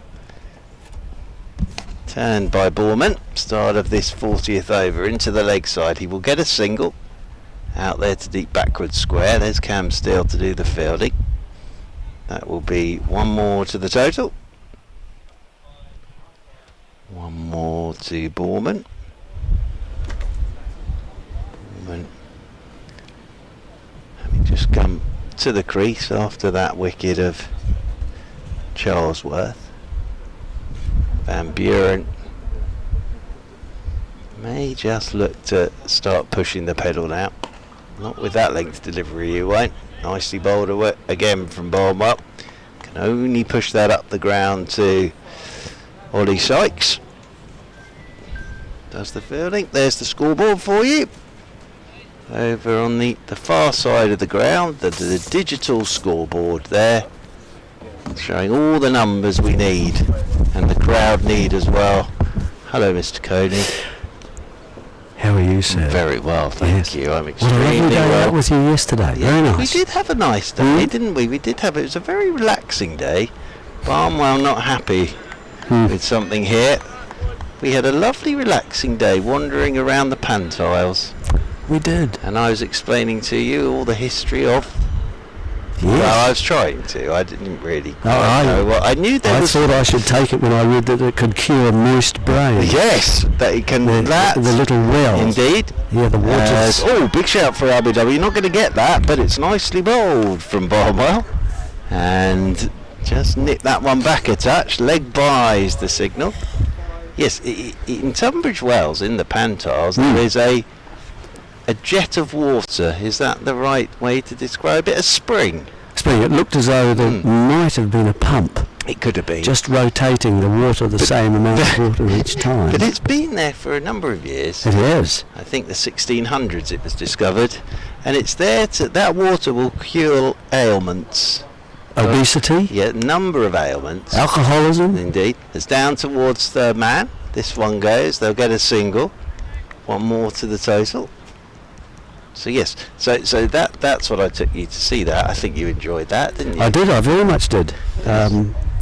I actually took a photo, which You is a did rare indeed. occurrence You did. for me.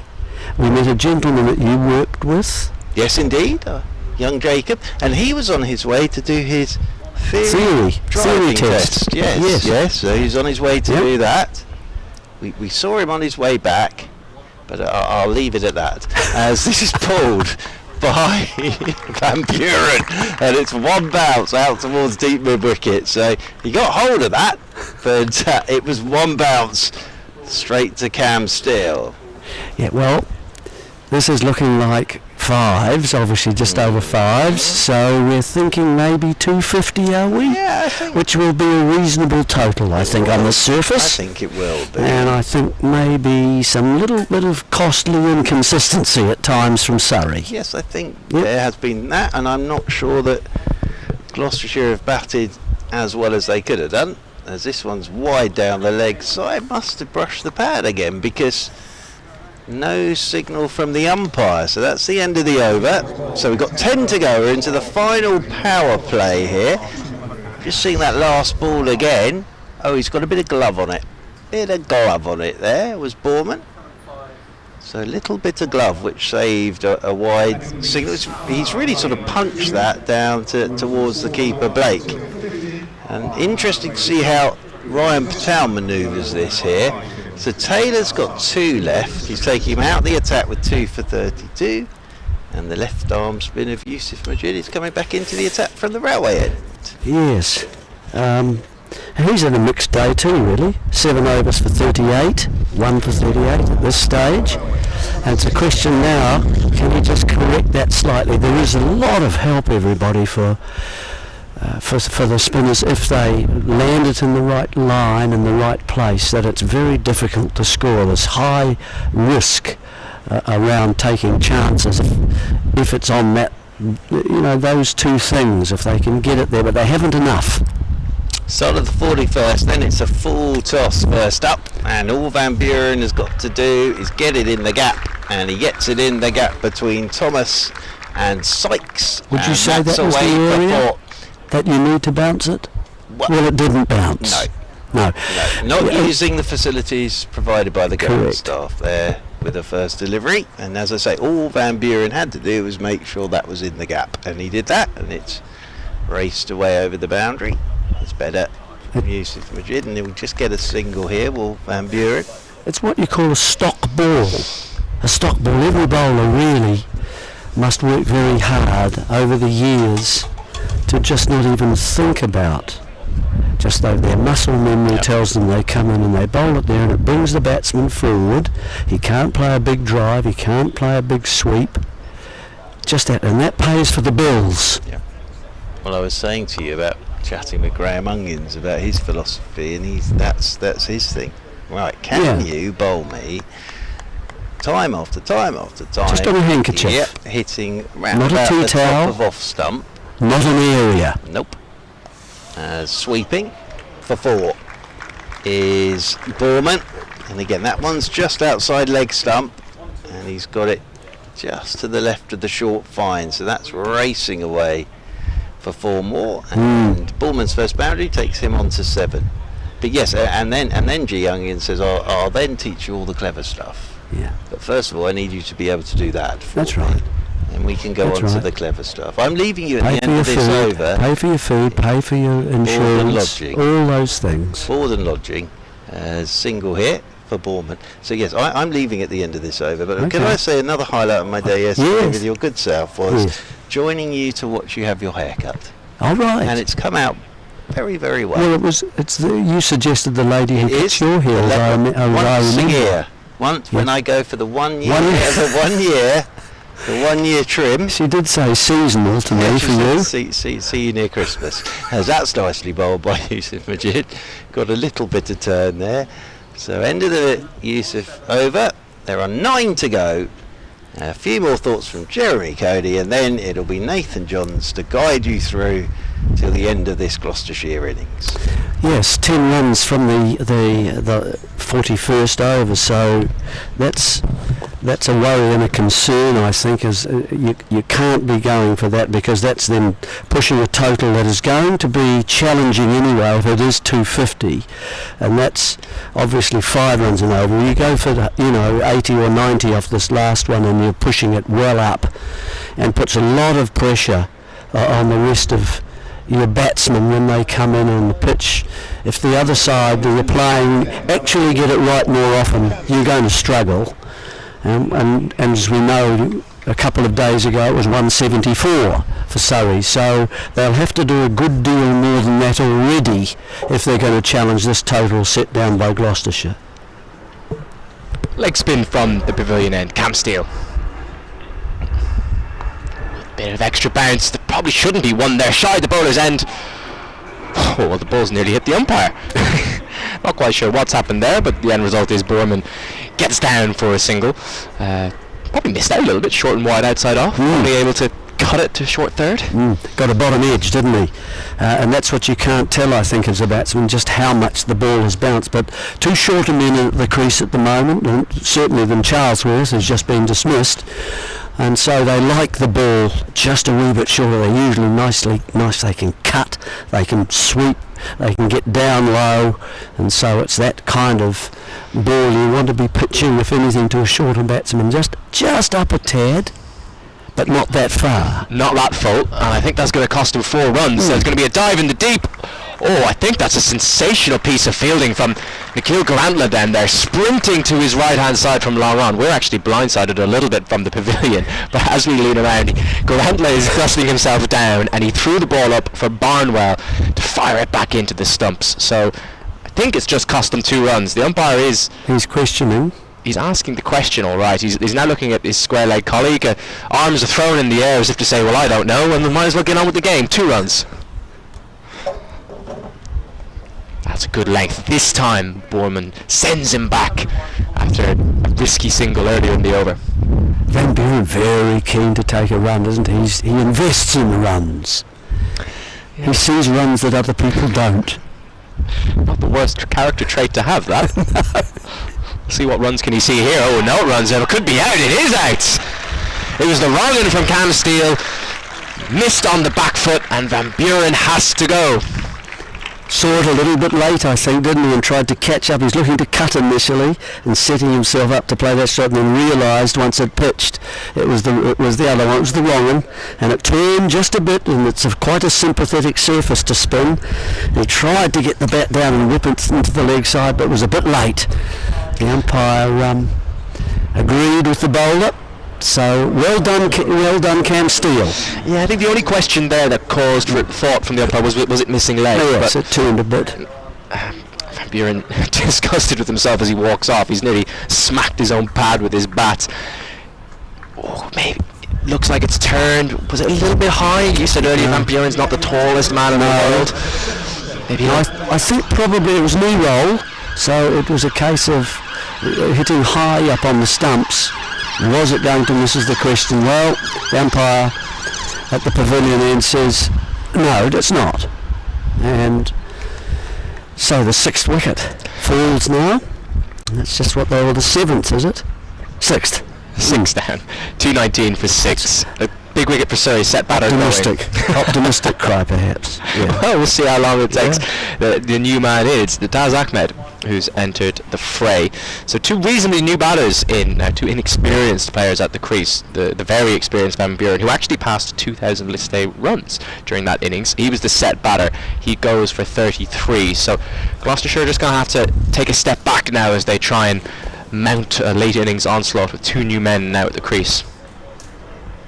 Oh, be a slow, loopy leg spinner, kept out safely by Ahmed.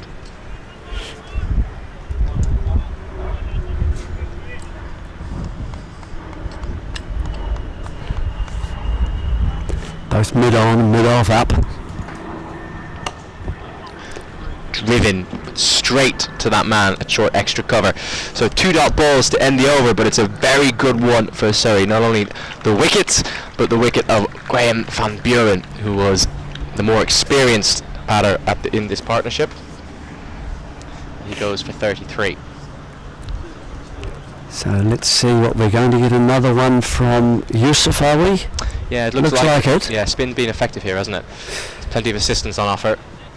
They haven't always landed it in the right spot. When they have, it's turned, it's bounced, it's grip, it sticks in the pitch, does all sorts.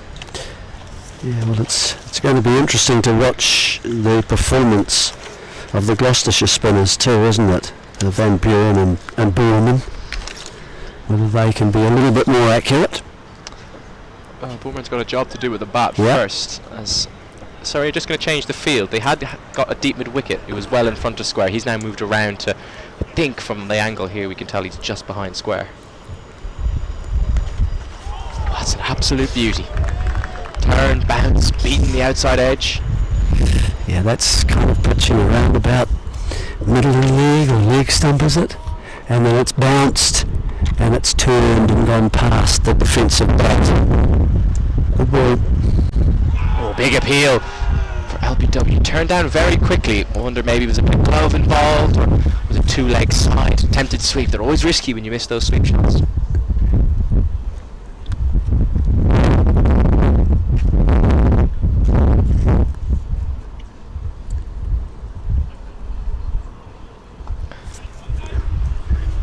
Half a thought of as a quick single there, but common sense prevails.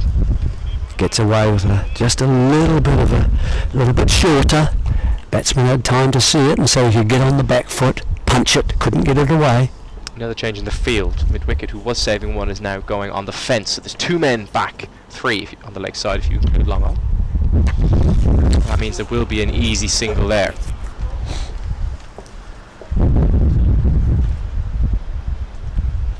There's enough turn that if you even land the ball on leg stump, it can turn right across the face of the right-handed batsman and threaten the edge, and then it's just the amount of bounce as well. So leg stump, middle and leg is a good line to start it. Try and bring it forward, not too short, don't have it drag down. Another stifled appeal. That one might have pitched outside leg. Taking plenty of pace off here is Majid.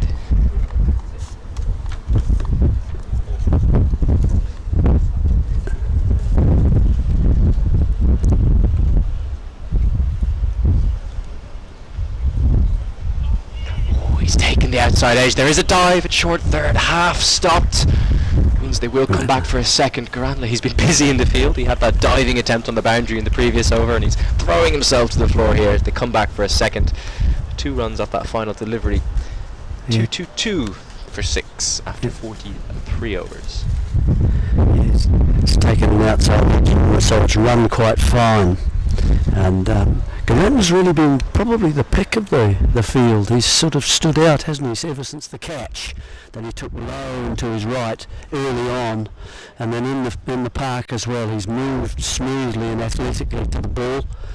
And a dive just recently also to save a boundary, and there he did as well, didn't he? Got round the ball so he could pick it up with his right hand and then returned quickly. He's been impressive. Steele to continue then. Cut nicely out to deep point, brings Ahmed on strike. This is his debut for Gloucestershire, 24 years of age, local lad from Bristol.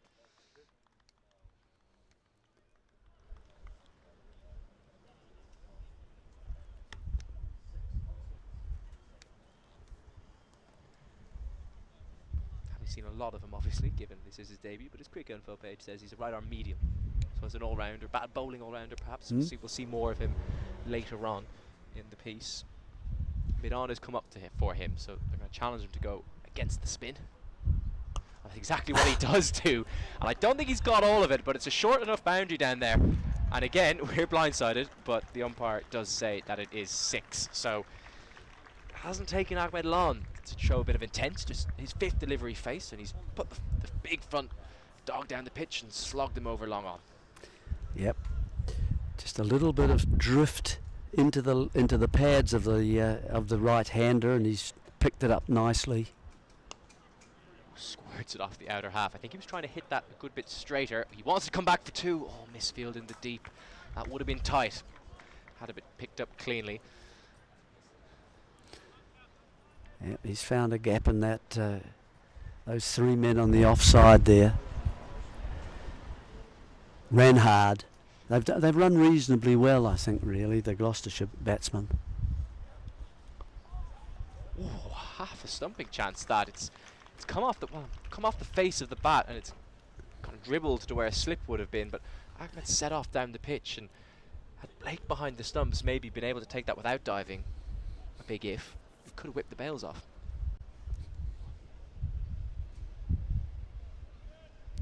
Another change in the field. Deep square has gone out, so there's now a deep backward square, deep mid wicket, and a kind of a wide long on.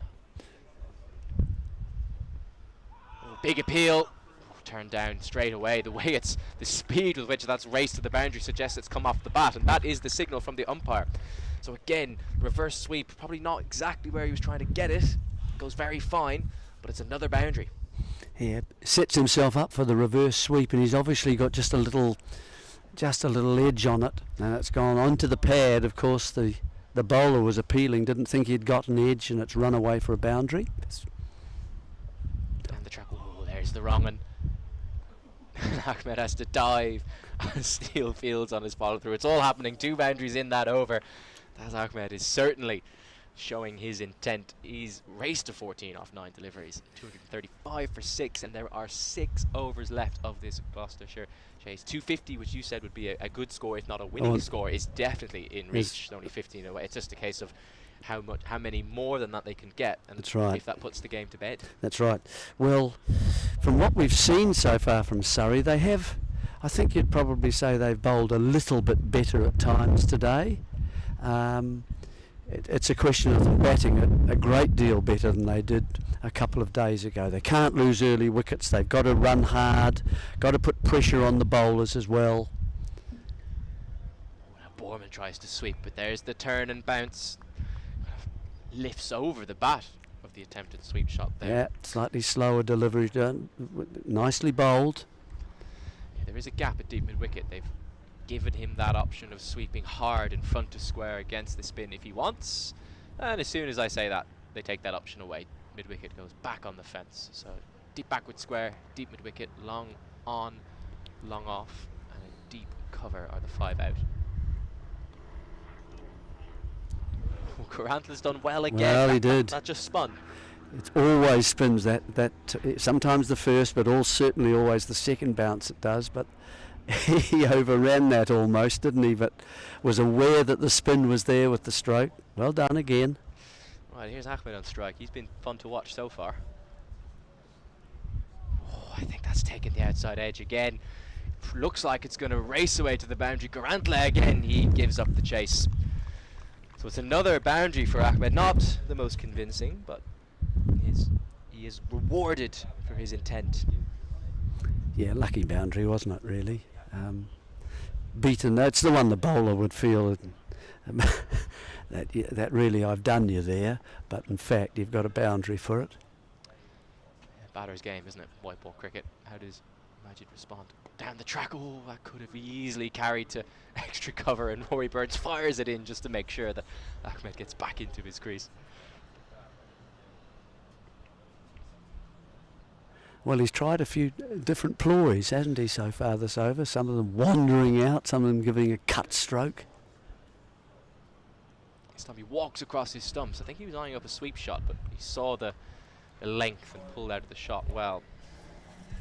It's 5 off this over so far, 1 delivery to go. This is the last ball of Majid's spell, 1 for 56 so far.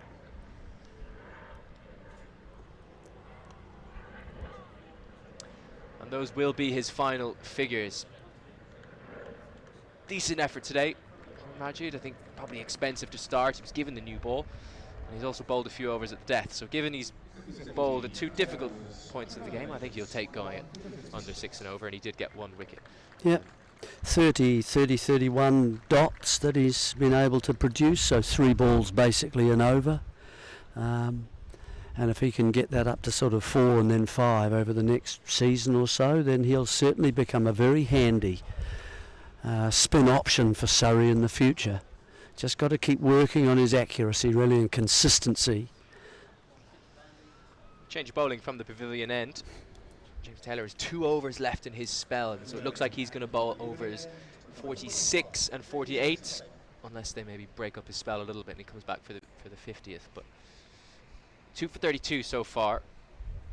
2 important wickets. He bowled an absolute beauty earlier in the day, didn't he, to get rid of Cameron Bancroft, one that nipped back through the gate. Different sort of challenge here now, bowling at the death. Borman on strike. Bit of extra bounce, I think. He's trying to run that. You can see what he's trying to do. Third is up in the ring, so he's just trying to guide that past the man. But I just think a bit of lift off the pitch and it's beaten the shoulder of the bat. Yeah. 4 men inside the circle. On the offside. Dare I say, that's not to the line Taylor was looking for. This field's set to bowl straight. No one saving one on the leg side. They're all back on the fence. Well, that's why he's not due to be bowling outside off. Width offered. This time Borman rides the bounce beautifully. Cuts over backward point. Bring himself a boundary. Yeah, very safe stroke, wasn't it, really? Could see it was short, it sat up nicely, it had the width to it, he just had to guide it, really. And that's encouraged Patel to bring up long on. Yeah, I think that's a better ploy. And to drop that sort of the third man, short third man, back to the boundary. If he's bowling this heavy length, that makes sense. Just like that. That's a much better delivery with this field, now that he's got protection behind square on the offside. It's very hard to hit that length over mid-on. Yeah, the other area he might go for is, I don't know whether he can retreat slightly. He could open a sort of a baseball-y bunt style anywhere in front of square on the offside. There's no cover at all from backward point right around to long off. He's cut that one. It's timed nicely. It's a bit of an awkward one for Surrey skipper at backward point, but he's done well. He's watched it bounce in front of him, then got his chest behind it.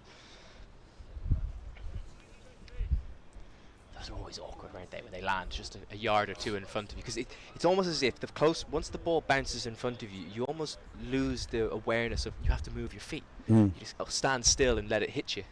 It's a human instinct.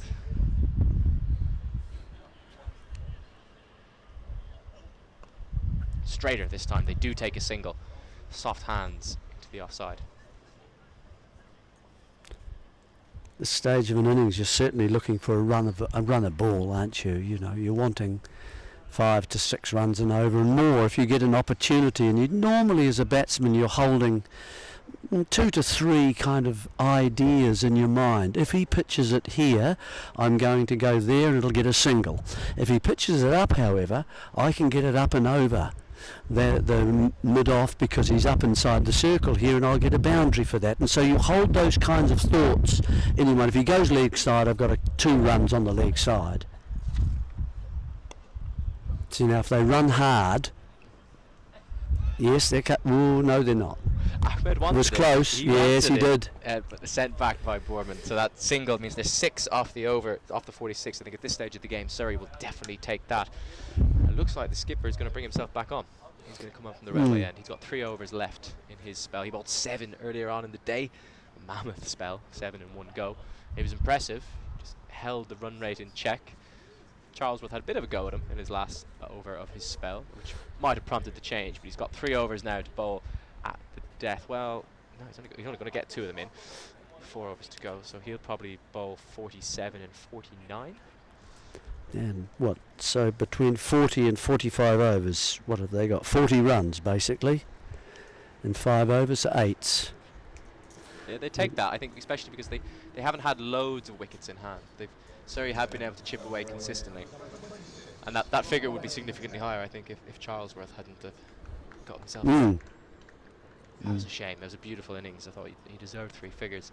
It was a bit of a tame dismissal in the end, just pulling one that on this pitch it's always very difficult to play that stroke, but instinct took over, didn't it?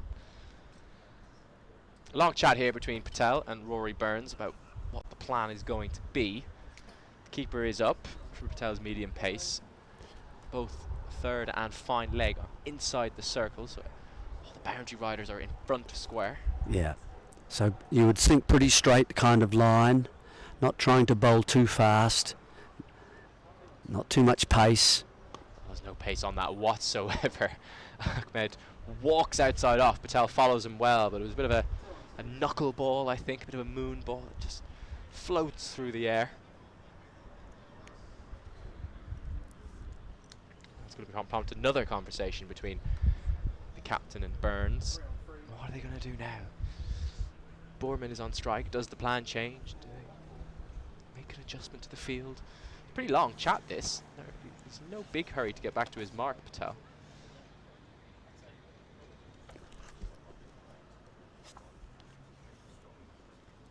Well, the end result is Point is going to go back. It looks like they're going to have two men between cover and Point on the fence on the offside. Mid-on has come up, so he's going to have to bowl wide outside the off stump here. Well, he doesn't. He bowls a straight half volley, which is dismissed down the ground to the vacant long on region. It's a good shot, actually, isn't it? It's up almost under his feet, almost a Yorker area, but he's brought the bat down very cleanly. He's got a good piece of it too, actually, and it's beat the bowler in his follow through just on the onside of the stumps. No one back there that can get around quickly. Even though there is a long on, he's a wee bit too wide. I think that's just held in the pitch. Another slower ball popped off the glove, perhaps. Yeah, no signal from the umpire, so bat or glove involved. That boundary from Boorman did bring up Gloucestershire's 250, so they did it inside 47 overs. That was the mark we had in our minds as a marker of being probably not even a par score, probably slightly above par. So everything from now is just about trying to put this game as far away from Surrey as possible from a Gloucestershire point of view. Another change in the field. Deep Point has come up. Deep Square has gone back. Mid-on as well. Sliced away. Will it carry for 6? It will. It just kept going. I think there's a good bit of backspin on the ball. It looked like it was just going to fall perfectly for Nathan Barnwell, who's on the offside fence. It just kept spinning and sailing, and it crashes into the fence, which has been put up mercifully to avoid the busy main road. Yeah, it's down on one knee too, isn't it? It's a slash, as you say, and he's got a lot of loft on it. So he's really opened the blade. Yeah, I think it's the backspin on the ball. They say in baseball as well, if you hit a home run, there's lots of backspin on the ball that carries it. Straighter this time. They will push for 2. It's a short boundary. They do well to get it. Oh, again, one of them wanted it, the other one didn't.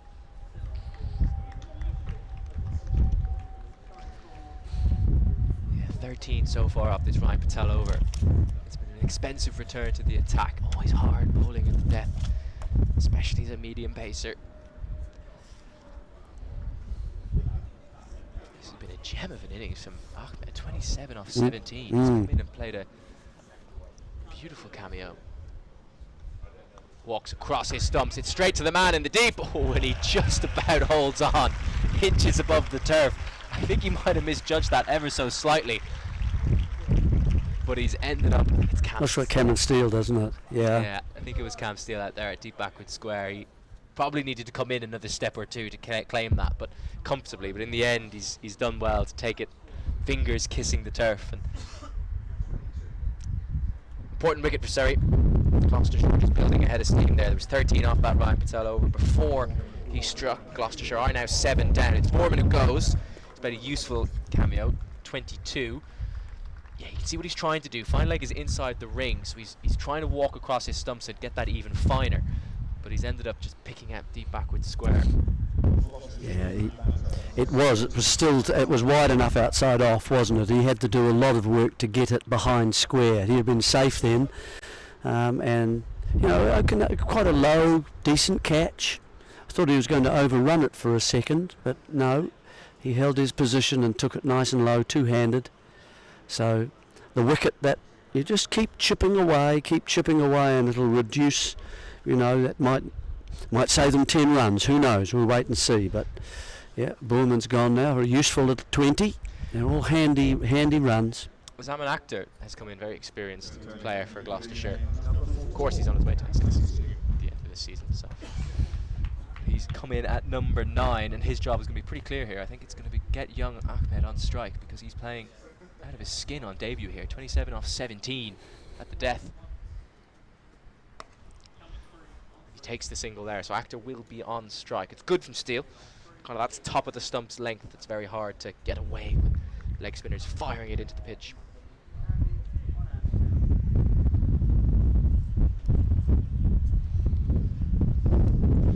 What's he got field-wise here? He's got 2 straight men back, deep mid-wicket, deep backward square, deep point.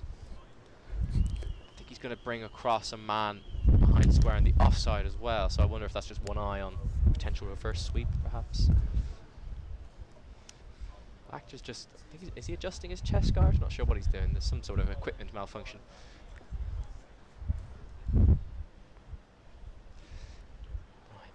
Field set for a leg spinner, really. 5 on the off, he's gone, reversed. I think that'll be 4. Oh, what a shot that is, first ball. Welcome to the crease, Zaman Akhtar. He played the reverse sweep. It's been played a lot this innings, but nobody's played it like that. Everyone's just switched their hands. He switched his feet, and he went full lefty, and he's beaten the man at point. Got a good piece of it too, really. I mean, he's hit it well enough to defeat the man right out who's in front of square now. He's now stopped and gone squarer. Well, now he goes big. Can Barnwell take this one? It's, oh, that's a fantastic catch. It knocked him back a step.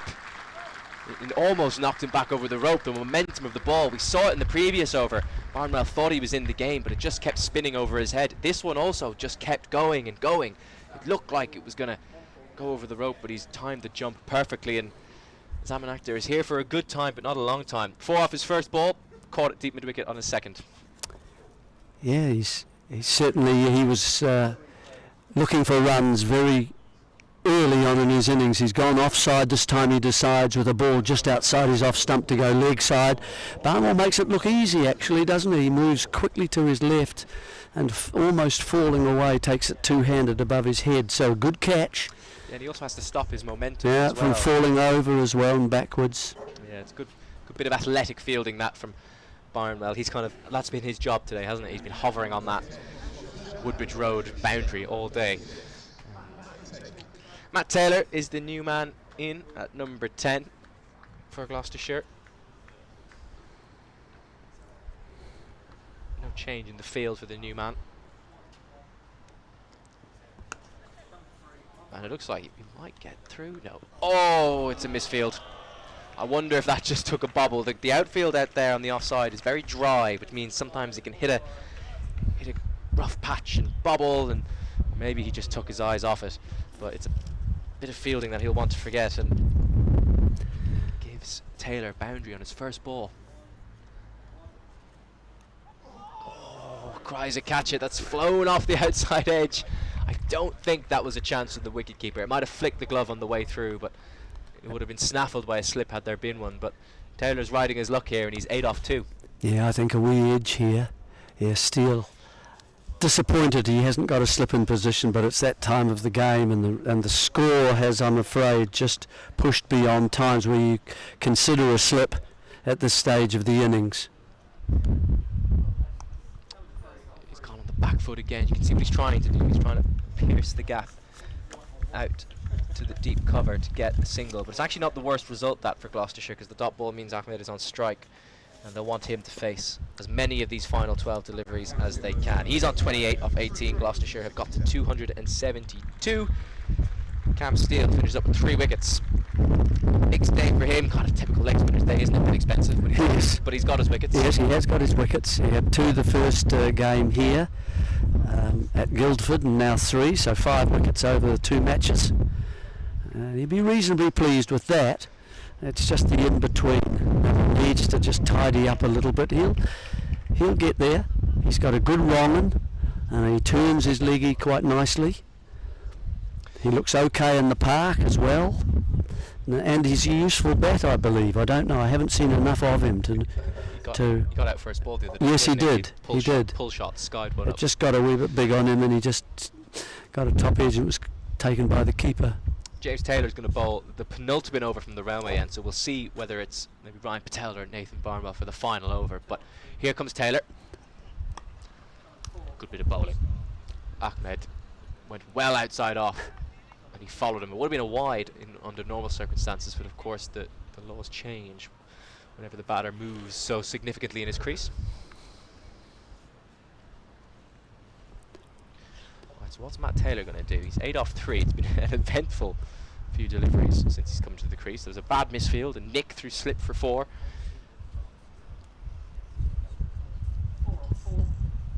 You always have to watch with the tail enders, don't you? Is he going to nick one for 4? Fine leg and third are inside the ring, so maybe the field is set for pace off.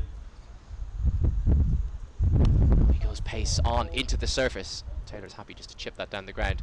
Ahmed, he's thinking it too. I think he's just been, of course, very inexperienced. He's just keen to do the right thing, isn't it? Always push for 2, but he's the set batter. He has to be selfish here. There's never 2 in this situation. He has to face as many deliveries as possible. Yeah, I think yes. I think if there's a stroke on the front foot, then it probably has to be pretty much past the bowler, doesn't it? It has to be either in the air over the bowler or just on the onside. Long on is a little bit wider. Long off is there as well, but I think you'd split those 2. He's gone for a, let's call that a reverse ramp, I think is the best way of describing it. He's ended up just following the ball outside off. It was not a convincing stroke at all. So with 5 on the offside, Taylor's clearly bowling well outside the off stump, trying to keep it fairly full, and that's why I suggest the drive really as a potential shot. Yeah, no, the square leg is up inside the ring, so he could try and walk across the stumps maybe, but we did see a Gloucestershire batter perish doing that earlier on. Well, he has walked across his stumps, and will this carry? Straightforward catch. I think that's Steele again. Yes, it is. He's been busy in the field in the last couple of overs as Steele. Ahmed walks across his stumps, tries to find that gap at deep backward square, but just ends up flicking it tamely to the man inside the ring, so it brings his innings to an end. Good little cameo that of 29. It's got Gloucestershire up towards the 280 mark. We'll see if they can get there in the, well, how many deliveries left on there in the remaining 8 balls of this innings. Yeah, a lot of work to get that up and over. It was full enough, I think, that it was hard to get underneath it to get past the man just out by around the circle edge. And so he departs, but as you're right, it was a very useful cameo, looking to attack all the time since he's arrived at the crease. Exactly what's required for the last couple of overs. And he didn't miss many. He missed his little ramp, which was a difficult and you know, hard shot to play. But his other strokes, I thought he did the job. Josh Shaw's the last man in. 274 for 9 is the score. Gloucestershire probably already have a more than competitive total, but they are at risk of not completing their 50 overs here with the number 11 in. 8 balls remaining.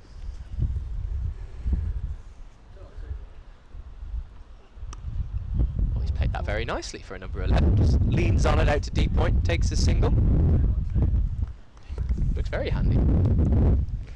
They've timed their innings very nicely, actually, haven't they? I mean, once the 2 men went in the 9th and the 10th overs, they're both the openers, they've then had partnerships right throughout that have been sort of 9 overs or 10 overs and so on. They've made their way to 40 overs just 5 down. So I just think they've managed the whole thing quite nicely. It's not an easy pitch. Yeah, I think that's clever cricket from Matt Taylor. Just guided that out into the deep. He's happy taking the single to ensure that he has the strike for the final over. Gloucestershire have reached 276 with those 6 deliveries remaining. Still, they end up on a few minutes' time. Well, you'd think if you got back to the ball, you'd get certainly another sort of 6 or 7 runs off this last over. It looks as you say, they can both hold the bat okay, and so it looks as though it's going to be between 280 and 290 as a target, and I think that's going to be a pretty challenging one at the moment for Surrey. If they attain it, it'll be a really good game, because you do lose wickets along the way on a pitch like this. You suddenly lose 2 together, and it's quite difficult to start your innings. Surrey skipper is taking the responsibility of the final over. Ryan Patel He's a good day with the ball, 2 for 38 of his 8 overs so far. Slower ball, but it's hit very straight. Work to do for long on, he won't get there. That's placed absolutely perfectly, straight between the two men, back and into the sight screen. Really nicely controlled stroke, wasn't it? It was a little bit wider, and so he had to reach it. So it was an angled drive, if you like, the angled bat, but he got it right in the middle and over the top of the bowler. And it was that same shot I was talking about the over before, where you get it in between the two men, long off and long on. How does Patel respond? 5 deliveries remaining. Slower ball again. This will take some catching. It might well land safe. Oh, I tell you what, Rory Burns has nearly worn that in the face. I think he's realised last minute he's not going to get there running in from long on. He's put in a dive at the last minute in forlorn vein, and it's nearly bounced up and hit him in the nose. Yeah, he slid at the end, didn't he? Slid to get there, but feet first, so he wasn't going to be diving towards with the head first. 6 up the first 2 deliveries. Cut hard. Work to do on the deep, but it's hit too hard. Adam Thomas out there. He only had to move that 5 steps to his left-hand side. But the timing of that stroke from Matt Taylor is such that it's another boundary. Great stroke. Slower ball, again going slower and slower, Patel, but it's been dragged down a little outside the off stump. Really good timing. Found the gap and hit it with real pace. Slower ball again. Hits pad, but I think it was well outside the line of off stump, so no appeal. Much needed dot ball for Patel.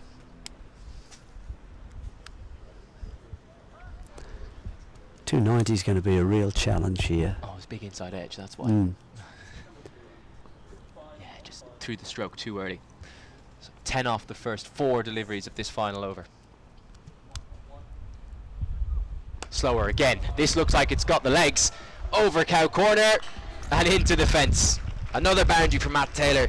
This is a sensational hitting display at the end from the left arm quick. That's the 3rd boundary of this final set. Just a length outside off stump that he's fetched, opening up the front leg and just hitting cleanly through the line of the ball.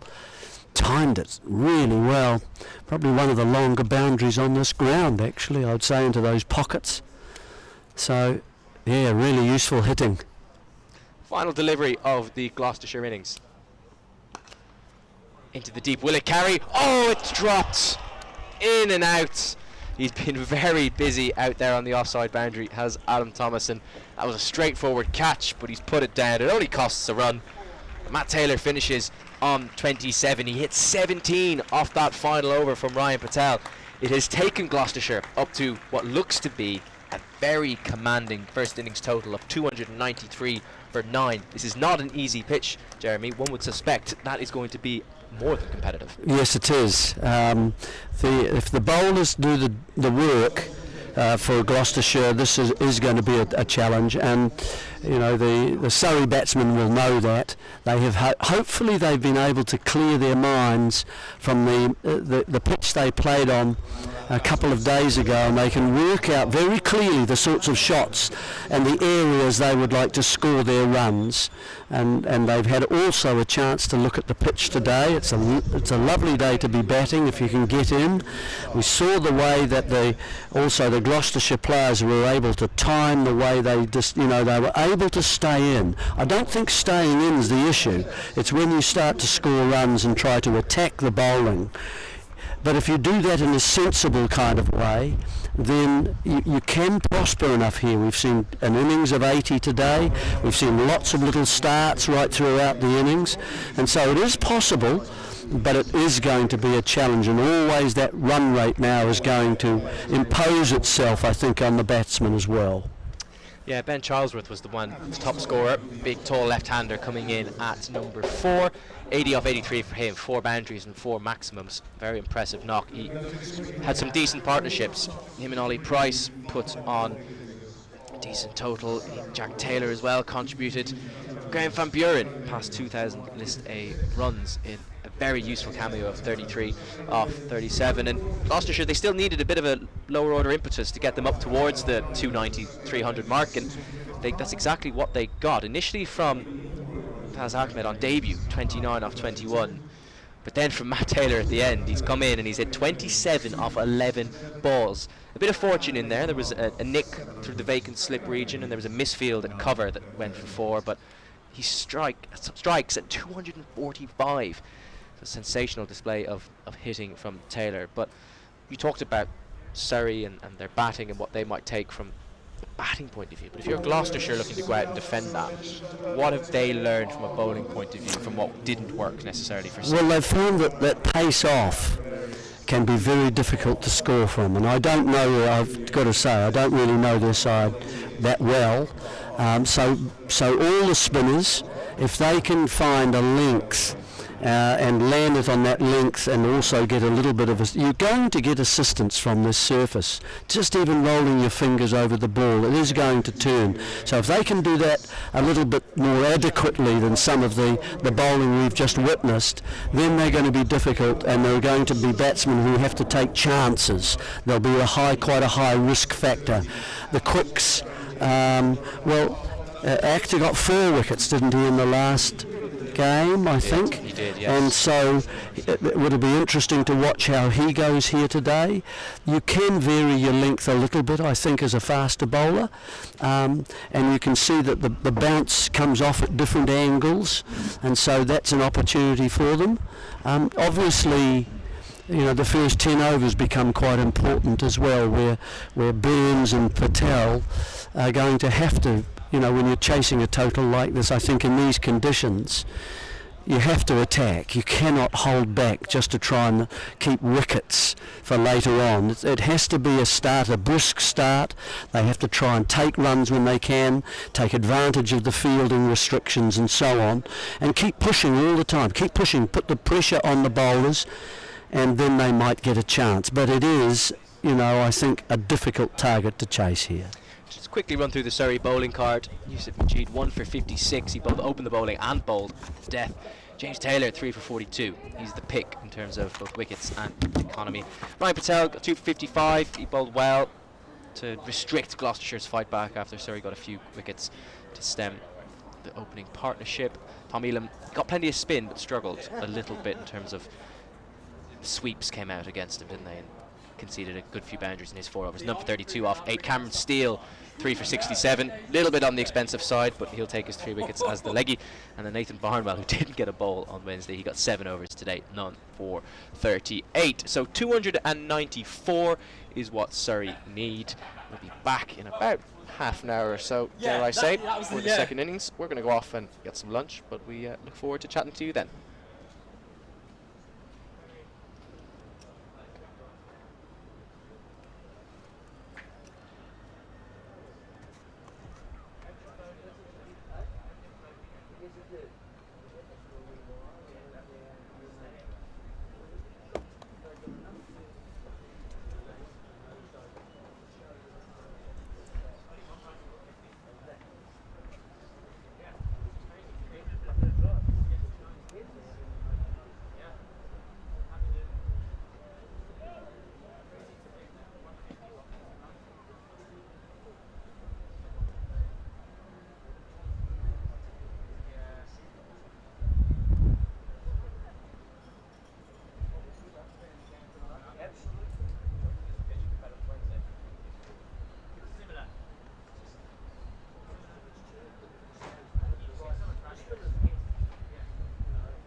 it up a bit. For half an hour usually, so I reckon they'll go out about 20 minutes.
Medical.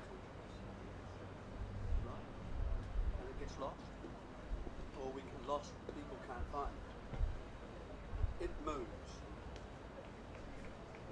What's it like to move? Does it move to places where people like reading?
any time. Well, welcome back to Guildford, where Surrey are about to embark on their run chase of 294 runs to win after Gloucestershire. Well, they kind of just scored runs throughout the innings. There was a bit of a lull in the middle overs, but for the most part, they got off to a strong start. They had a strong finish. My name's Cameron Punterme. You're watching the Surrey live stream, and I'm joined by Jeremy Coney to talk us through this over 10 overs. Jeremy, how do you rate Surrey's chances? Well, I think they've got to start well. That's the first thing. That they don't lose wickets, willy-nilly in the first 10 overs. Something like 45 to 55, that sort of thing in the first 10. Go Burns. Ball takes the outside edge. Starts with a single. Matty Taylor opening the bowling for Gloucestershire. A number of strong seamers on the show. Looking forward to watching Zuma Actor, as he's very highly rated. Got a bit of pace about him. Look, I think that as far as the batting side are concerned, you've got to attack length. That's too full. Even if it's just short of a length, a little skip down the pitch and over the bowler. Skip a Ryan Patel off the mark as well. And I think what that would do, it doesn't. The first thing is that you've got the percentages on your side. If you actually hit the ball straight down the ground, you've got the full face of the bat. It's your best chance, rather than trying to hack across the line and so on. So a little skip to produce a lofted drive. You don't have to hit it for 6. It's a case of getting it past the 30-metre circle and over the top of the fielder that's standing there. It'll skip away for 4. And, a couple of those, 2 of those to the same bowler, he's wary suddenly and he'll drag down a little bit more. It may give you the opportunity for some shorter deliveries.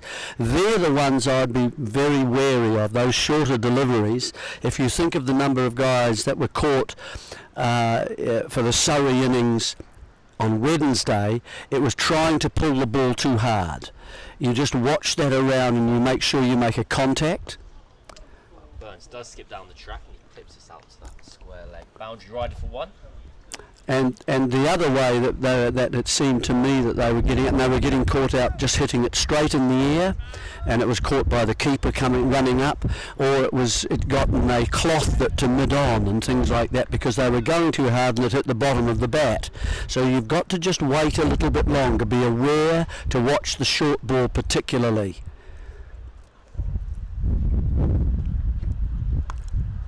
A bit shorter of length and defended down into the ground. Solid start from Matt Taylor so far. He gave Gloucestershire such a good finish with batting, and he finished on 27 off 11 balls. 4 fours and 1 6. Just a little late in the evening boost. Yeah, you run your eye down the score by Gloucestershire, and you look at the runs that were taken, there are a lot of kind of 20s and 30s. There was one score obviously over 50, only one. That was an 80, of course, by Charlesworth, but the rest were 20s.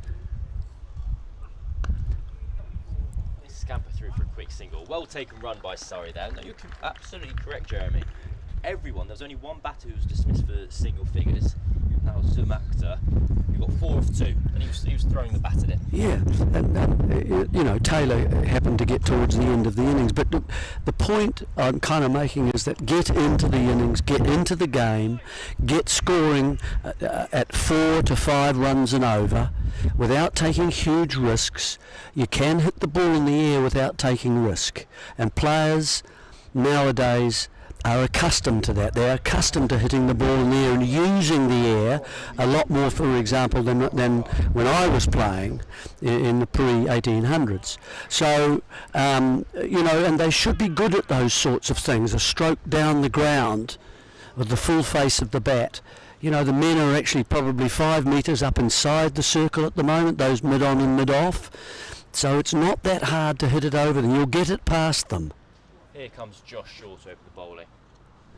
Woof! Okay, a lot of swing for both batter and bowler there. It's gone all the way through to the wicketkeeper for a dot ball. It's the first wee bit of swing we've seen in the game, actually. Back into the left-handed Patel. And so he's just got to watch for that. And instead of looking to hit square in those kinds of big places, you come down at the ball. You're ruling LBW generally out of the play by doing that. And as I say, just hitting down the ground. And you'll get a short ball because of that. Another swing and a miss from Patel. That time the ball doesn't swing. A little bit shorter in length from Sean, so the ball scuttles along. Yeah, it's just more important you get a good contact, Cam, rather than edges and whether it's an outside edge or a leading edge or an inside edge. Just watch the ball closely and hit through the line if you have to. And the ball, as I say, it will skip away. And so that's the way I think I'd start. And the field, once it spreads, don't miss the ball. Oh, well, that skewed off into the offside. It was an attempted pull shot to the leg side, and Ryan Patel is going to get forward to the offside. Okay, well, he's a little bit late on the ball in that case, isn't he? Just get that there. The bat has not come through for time with the delivery, but he's got his boundary. That's good. It's important they keep up with a kind of a run rate, and then not to lose wickets in clumps is the other thing. I think that if you look at the way that Gloucestershire batted, that's down the leg side, and Rory Burns says no run please. The umpire waits for his signal. I think just clip the pad on the way through. I might have done Ryan Patel a disservice the ball before. I don't know. I'm a bit confused by the shot he was playing. I thought the shapes he made naturally looked to me like a pull shot, but I think maybe he was trying to lift that over the offside. Yep. Well, it's See a replay here. That's the right that's side, just off the yeah. iPad. I can see that one.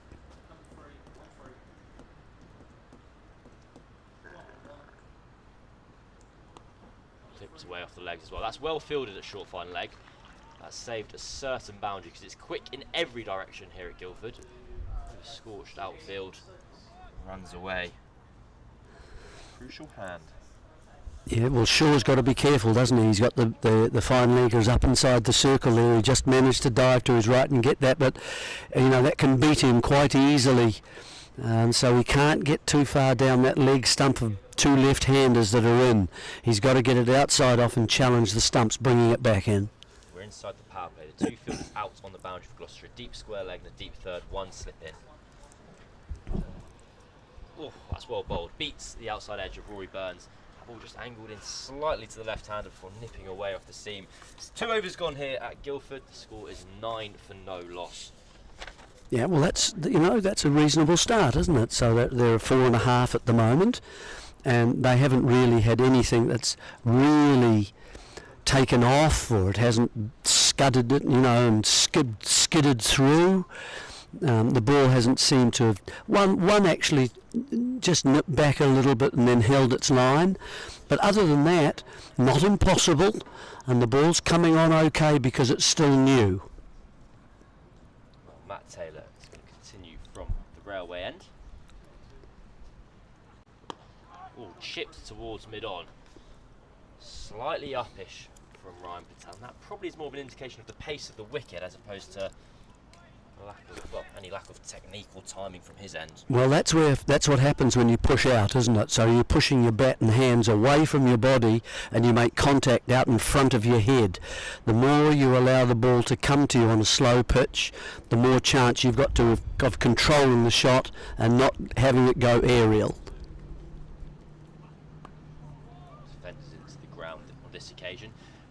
On Wednesday, you're referring to the idea of, and you've mentioned it on at the top of the innings here, that sounds like there's two ways of going about it. You can either wait a bit longer, or you commit a little bit more and you go, right, I'm just going to almost chip this over the ring, and if I'm confident that I can line the ball up correctly, it might not hit exactly where I want it into the bat, but I'll clear 40 yards and get a boundary. Yeah, and as I say, I like to see a little skip with that, to go at the bowler a little bit. It sends a very strong message. That skews off the inside half of the bat away to deep square leg, just for 1 run. Some form of catch match day for mental health. I think every year is probably something. strike here. He's on just 2, having faced 4 deliveries. Took a boundary in this innings so far. That's a lie. Ryan Patel got 1. Well run again by Surrey. The second very good single they've taken to that offside. Yeah, well, if they can keep doing that in between the slightly bigger shots, then that'll be very handy indeed. The men are hanging back a bit because there's no cover, of course, in terms of an outfielder beyond the 30-metre circle on the offside, other than the third man. So they're just back a bit towards that 30 metres. Chance for a single. Not on this occasion. Defends too strongly to cover. Well played by Ryan Patel, however. See the run rate required, exactly 6 and over. 1 runner ball will get Surrey home, and someone's going to need to bat well. It's not the easiest, well, I'm contradicting ourselves a little bit, it's not the easiest wicket to start on, it seems, but every single Gloucestershire player got in. It was only David Charlesworth who went beyond 50, he finished on 80. David Charlesworth, Ben Charlesworth. David Charlesworth is a journalist. Cuts, and that'll be 4. Second boundary of the innings. There wasn't much control to Ryan Patel's first boundary, but plenty on his second. It's a strong end to the third over from Surrey. The score's 15 for no loss. Yeah, good shot. Just a bit of width, and Patel saw that, didn't try and overhit it at all, and cut the ball nicely, and it was always safe. As soon as it beat the field, it was away. That's a very handy boundary towards the end of the over. When the spin comes on, of course, as I say, don't miss the ball, and make sure that you're not turning the bat through the lead to allow the leading edge to arrive. Got to go with the spin a little bit, and that's when it could become a little harder and more difficult. But you can get your sweeps away, as we saw the Gloucestershire men doing. Oh, that's edged over the top of first slip. Oh, the third man prevent it from going forward. He will. He's done exceptionally well down there on the rope. Saved a certain boundary. Was good fielding, wasn't it? It was over the top of slip, or just wide of slip, as well, as he looked to just angle it. He got a top edge. Because it was a top edge, it was bouncing, and it allowed that third man to sprint along, and it was bouncing up, and he could get a hand to it. Saved 2. Really excellent work by Borman. Down deep. Batted well as well. Only his 3rd professional game here today at Guildford. Coming round the wicket. Flips into the leg side as well. It's been a good start from Surrey. It's a contrasting style to how Gloucestershire's innings went about, which felt a little bit kind of boundary dot, whereas Burns and Patel have so far successfully rotated the strike. It's been a pretty steady going, comfortable opening 3.2 overs for Surrey.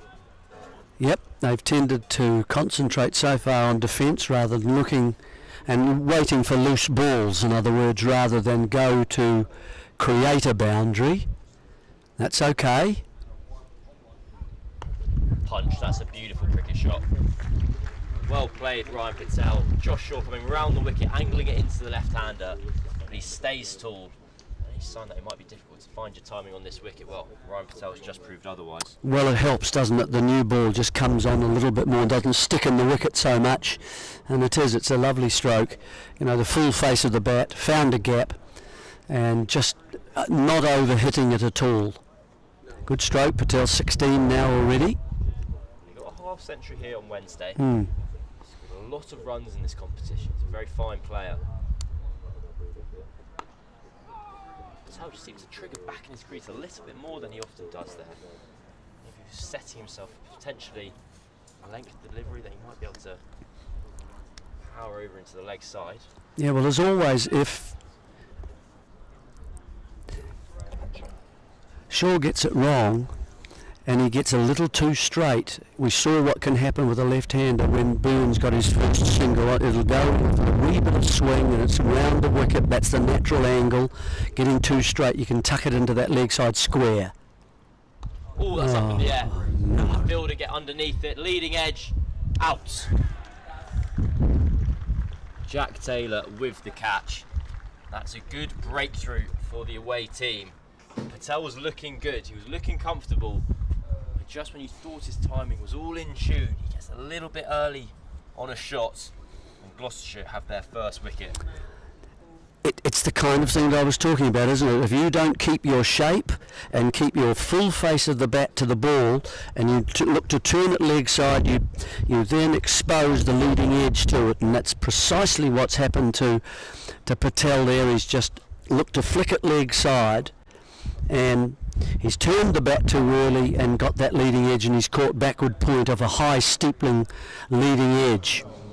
So first wicket fall a little bit earlier then, and it was round about sort of leg stump and perhaps angling down as well, but it's a costly error, and it's cost Patel his wicket. He was a dangerous player, and not the sort of thing that you need when you're chasing a bigger total. I deprived Daz Ahmed of his moment there on debut for Gloucestershire. It wasn't Jack Taylor there at that point. It's the young man. Well, there's a number of success stories. Jerry Coney's out hiding the screen from me. I don't No, come round, because it's the sun, you see. The sun's on that awkward angle. I'm going to push it there. I'm going to push it there. No, I make excuses for me. I can't move this far, Jeremy. My wire's not long enough. Anyway, very fine catch between Adam Thomas, Nicol Gruntler, and Daz Ahmed. We've got three very fine catches from three young men early in their careers. Josh Shaw in to Adam Thomas here. Adam Thomas missed out on Wednesday. He's one of the many England under-19s that are on show in this competition. He's faced his first ball. It's the end of the third over. The score is 22 for 1. End of the fourth over, beg your pardon. One mistake leads to the other. That's what kills you, Jeremy. They say that in chess. It's not the first mistake that loses you the game, it's the second. Well, it depends on how long what the gap is in between the first and the second, I guess. The idea is that the best players, once they realise they make a mistake, they don't spiral from there. They level themselves out and continue to play their natural game. Well, tell me about Thomas. Adam Thomas, very fine young player, plays his cricket for Ashstead Cricket Club in the Surrey Championship. Yes. He scored 100 against my club, Spencer, earlier this year. I didn't have to play. You were bowling, were you? Oh, no, I was in the twos. Okay. Pulls out to deep square leg, and that's a one bounce four. Lovely shots from Rory Burns, who just picks that up from Matty Taylor. It's a real sign of controlled aggression there from Rory Burns. It's exactly what you like to see about an opener who not hurried, just a naturally appropriate stroke, isn't it? Dragged down a little bit, didn't bounce too much, outside the off stump, got it sort of almost a straightish kind of mid-wicket. In behind on this occasion, Rory Burns. You know, my friend who was playing in that occasion against Thomas said he came home and we were sat at the bar, he goes, I think Thomas finished on 120 or 130, a 50 over game. And he went, oh yeah, he didn't really play a shot, so I didn't think much of him. And then I looked up and he was on 85. And he's like, and then I realised he was quite good. And I went, that sounds about right. And he went, yeah, he's a professional cricketer, he was better than us. Are you happy with that description? Driven up towards mid-off. I thought that was quite a charming anecdote. Yeah. No, and appropriate too. Oh, quite. I wouldn't say anything inappropriate on this stream. No, well, you're not going to get away with that. You know that. No one can. Absolutely not. So nearly 6 and over at the start here. That's fine. They've just got to keep. They've established a start. Nearly 30, and it's a case of just pushing on from here. Lost a wicket, of course. Now Slips moved out. Yeah. Cameron Bancroft's gone into mid-wicket. So what little movement Gloucestershire thought they did have of the ball is now gone. They're going to be bowling straighter. There he is, targeting those stumps immediately. Bancroft in play at mid-wicket. Yep. Good stop. Hard luck Burns. You got a good piece of that too, flicking it.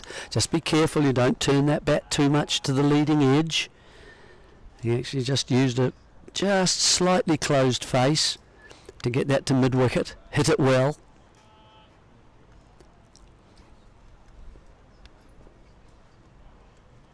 Catching cover in place. Short mid-wicket also. Burns defends the ball down to back in the game. But what you want to avoid as well is going through periods of inactivity, don't you? I mean, you need to keep that scoring rate, whatever it is, keep it going. Don't have, a big over and then have 3 average overs. You've got to find a way against each bowler to keep scoring. If he gets too straight, then you're just heading past the umpire there for runs. That's wide. Swing and a miss from Burns. Maybe just eyes lit up a little bit. He knew that Gloucestershire were going to be targeting his stumps, and he got a little bit of a whip, threw his hands at it, missed out. At the end of the 5th over, the score was 26 for 1. Are you familiar with how Daz Ahmed's come to be a professional cricketer and be walked out? Tell me about it. Well, it's a very fine. It's a lovely story. There's been a bit of a renaissance. Doesn't feel like the right word, but I'm going to use it anyway. Of kind of people and institutions offering second chances to kind of late developing cricketers. So on the one hand, there's SACA, which is the South Asian Cricket Academy, which is aiming to kind of address the disparity between the number of South Asian players in the recreational game to the professional game, and that's had 15 players become professional over the last couple of years through it, give or take. And Daz Ahmed was part of the MCCYC, so Marylebone Cricket Club, young cricketers. Thomas drops into the leg side, takes a run, he's off the mark, where along with Graham Swan, they basically kind of ran this trial camp where they got all the best young cricketers in the country without a contract to come down, have a few trials as an effect, and they whittled down the group until they had a squad of however many.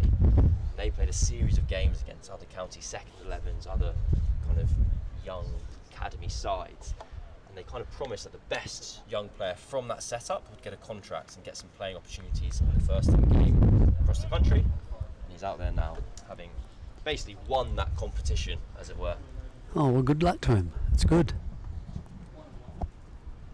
Shaw into Burns, who tucks into the mid-wicket. Full of any interesting tidbits you want, just come my way, Joe. Yeah, no, well, I'm sure you sound as if you know.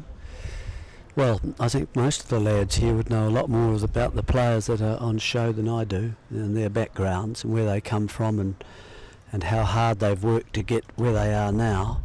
Yeah, it was just to provide fresh eyes of wisdom. Well, that's how I've always referred to you. Well, and so what's his main strength? Driven down the ground. Will that beat mid-on? No. Well fielded by Van Buren at mid-on. Daz Ahmed. What's his main strength? A bowling all-rounder, I believe. Right. All-rounder of sorts. He's been playing a number of games for Gloucestershire second 11. You can see he's kind of contributing a bit with the bat and ball. Came in lower in their order today and contributed with a nice 29 off 21 deliveries, which at that stage of the innings really provided a little bit of impetus, where there was probably a fear that once Charlesworth got out, there might be a bit of a fragile, elongated, or more to the point, inexperienced tail. Between him and Borman, they kept the train rolling. Defended into the ground by Adam Thomas.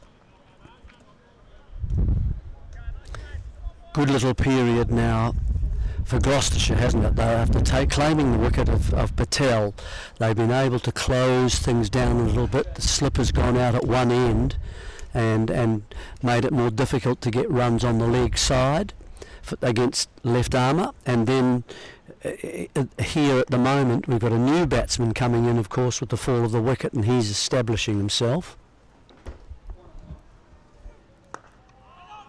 Thomas kind of stabs down on that a tiny bit late on that delivery from Josh Shaw.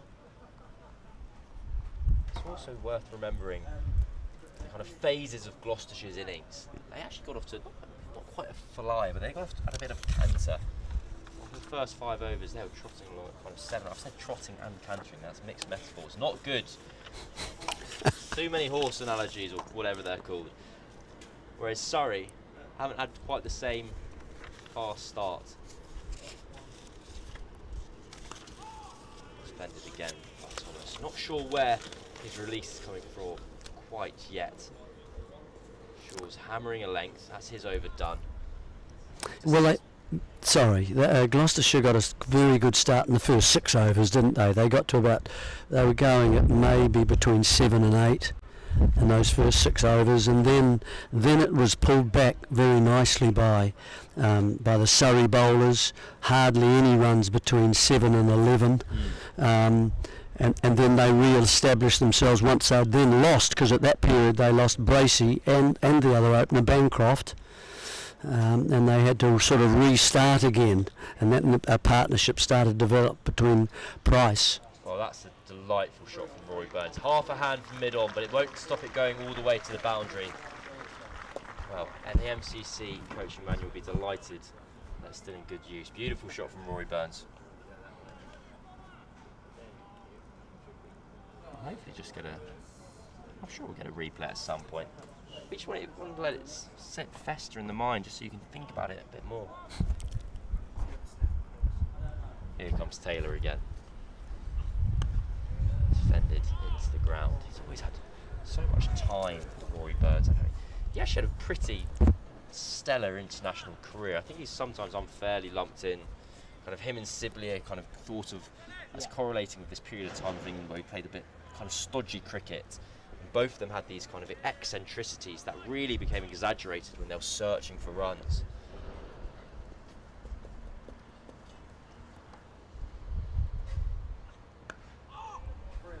I find it interesting. I don't know whether you had it at all with your own technique whilst you were playing, but both Sibley and Burns have kind of quirks. So Burns... I can't hear your comms at the moment, so if you just let him talk, then sorry mate.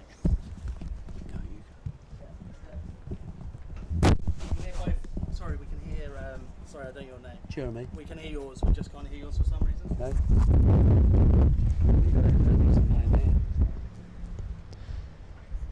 Taylor comes in again, defended into the offside. And so Burns had this kind of trait where he'd kind of lock and load his eyes. He'd almost kind of click as if like loading a gun. He'd look over to mid-wicket and he'd be lining up his left eye. Sibley had kind of little triggers with his hands and kind of get everything in nice, neatly and ordered. And when they were searching for runs, to be more them true to themselves, they almost leaned further into these eccentricities. Defended again, no run. But then, kind of when they went away from the international game, and kind of, often they went back to kind of coaches that had previously helped them out before, slowly they regressed from those.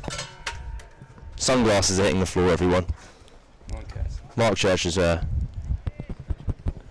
a smile and a giggle. 1-2, 1-2. Matt Taylor's just going to come in and bowl. It's Rory Burns again. I just find it interesting at what stage players are in their careers and what it means for them to kind of be true to themselves for some motivational talk. Scores at 32 for 1 after 7 overs.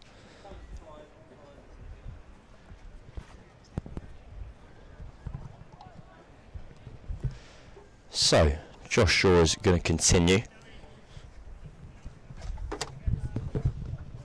Jeremy Coney is now back alongside me. Did you enjoy that tale of mine? Of course. Thank you, there we go. Correct answer. Josh Shaw into Adam Thomas, catching cover and a slip in place. He defends that into the leg side, he's able to get one. Just his second run of his innings. He's been staying very kind of leg side of the ball in his defence. Is that a positive or a negative? Well, it depends on where the ball is, doesn't it? Good really? Guy, he's played the game as Jeremy, that's why we get him in. You're 2 off 6. That's okay for a start.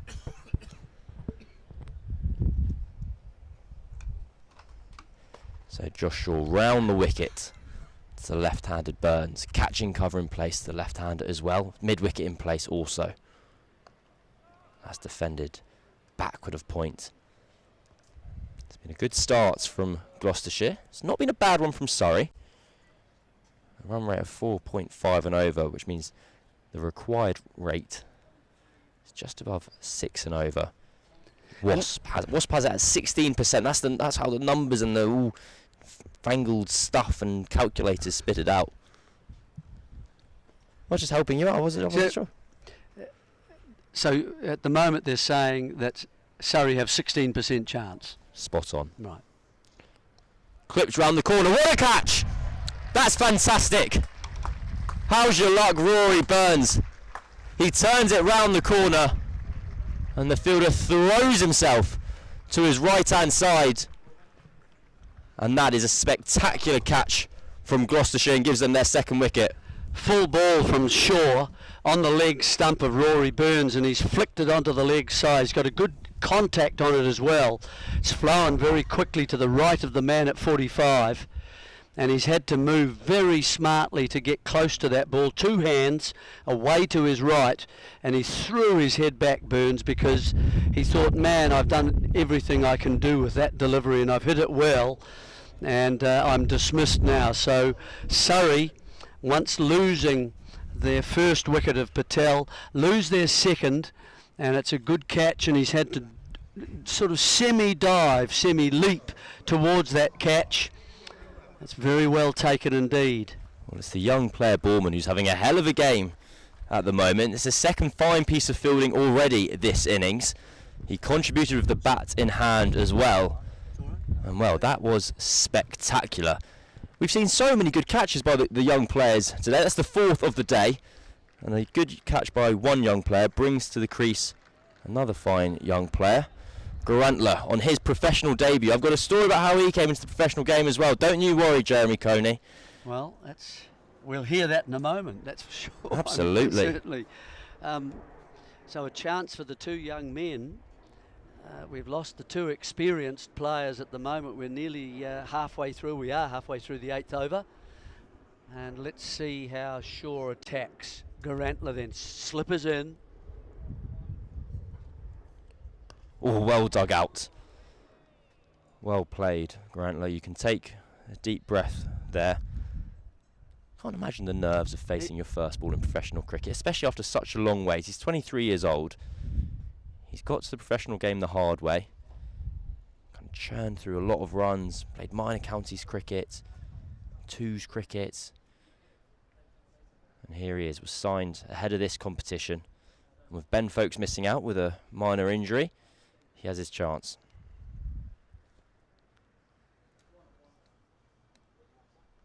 Short, that's cut away to the offside. It doesn't make it through, but quite an elegant little jump as he played it.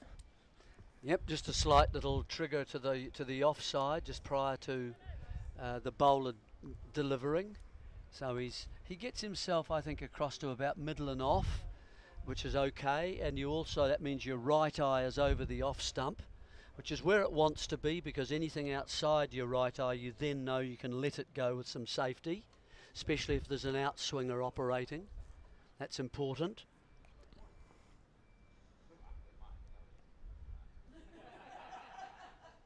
Oh, that's out. Has he caught it? He has. An inside edge, short of a length, has almost ballooned off Garantler's thigh pad and come all the way back to the bowler, and Shaw's taken a spectacular caught and bowled. It's 2 fantastic catches for Gloucestershire in the same over, and well, Surrey are really struggling already. It's 33 for 3. Yes, that looked as if it bounced a wee bit, and as far as Garantler was concerned, it just upset the way he was playing and was wanting to play, and it surprised him, I think. And the bowler in his follow-through did very well to change the direction, which would be naturally away to the offside, and he was able to get across to the leg side of the actual surface itself and dive and take the catch. So Garantler goes without scoring, and certainly now Surrey in some bother, bowled from quite a wide angle out too, and got to it with just the one hand, or the right hand. He's obviously a right-hander. Well, how's your luck, Nikhil Garantler? A duck on debut for the young man, but Josh Shaw, well, he's all of a sudden in a bit of a flow. His 3rd wicket of the innings, Gloucestershire's 3rd wicket. He's got all of them, and it's 2 stunning catches in the space of 4 balls. And well, Gloucestershire, they'd been bowling fine, they'd been bowling well. It hadn't been spectacular work by any means, but 2 real pieces of magic in the field means they're well ahead of this game. We'll see what Wasp has to say soon. That's how they work out the numbers and gives a prediction. Yeah, well, I think it was about the 10th over that Gloucestershire had their 2nd wicket of Bancroft out. They're just a couple of overs ahead, and there's got to be more runs scored as well. Oh, that That's just scooted a tiny bit low. Thomas stabs his bat down on it. He's been joined by Ollie Sykes at the non-striker's end. Definitely need a partnership now, don't they? They can't afford to lose another wicket. The run rate is now starting to feel the pressure of the wickets falling, and so it's lagging behind. You'll find the run rate required is starting to accelerate a bit more. Wasp has nearly hit the ground. Oh, Wasp has gone all the way down to 2%. It's far too low really for a Wasp, I would have thought. Unless you're looking for feet to try and sting.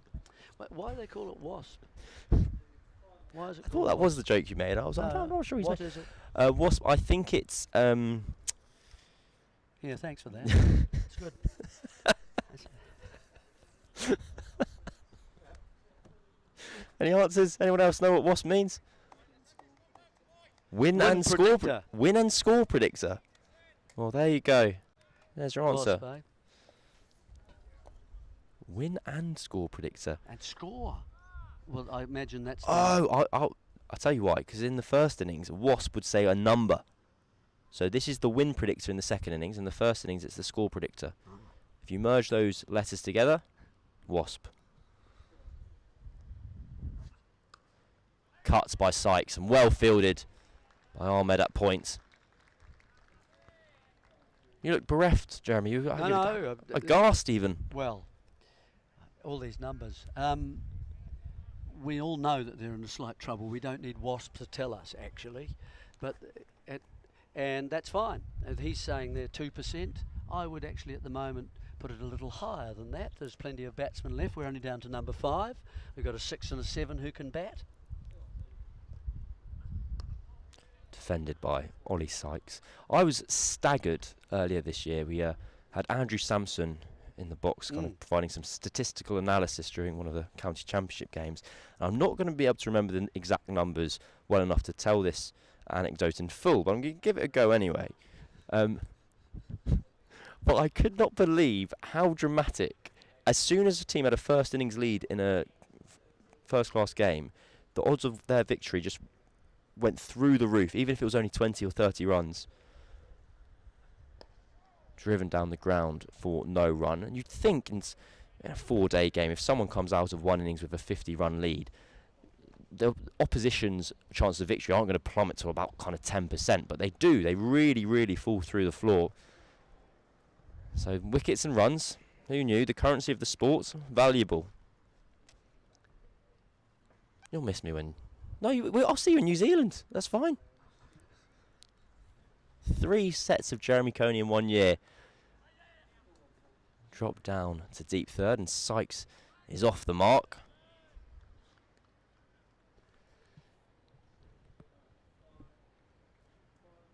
That's the end of the over. 9 overs gone. It's 35 for 3 here at Guildford. You're...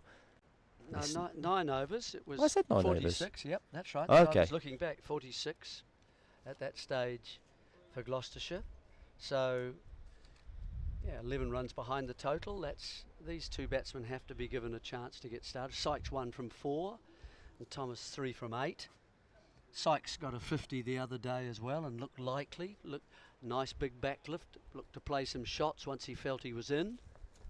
Got himself out, as I remember, hooking a ball and clothing it to mid-on. Well, he might be able to do a little bit better today. That run rate is again dipped under 4 now. Oh, that beats Sykes outside edge. I'm Cameron Punsonby. I'm joined by Jeremy Coney here on the Surrey live stream. Surrey in a spot of bother. Wasp has their winning percentages all the way down at 1% now. It's a 1 in 100 game, but, well, every 100 times it's got to happen once, by definition. And today could be that day. We might be about to see something very special for some young Surrey players. Josh Shaw himself, with ball in hand, has been bowling fantastically well. He's got 3 for 15. That's cut to the man on the ring. No runs scored. 4 men on the offside in front of the bat for Sykes to consider. Obviously there's a backward point. One who's a cover point more to his left and a little bit deeper. And then Bancroft himself, I think, is in at a sort of a more of a short cover than a cover, looking perhaps for that leading edge of a semi-drive. That's up, driven and well fielded again by Gloucestershire. That's that one to Bancroft to his left. He's stopped a couple there actually. Good shot though from Sykes. He shouldn't feel bad about that, just a bit disappointed it didn't thread its way through the arc of fieldsmen there. Wonder why perhaps has the movement stopped, or is there a thought of a slip in this case for new batsmen at the crease? I wonder whether Gloucestershire, when you have the advantage of having taken 3 wickets, you can almost play the game as it comes. Well, here we go. Fielder at backward point is asking, do you want me to go in and grab? Josh Shaw says no. That was just a little cutter into the surface. Price is the fielder there who does the work. I guess they could say, well, you're 3 down. You need more than a runner ball. We're going to ring up. We're going to have catches in front of the wicket. We're going to bowl at the stumps and we're going to put it on you to take the risk. Which is absolutely fine. Absolutely fine. As I say, it's batsmen looking for length. No one yet has tried to get down to anybody to hit him back past the bowler. No one. Or over mid-on or over mid-off. It's a safe shot. Short pulls. And that'll be 4 runs. Behind square, no protection there. And Sykes has his first boundary. Slightly surprised to see the short ball in action there.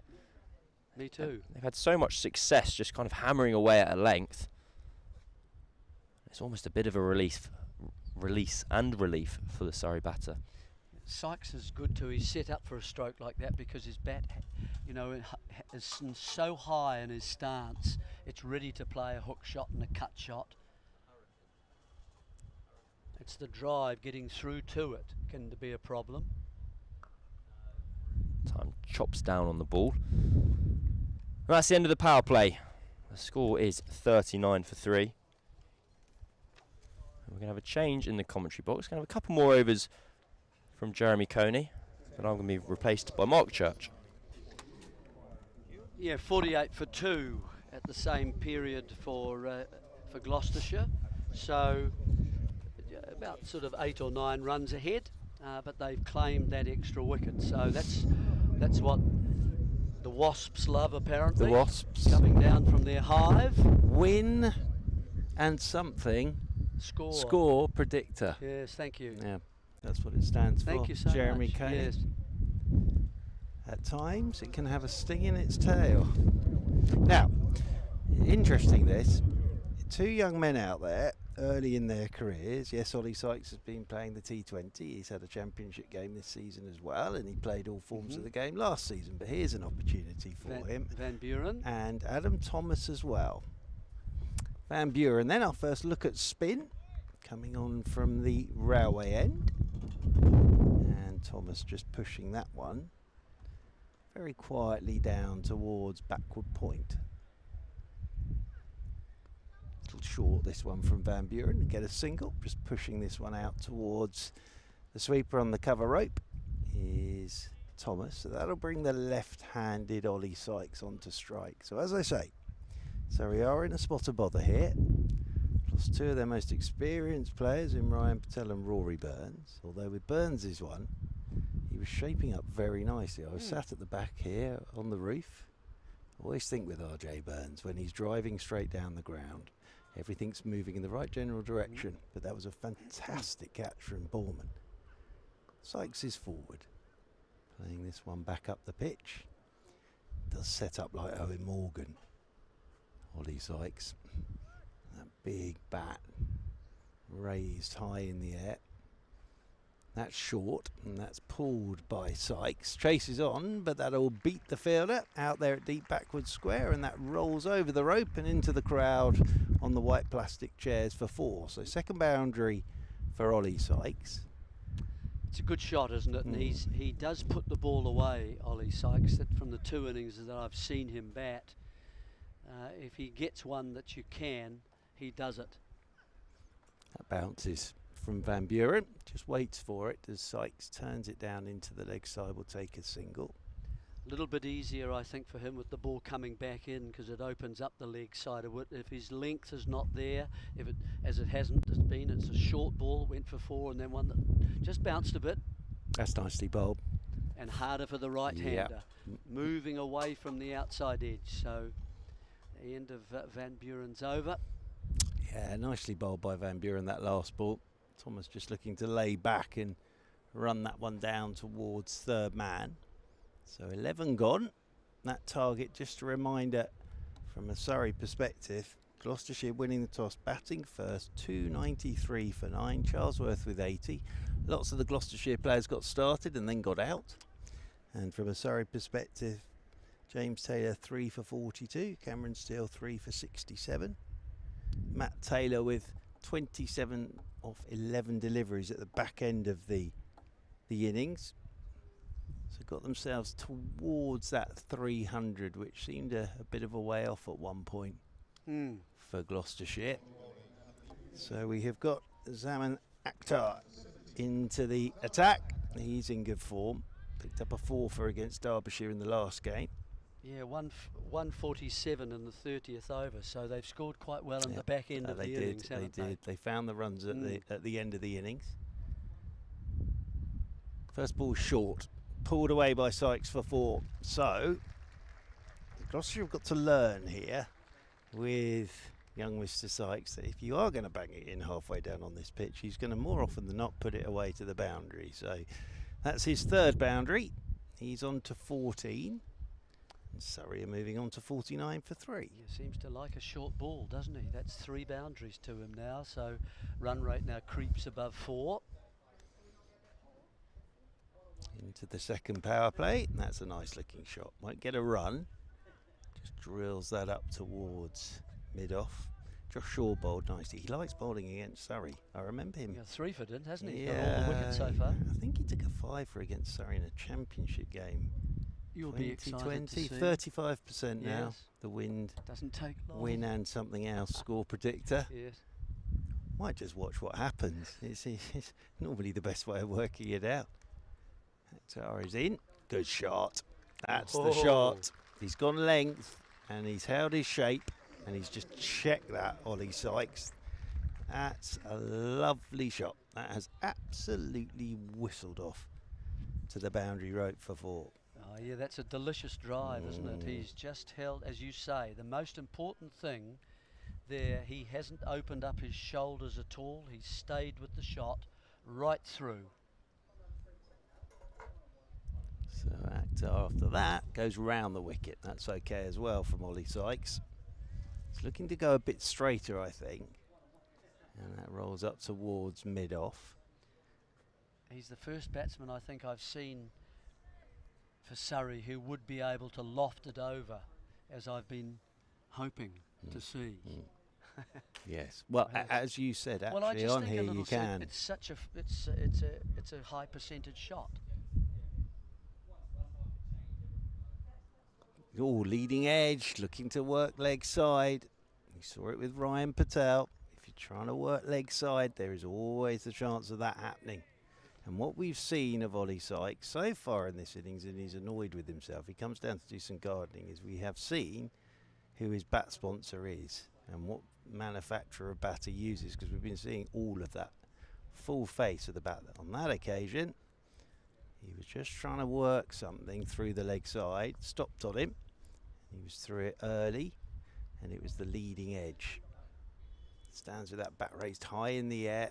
Good looking defensive shot from Ollie Sykes. So Akhtar's first over is done. Went for 8, couple of boundaries in there. The 50 is up for Surrey. And yeah, 2 emphatic shots actually, weren't they? One of a short ball that beat the man who was not too far away from it and backward square, but he hit it with such power.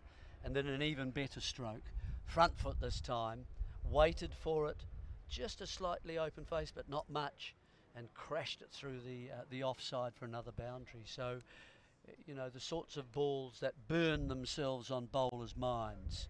And you say to yourself, I can't afford to be short here, and I can't afford to be just floaty and well up either. 13th over. And it's Van Buren again. And Thomas there just got himself into a little bit of a muddle playing that one. Thomas at the moment has got to find a way not to put too much pressure on himself. Goes onto the back foot this time and just pushes the ball through the gap, takes the single, and that'll bring the left-handed Sykes back onto strike. So that's fine. Yep. Absolutely fine. But yeah, Shaw bowled very nicely indeed. We've seen a couple of brilliant catches today as well. Borman at short fine as Rory Burns just clipped one. Burns would have thought that's 4 the minute he hit it, as that just spins back towards Sykes. Bounces a touch as indicated by Jeremy Coney away to my right. I enjoyed Cameron's stint on commentary for many reasons, including him playing his own shots up here on the roof. He does look in terrific nick at the moment, as he'll get a single here, will Sykes. That's one more to him. Yes, I was wondering how they were going to bowl to him. Yeah, well, he did look like he liked to get on the front foot from what I saw. He may get a couple up his nose early on, Cameron Ponsonby, I think. But you know, he was playing shots as he commentated. As Thomas goes back, he's looking to play this as late as he can and chop it down towards third man. Just got to be careful if that bounces on him. He'll get a single. So that gets the left-handed Sykes back onto strike. It's a very warm day now. This is proper August weather. Blue sky, sun beating down. Ollie Sykes just pushes this one down towards backward point again. Won't get a run. Tidy stuff from Van Buren in that over. End of it, 13 gone. Sorry, you can see there, 56 for 3. Thomas just got to be careful he doesn't lock off that he's going to hit Van Buren in one part of the ground, and obviously that's square at the moment. Whether it's off the back foot, he looks a bit more comfortable doing it. There he tried to dab it, didn't he? Yep. And that's a bit of a concern, because he actually was a little bit more full, I think, the ball itself, and then it can also just skid on as well. So just got to be careful. You can play that one into your stumps. I'll have a flake. And get an edge, of course, if it bounces a bit more. I'll have a flake with that, please. That's what that gentleman's saying there at the ice cream van. Wiggles and nibbles. That short cut straight to the man sweeping on the cover boundary rope. And Actor gets his first wicket. Thomas's eyes lit up there. Short and wide, but there was a man lurking just inside the boundary rope. And again, Gloucestershire's out cricket, very good. And Thomas cut it away. Didn't have to move. And Thomas goes for 6. And Surrey are 56 for 4. Picked out the man square, 3/4 of the way to the boundary. Neither getting down on top of the ball to control the stroke or deliberately hitting up and over that man. Just picked him out quite comfortably. Short ball. And yeah, he'd be a bit, I'm sure as he goes away, he'll feel, crikey, that was a bit disappointing. You know, I hit it well. I could have gone up, so maybe he didn't see the depth of the man out there. Maybe he didn't have him positioned in his mind exactly. Maybe he was through the stroke a little bit earlier than he wanted to be. But it's actually caused his dismissal, and he'll be disappointed, I'm sure. Yeah, I have to admit, on the screen and looking away to our left, that fielder was sort of stood in the shadow of the trees, and the uniform of the Gloucestershire fielders is a sort of a dark colour with a bright yellow across the front, but it's sort of the fielder emerges from the shadow of the trees. Josh Blake is out there. So 2 left-handers out there together, made 31 on Wednesday, did Josh Blake. Keeping wicket in this one as well, with Ben Folkes. Just a sore back for Mr. Folkes this morning. So very sensibly, not deciding to risk that. 56 for 4 then, Surrey. And Blake's first delivery is just playing off the back foot.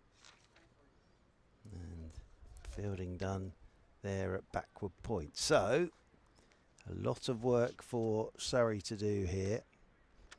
4-2 have gone. Patel, Burns. And then I felt for the young man on his debut as well. Huge moment for him going out there on debut. And looking to work a ball from Josh Shaw. Got a leading edge third ball, Gurunta. And it went back, and Shaw took a very good catch. Actually low down to his right on his follow through, but everything I read about Nikhil Gurunta, he's a very talented player. Has worked his way to this debut game as well. Hasn't gone down the conventional route. Here now, I'm sure he'll score runs for Surrey, but there have been some great players over the years. Graham Gooch always says... start with a duck. Well, Graham Gooch always says he's the only player in history of cricket to have his first 2 scores in Test cricket in his surname.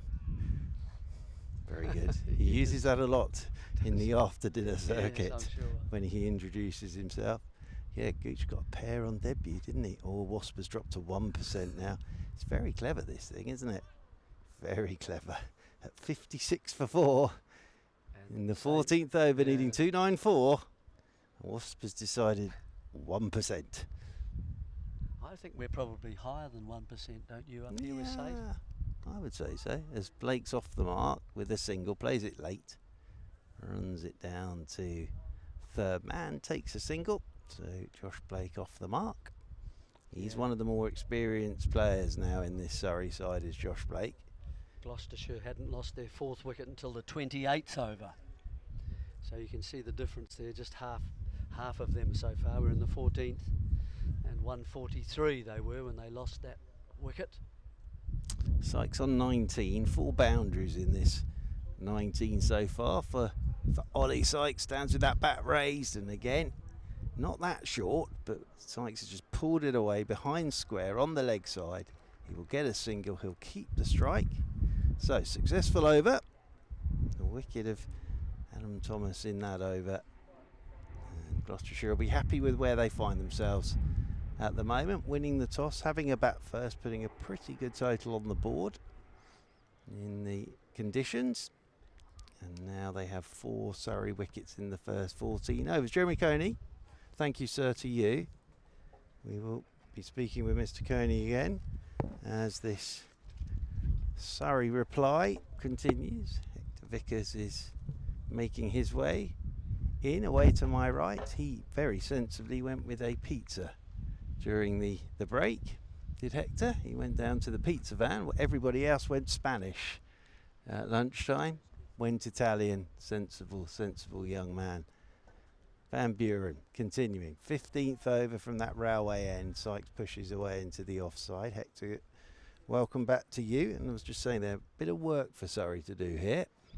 Afternoon, Churchy. Yeah, Surrey find themselves in a precarious situation, but gives a chance to the youngsters. Certainly does. Sykes very respectfully just pushing this one back up the pitch to Van Buren. Quite a queue at the ice cream van, unsurprisingly, today. This is a dream day if you sell ice creams, isn't it? If you're not cashing in today, you're in the wrong business, I think.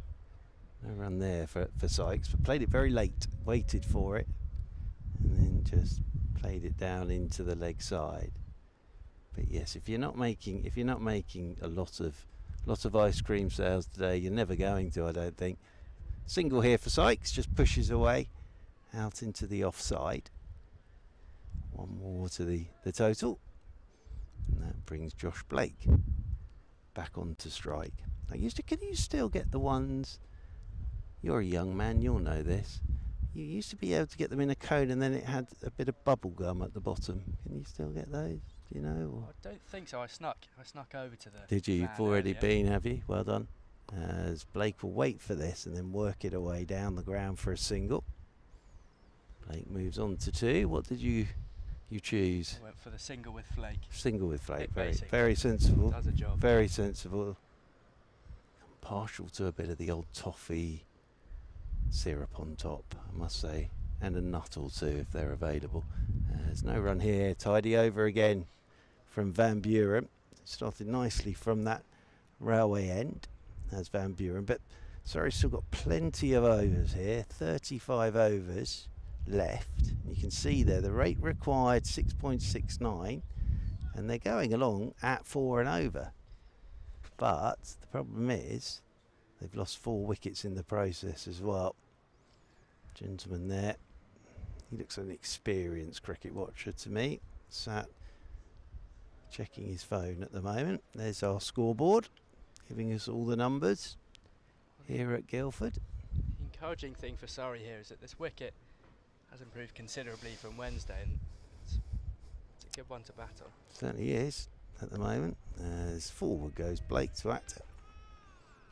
First ball of this 16th over. Oh, definitely playing much better than it did on Wednesday.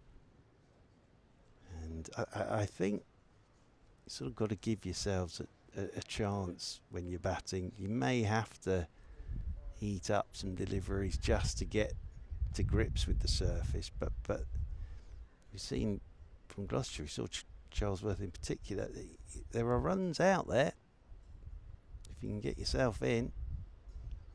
Forward goes Blake again, plays it pretty late down towards backward point, but won't get a run. One thing I have noticed with Gloucestershire though is they are, in true Gloucestershire tradition, in one-day cricket, they are very lively in the field.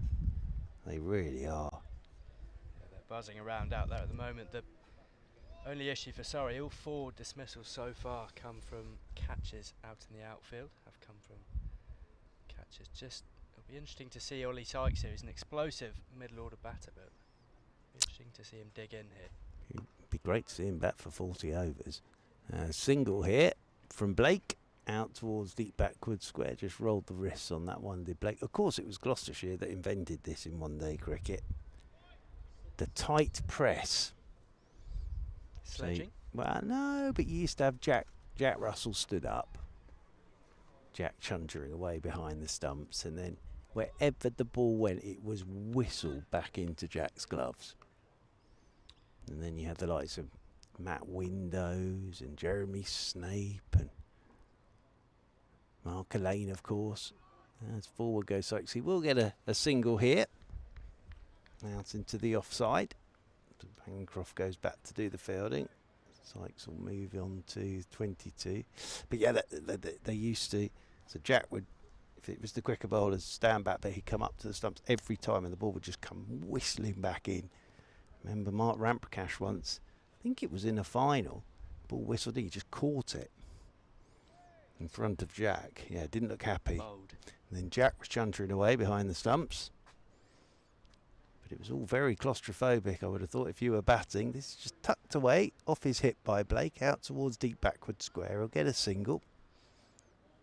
One more to the total.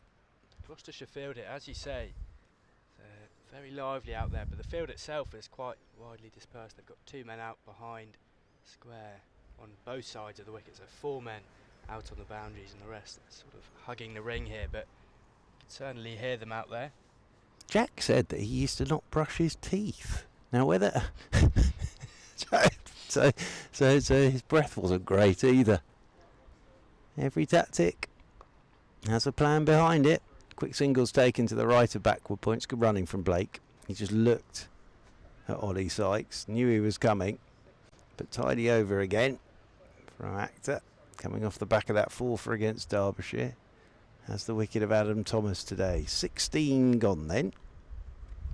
But yeah, so Jack said he used to not brush his teeth. Now whether that's true or not, I don't know. But it was just so, when he was chuntering away there and he was right up to the stumps and you were batting, you knew he was there. Wow. And Jack, of course, he'd have his gloves that looked like they were about to fall apart, and his pads that looked like they were about to fall apart, and his famous hat on. And there'd be that big moustache emerging from behind the hat, but they used to just whistle the ball in.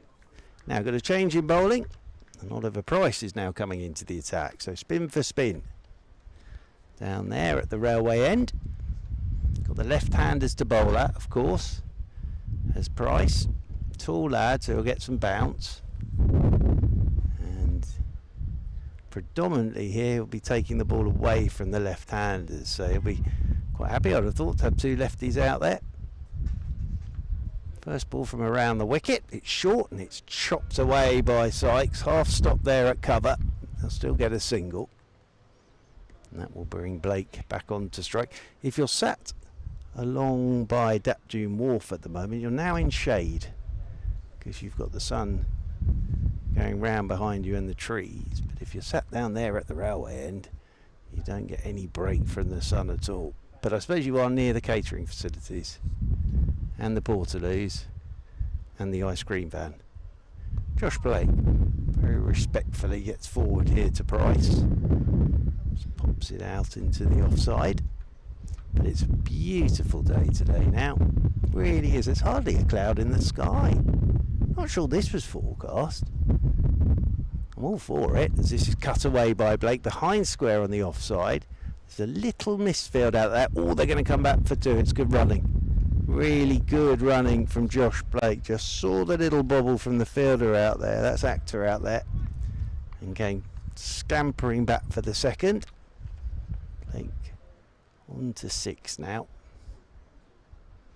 Forward he goes. That's nicely bowled. Just gave that one a little bit more air. Pushed it a bit wider and just pushing forward was Blake and plays that one out into the offside. Picks up another single. Yeah, it's good running between these two batsmen, and I'm sure they'll be happy just to absorb a bit of the pressure that Gloucestershire have built up so far. Duckworth Lewis par is always a good indicator of where a side is. So at the end of this over, according to Duckworth Lewis par, there's another single there for Sykes. Surrey need to be on 141. So that sort of shows what the wickets do to Duckworth Lewis and gives you a good indicator of where the game is at the moment. Final ball of the over from Price, and nice tidy first over that from Oliver Price. Sorry, have batting to come. Yusuf Majid with a handy 14 on Wednesday against Leicestershire. Nathan Barnwell can bat. Cam Steele, of course, the versatile batsman. He can open the batting, and he's likely to come in at 7 today. I would say these two and Cam Steele have to do the bulk of this now. Tommy Elam can offer some he run. can bat, but I think it's these two and Cam Steele that have to do the bulk of the batting now for Surrey. If they're going to have a chance of chasing down, they need a big partnership here, and then they need Cam Steele as well.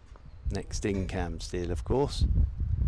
18th, Actor from the pavilion end, and a single here for Ollie Sykes. He's just pushing that one down towards third man. He's got a very high bat lift, does Ollie Sykes. You were saying earlier, Churchy, quite similar to Owen Morgan, just comes down very steeply onto the ball, plays it quite late, just guides it down. Yeah, it's just the way he sets up with that bat raised very high in the air, and there's a bit of a crouch, isn't there? And that used to be the way that Owen Morgan set himself up to bat. Blake trying to play this late to the right of backward point, but actually finds backward point. I remember when Owen Morgan first came on the scene and he was playing reverse sweeps and all sorts of things. They all do it now, don't they? Sykes has one certainly to can expect some boundaries from him later on in this innings. You'd imagine for now him and Josh Blake will be quite happy just to rotate the strike between themselves. Try and inch that score up little by little. At the moment they're doing this sensibly. That's short, and Blake just helps it down towards long leg. Another single. But yeah, they're doing this sensibly at the moment, because I think there's always that great modern phrase, this player can catch it up later in the innings, but actually on this sort of surface you've got to get in first. So due to the situation of this Surrey innings and the fact that they've got to sort of get used to the pace of the wicket, etc., they're just having to take a bit of time here, and also take a bit of sting out of Gloucestershire's bowling, which has been good so far. Another single as Ollie Sykes just jumps in the air and then turns it into the leg side. They've carried on from where they left off, finished the back end of their innings 91 for 4 in the last 11 overs. They were 202 for 5 after 39, and Surrey would have been pretty happy with their bowling performance up until then. Then the cameo from Matt Taylor, 27 off 11 at the back end, really propelled their score up to 293, which at the moment seems very much defendable for them. Blake will get another single hit, just waits for a slower ball, I think it was that from Actor, and then just nudges it away down towards deep backward square. Yeah, I think in the modern game you got so used to sort of 4s, 6s, balls going everywhere, but actually in these sorts of situations you do have to take a bit of time, bit of a rebuild, get yourselves in. Some people still having their lunch there. A late lunch in the sun. Oh, another train goes along the tracks in the distance. Sykes digs out a Yorker, that's well bowled. Hit the toe end of his bat, he's looking at the toe end of his bat there, is Ollie Sykes. End of the over. Tidy again from Act Up. Price will no doubt continue from the railway end. Ollie Sykes is going to get together for a bit of a natter. So there is also a scoreboard here. Look at that, it's up. Now where's that? That must be... We can't see that scoreboard there because that's next to our left, but that's right to our left. So there's another scoreboard that you've just seen there. So that's the pavilion you can see. So it's down at the railway end they've got that scoreboard to look at. But there we are. Look, everybody's enjoying the sun, I think. And there's the queue for the ice cream van. It's a nice afternoon for it. Price is just waiting for the field to settle. Akhtar's just jogging out to his position to sweep up on that cover boundary rope. Price will go around the wicket here now. Blake's playing that off stump down towards backward point. That's why Price's hands went to his head there, and there was a little ooh and an ah from him. Started nicely here has Price. That's nicely bowled as well. And forward goes Blake, and then just checks exactly where the stumps are and where that's pitched. But that was nicely bowled again by Price.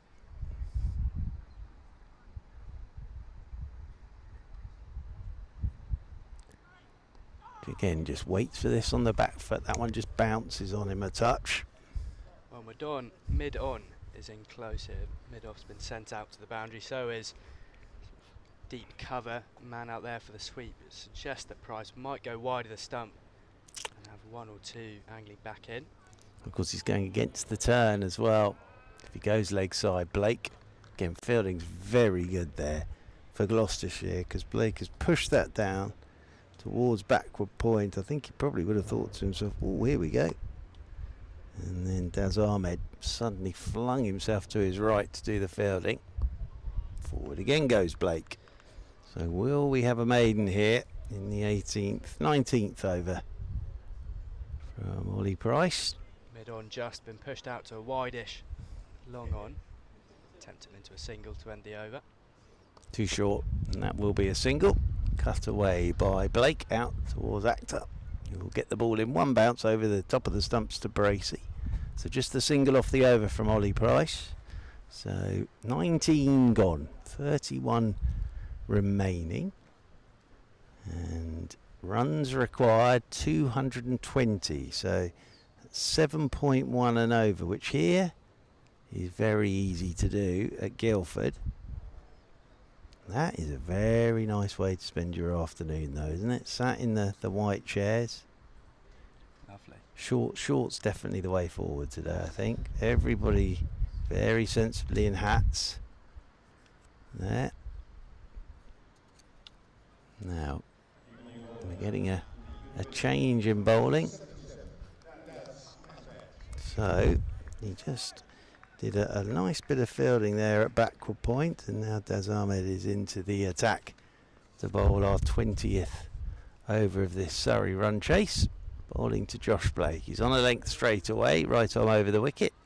Blake's pushing that one down towards backward point, and round comes Price to do the fielding. That's an overstep. No ball. Good spot from you, Hector. Free hit. Free hit. Well, actually, we saw one. Was it the second ball of the game? James Taylor bowled a no ball, and it sort of got Bracey moving, didn't it? So this is an opportunity for Josh Blake to free himself up. Where's he going? Down the pitch. Oh, he's tried to swing that into Dapjune Wharf, but it's at the toe end of his bat. It's just a single. So one more to the total. So Daz Ahmed's done well there. Yeah, nice angle in there from Daz Ahmed. Good return after the overstep first delivery for Gloucestershire. He's now going to come over the wicket, it looks like, to Ollie Sykes. Yeah, and Blake's just wandered down and had a quick chat with Ollie Sykes. First time he's been on strike to Daz Ahmed. Oh, good looking shot, driven up the ground, misfield. So he will get a single. So it does sometimes happen at outgrounds. There sometimes are the odd errant bobble just as you're bending down to pick up. Matt Taylor that was, and that's enabled Ollie Sykes to pick up a single. Made 50 on Wednesday, did Ollie Sykes, but I think he felt he left a fair few runs out in the middle. He uses his feet for the first time here, just to get to the pitch of the ball, and then turns it into the leg side. Jack Taylor, the captain, in there to do the fielding. Josh Blake, another batsman who got in on this wicket just a couple of days ago, 31 against Leicestershire. Fortunately dismissed later on at the back end of the innings, but he seemed to be in fine form. Yeah, he has been in the championship games he's played. Oh, that just cramps him for room a touch. He'll get a single into the leg side. Made a very good 70 odd at Scarborough. Did Josh Blake. Andy Gloveman as well. Oh, he's very good behind the stumps. Very, very good. Surrey are blessed, aren't they, really? When you think you got Smith, Pope can do the job, then you got the best in the world in Ben Folkes. That's short and wide and cracked by Ollie Sykes. He's been waiting for something to get his hands through, and took a little bit out on that, I think it's fair to say, Ollie Sykes, and it over the boundary rope for 4. He's on to 32. Yeah, that ball deserved the treatment. It was a slower ball from Ahmed, but just missed his line there, wide of off stump, and Ollie Sykes, rightly so, cashes in. Yeah, as I say, I think he took a little bit out on that delivery. Oh, and he's going to get another one here because he's just drifted onto his hip. And as we know with Ollie Sykes, anything there going leg side, he's always happy just to help it on its way to the boundary. So better over for Surrey, back-to-back boundaries for Sykes. That's 20 done for Surrey. So they've got 30 left. They need another 207 for victory.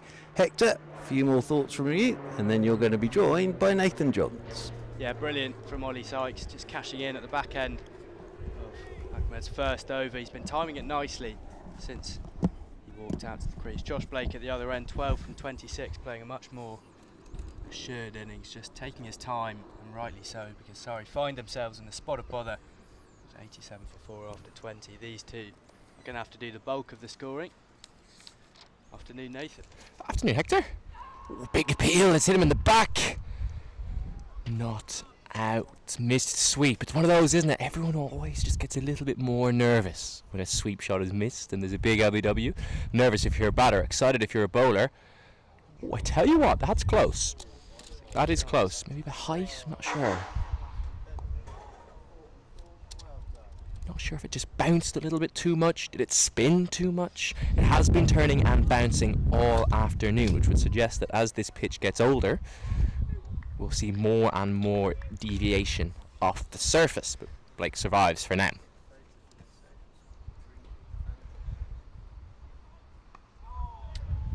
Cries of oohs and ahs. That's squirted off the back foot. Not overly convincingly by Ollie Sykes, but he does find a gap. My view is, by definition, a miss sweep is bound to see the finger go up at some point. Risky on that length, but gets away with one there, Josh Blake.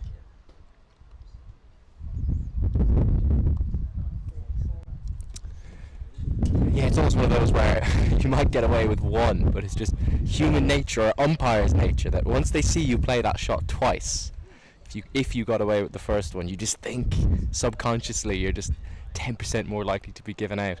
It's only fair to the bowler. I say that, but come on, if it's out, it's out. If it's not out, Yes, don't give it. yes. None of this nonsense. Right. None of this nonsense. But yes, human nature sometimes slips into things, doesn't it? Tidy over this from Price. There's been a few squeezed singles out so far to go with the missed sweep, but not a lot else doing for Surrey. Punched hard in front of square. Oh no!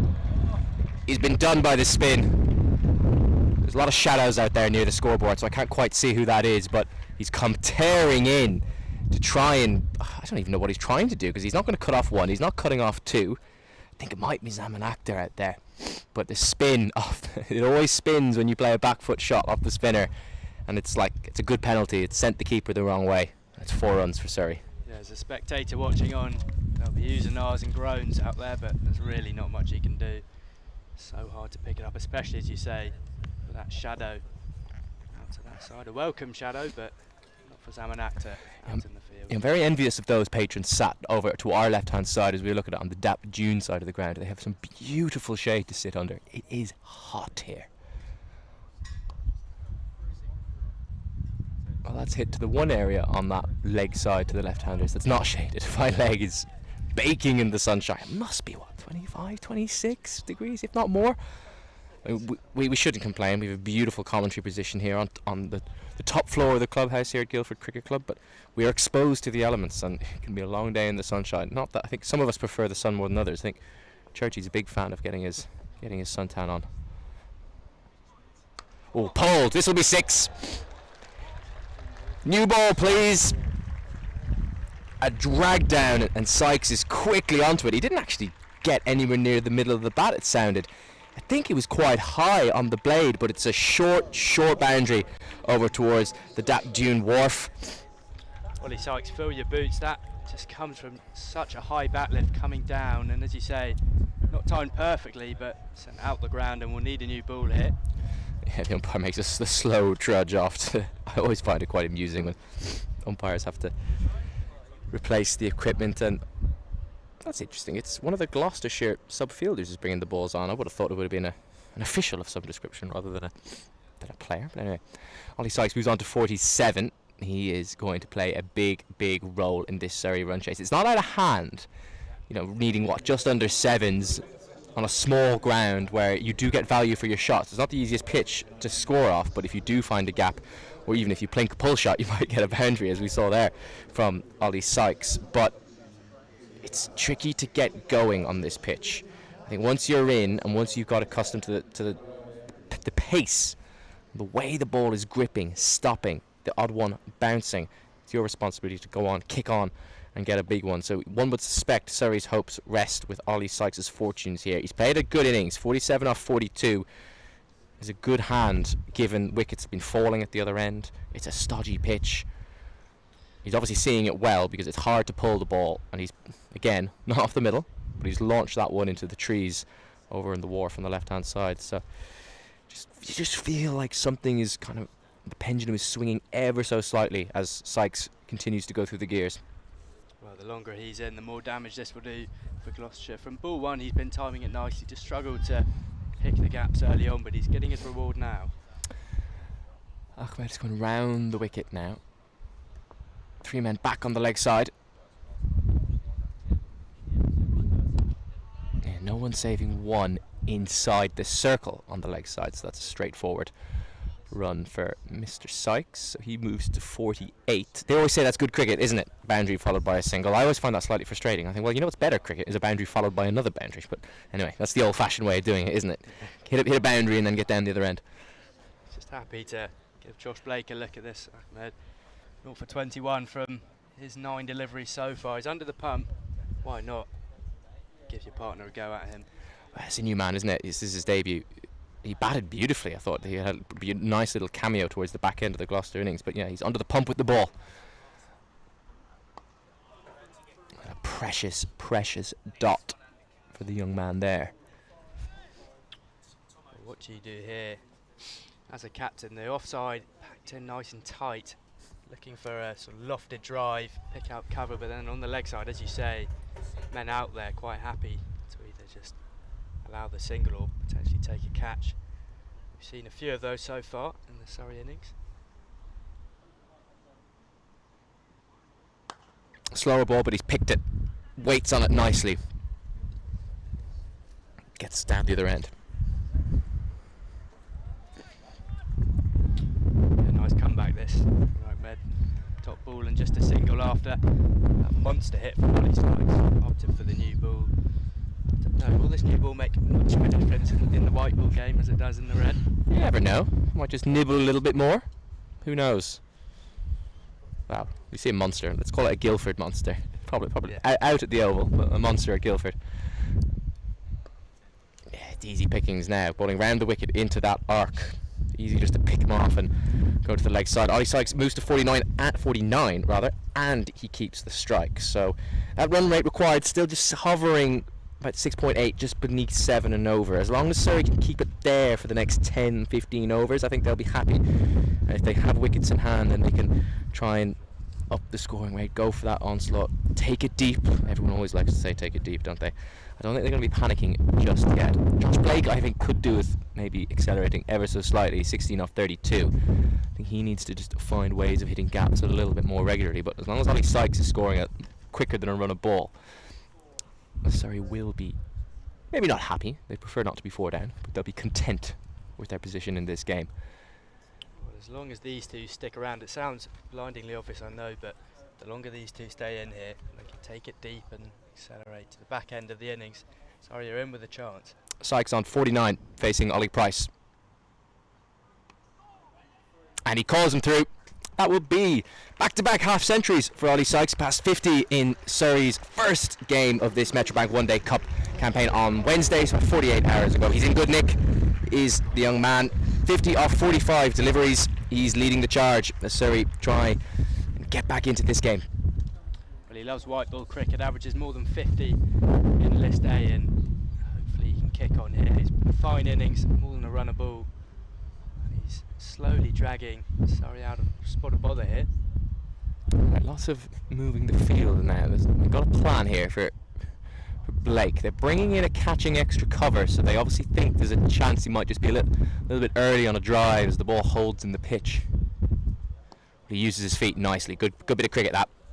Take the pitch out of the equation. Get to the ball as soon as it lands. Well, 50 on one ball for Ollie Sykes and 50 partnership, the next delivery for these two. They've done a good rebuilding job after some sensational fielding from Gloucestershire early in the innings. Really set the cat amongst the pigeons, but these two are making a game of it once again.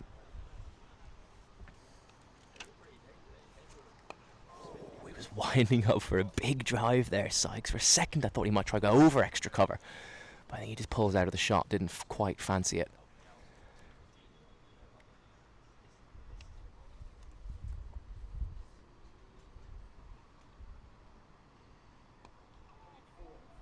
Oh, confusion. Oh, ball just rolls away from Price. Just for a second there I thought there might have been a run out chance. There probably was one in the end, but Sykes just got a little bit perturbed by Price quick off his mark on this follow through to get to it. Good bit of fielding from the off spinner.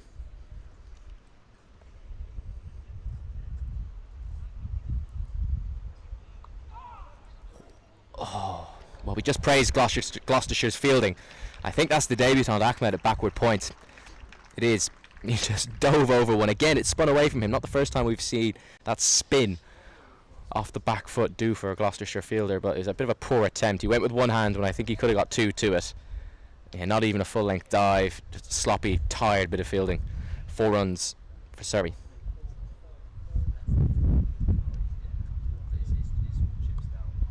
The ball's following him this time.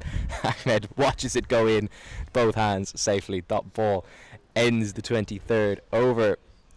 Sorry, 110 for 4 in pursuit of 294. Well, as Churchy was saying earlier, it's tricky on these outgrounds. You get the odd bobble. It's tough to field on the ground, but we've been fortunate enough to see some fantastic catching in the air today. The Surrey youngsters, Thomas and Garantler, with one apiece, and earlier today as well, Rory Burns just clipping one off his pads. In the end, caught by Tommy Borman. short, fine leg. There's one on the follow through as well. The caught and bowled was a sensational catch too earlier on.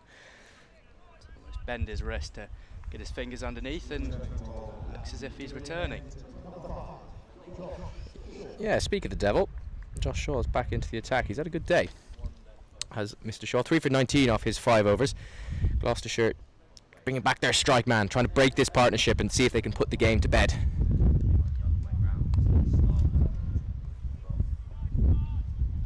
Yeah, Blake, 17 off 34 now, so he's striking at exactly 50.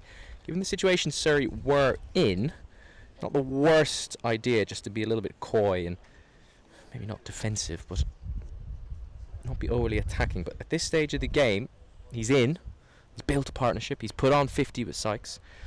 I think Surrey would like to see him just not go hell for leather, but just try and slowly increase that scoring rate. Oh, what he nearly did there. A yard either side of backward point and he would have got 4 runs. Beautifully timed cut shot. Well, I think this bowling change from Gloucester is actually quite positive for Surrey, bringing on a strike bowler who already has 3 for 19, bring him back in the 23rd over. It's almost as if they're searching for a wicket now. It's a positive sign of things to come for Surrey, with potential bowlers at the back end that they can cash in on if Taylor bowls out. Sure.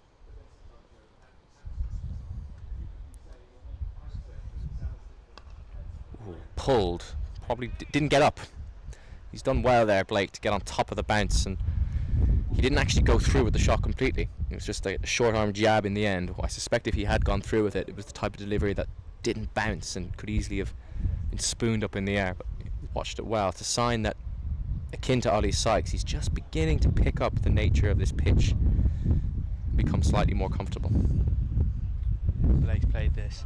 He's going at strike rate of 50, 18 from 36. He's just taking his time to get a tune to the demands of this wicket. Ooh, pulled. Is this going to be a chance in the deep? No. Again, Ollie Sykes has not timed that pull shot.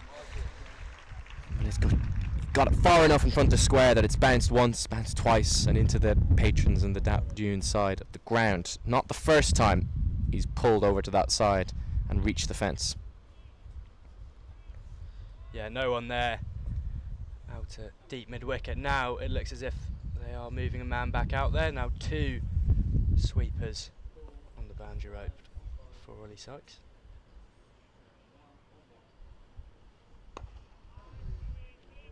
Driven but not timed. Even Sykes, who's on 50, is capable of mistiming on this stodgy surface. The previous pull shot, which did bring a boundary, didn't find the middle of the bat, and that one found the inner half, trying to drive through extra cover, and it squirts back to the bowler. And that wasp just climbing ever so slowly up to 6% now from 1. Starting to believe.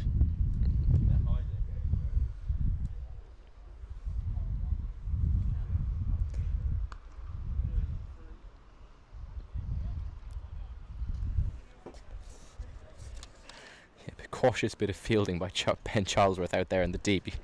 Big long barrier to try and stop that. I think he's seen his colleague on the other boundary succumb to the ball spinning past him or hitting one of those dry patches in the outfield.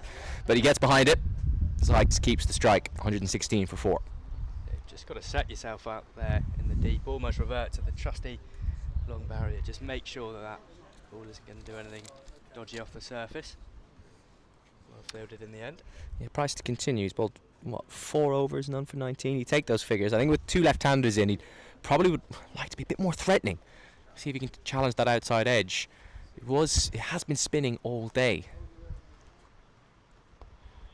Well, I think that's hit the bat twice, has it? He's defended it, and you know the way when you defend and you do that kind of thing where you almost push to the back and the bat goes behind you. I don't know why. I always think batters need to be careful they don't hit their own stumps, but as he's done that, he's actually slapped the ball with the back of his bat.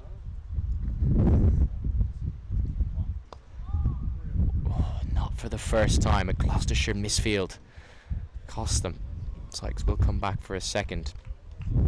He's looking for that drive.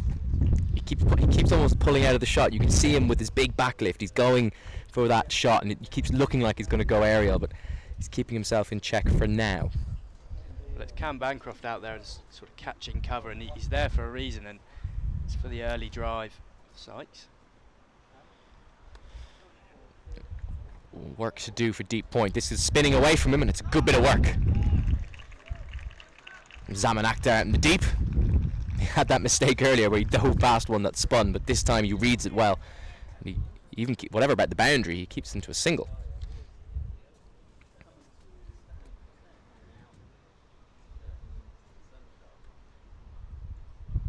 Oh, that's well bowled. That's that length. That's the one that's just been holding or bouncing either or all day from the spinners. I wonder if it's worth Ollie Price bowling from the other end, because dare I say, when Surrey were bowling, Tommy Elam got loads of spin from this pavilion end, not the railway end where Price is currently operating. They obviously think there's something in the pitch. I mean, Majid was getting plenty with his left armers, wasn't he, from that top end? So maybe it's a case because there's two left-handers, that left-handed, the outside off, just that portion of the pitch isn't spinning as much.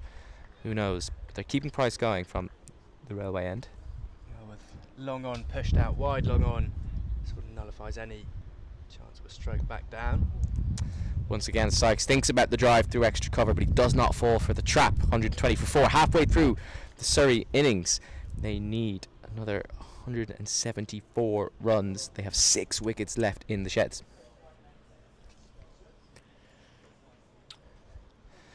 I think we're actually going to take a drink. Yeah, a few players jogging off. God, I could do with a drink. It is well hot. But what do you think, Hector? Surrey's position, given the way things have gone? Well, I think Surrey were actually quite unfortunate to start their innings. Rory Burns looked in fine form. He was timing the ball nicely. In the end, as we see there, 15 off 23, dismissed due to a screamer of a catch from Tommy Borman running around at short fine leg.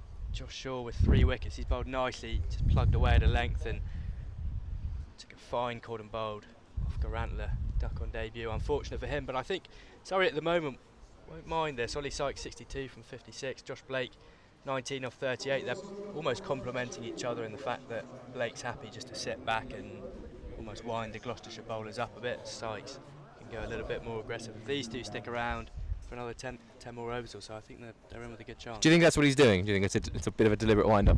I'm just going to sit in here all day. I know you're chasing the game, but I'm just going to block it and let Ollie Sykes do all the damage. Well, I think it's a bit of both. He's just trying to, as I say, get accustomed to this wicket, but I also think with Sykes going hard at it at the other end, he doesn't need to do anything out of the ordinary to force runs for himself. I think he's quite happy just to wait for that bad ball, and Gloucestershire actually been bowling quite nicely. Yeah, the pick of their attack so far, no prizes for guessing. It's Shaw 3 for 25, going just over 4 and over. Matt Taylor has yet to join the wicket column, but he has been economical, 4 and over so far. Graham Van Buren similarly, just 11 runs off his 3 overs. He bowled well. Zaman Akhtar, he's picked up the other wicket to fall. Daz Ahmed on debut, he struggled a little bit. He had a good day with the bat, has to be said. Came in and gave that innings some real impetus, looking for quick boundaries towards the back end. Just when Gloucester, I think actually he came in when Charlesworth got out, I think. So that set batter gets out. Looks like the innings could just crumble a little bit. He came in and added some much needed impetus, but with the ball on his debut, he struggled. 2 overs, none for 23. Ollie Sykes has taken a liking to him in particular, including that 1 pull shot into the Dap Dune Wharf with a lost ball. I'm amazed we haven't lost more balls. Like, that boundary is what, 40-50 yards max, and the trees are literally leaning over the fence into the covering the spectators there. So you don't even need to actually clear the ground. You just need to hit one of those trees that are leaning over the fence, and it could easily ricochet and go over. But between Wednesday and today, we've only lost 1 ball, at least that I can remember. I'm sure you'll correct me if I'm wrong. We've only lost 1 ball. I think that's quite a good result for Surrey. Saves them a few quid, because those balls are expensive. Yeah, they've done well there. The tree against Leicestershire almost bounced back off the tree, almost hit a man in the stands. You're right. That was it was a pull shot, wasn't it, from this end, from the pavilion end, and it Sykes. Was it Ollie Sykes as well? I think so. Yeah, well, you're right. That actually was a much better shot than the one that was lost, because he timed that one so nicely, but it just ricocheted into the top of the tallest tree there. And I'm amazed. The trajectory, I don't quite know. The angles and the physics of it are confusing, because I would have thought it would have just rumbled around and fallen over, but it was almost as if it hit the main trunk square on and fell straight down at a right angle, 90-degree angle, and yeah. Amazingly, Didn't hit anyone in the end. Anyway, that's enough of trees. Cricket's back on. Here's Shaw. Sykes tries to run that down to third. Good bit of captaincy that from Cam Bancroft. He's got his... That is Price, isn't he? Yeah, it's Ollie Price. He's kind of almost at a gully saving one rather than a point. So are you sticking with Josh Shaw? 3 for 25 so far. He's only got 4 overs left. And with Ackman, hasn't been bowling his best. They've only used the 5 options so far. Are you going to stick with Shaw until you can break this partnership? I think it's definitely worth a look now. I think it almost depends on what happens at the top end, whether he gets another one. I think if another wicket falls, I think they absolutely keep him going with him. But if it doesn't, I suspect they will keep him with 3 in the locker, just so they can bring him back for one more little burst, and then if a game gets tight at the end, he's got 2 at the death.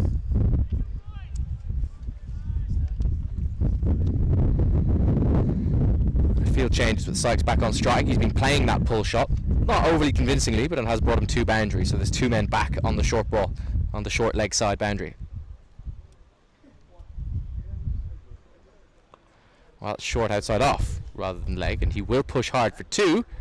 Good bit of fielding. I think that's Graham Van Buren down there. He's moved well to his left hand side, keeps it to 1. Run rate required just creeping above 7 for the first time in this innings, so we'll just have to be a little bit wary of that. Ollie Sykes here looking well set, timed that nicely, but a good piece of fielding in the end. Just takes the single. I think Blake needs to decide what his job here is. Is he the glue? Is he the anchor and Sykes kind of goes and bats around him? Or does he put the foot down on the accelerator and let Sykes be the man who just ticks along now to run a ball for the next 15 overs while everyone else comes in and tries to be aggressive? I don't think they can both play that role of anchor. You can't have, when the run rate required of 7. It is just 1 boundary and over, of course, or not even if you run hard. But I don't think you can have 2 guys striking at 90 to 100. I think you need one of them doing that and another one going at 120. Well, I think they've set those roles for themselves just in these last few overs. It looks as if Ollie Sykes is going to be the man to go after these Gloucestershire bowlers, and Blake happy just to sit back and watch him from the other end. He's playing every ball on its merit. Heavy length from Shaw. 86 mile an hour on the speed gun. Didn't look that quick to the naked eye, but anyway, according to our graphics, good pace, heavy delivery, straight as well, which is crucial on this surface.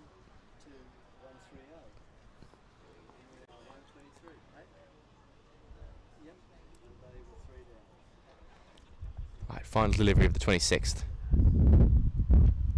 Oh, outside edge. Sykes was trying to play it behind square on the offside, but not that fine. But it's along the deck, safely down to third man. End of the 26th over. Surrey 124 for 4, chasing 294. A lot of 4s there. Getting my 4s in. Anyway, what is going to happen with the bowling? It looks like Graham Van Buren has taken his cap off. Left arm spinner handing his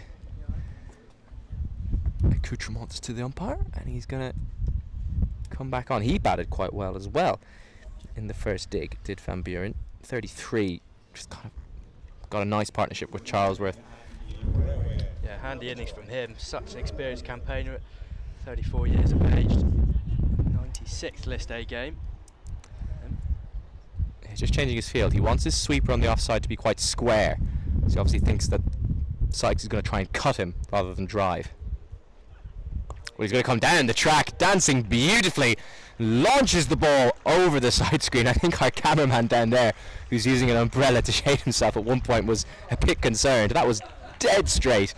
And, well, I'm sure our cameraman colleagues, if that was close to him, I'm sure that'll be clipped up and shown to everyone's hilarity at some point. But what a beautiful shot from Sykes. Straight to the pitch of the ball, dead straight, right over the side screen. Well, we've seen this time and time again from spin bowlers bowling from the railway end. For a left-hander, just to use your feet and get down to the pitch of the ball.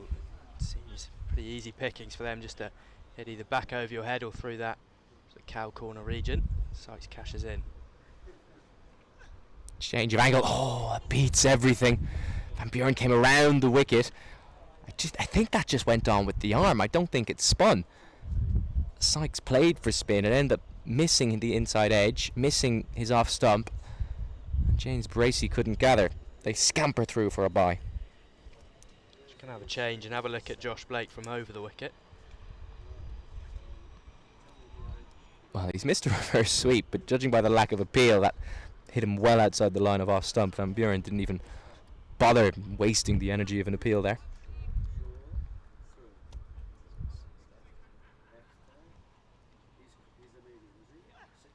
Well, he uses his feet as well, but doesn't get to the pitch. Can't go the aerial route that Sykes did a few moments ago.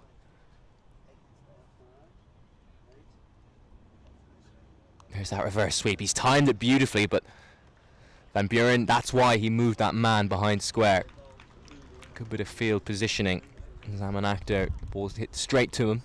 Much better from Blake there. The two men sweeping out on the leg side. Just the one man out on the offside. As you say, just been moved behind square. Clever captaincy. Zaman Akhtar remains busy. So the 6 off the first delivery. A couple of singles and a bye to follow. 133 for 4 after 27. It's funny actually watching that ball travel directly over the side screen into the direction of one of our cameramen. One of the more interesting ways I've seen people try and keep cool today. It's not a parasol, it's a full-on rain umbrella, but I suppose needs must. Duty calls. My method earlier was I walked around and got an ice cream, and that kept me cool for about 5 minutes. But yeah, he's done well there. Done well. We might have to look into getting one of those for future games here. I'll hold it.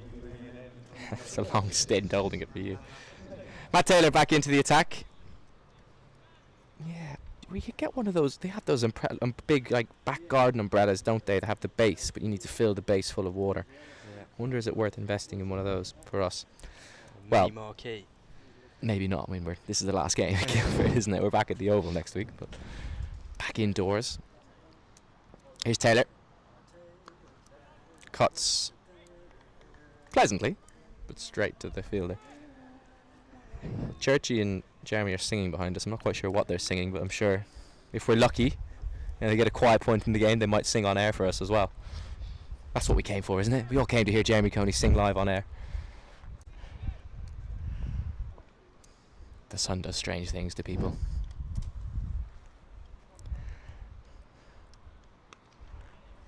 They'll push hard for 2 here. Van Buren's at deep third, but he won't be able to cut it off. Always in the gap. Yeah, I think the combination of the sunshine, bit of a lull. There's always a bit of a lull in this period of the game, isn't it? Like overs, 20 to 40, if there's no wickets falling, can be just sides knocking around. I mean, let's be honest, cricket's a strange sport anyway, so it attracts. It's weird like this. You've got to feel for the batsmen out there. It's a hot day and they're having to do a lot of running at the moment. Oh, he's gone for that pull shot. Has he picked the man? Oh no, he gets it in the gap. There are 2 men back there for Ollie Sykes' pull shot, and that's the 3rd time today that he's managed to find the boundary on that short leg side. This one was actually the best timed of a lot of them. Banged in delivery. Oh, it's a beautiful looking stroke. Full flowing arms through it. Somebody's got a Cardiff City flag down there. They've just been peppered by the ball. A little bit heart and mouth for a few of the Surrey fans out there. Just picked the gap beautifully in the end from Sykes, but in the air for a while. Ooh, whoa, that's a brilliant pickup from Price. And I think the quality of the pickup at backward point justified the decision not to take the single.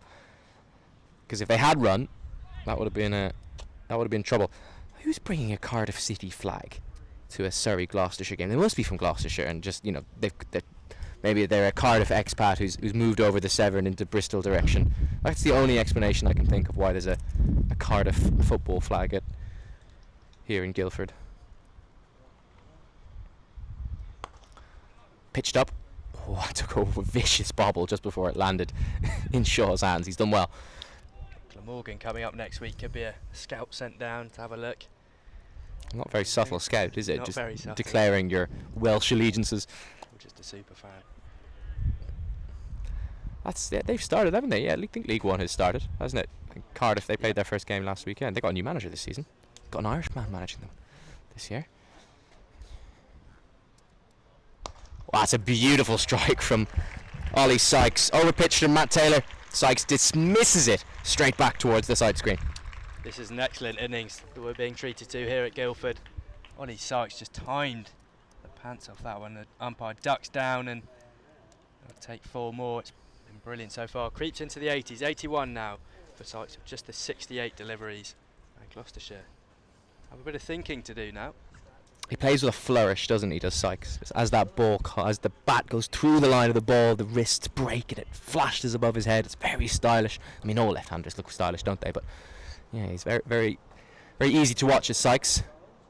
Swept. Is that a catch? Oh, just wide of short, fine. Matt Taylor there. Bit of a nervous-looking sweep from Blake. Found the top edge.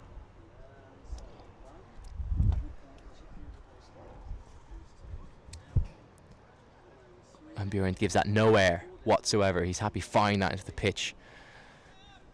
Wary of Sykes' penchant to dance down and launch it back over his head. Not giving him the chance to do so. Well, he's coming round the wicket to Ollie Sykes and over the wicket to Josh Blake. Maybe just trying to force a drive out of the keeper here. Ooh, there's the sweep. Again, it just balloons off. I think it was glove this time. It goes fine to Matt Taylor's left, and it's another single. I reckon he's the reason why he's coming around the wicket to Sykes is because he doesn't want to fire it outside off, because if he does, then he gives him room to free his arms and play through the line.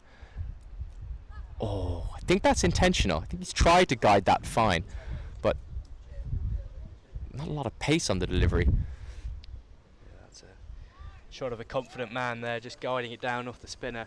In the end gets one, but the idea was right there.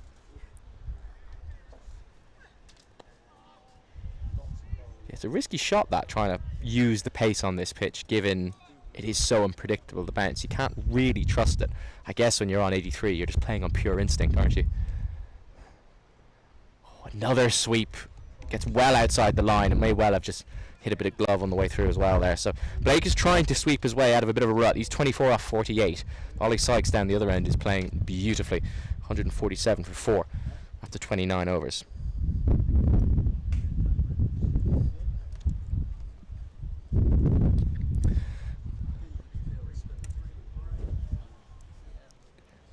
Just that time of the game, isn't it? Everyone's just a bit slow between the overs. Even the umpires are trudging. It's a long day for them. I mean, black trousers in this heat, good luck to them. Purple jumper, it's not I mean, all the players wearing black as well. Nobody's designed the kit today for sunny weather, have they? If I were a player or umpire, I'd be saying, hang on, might need to have a word with the kit designers here. Here comes Matt Taylor to continue. Oh, beating everything. Wonder if that just kept it a little bit low.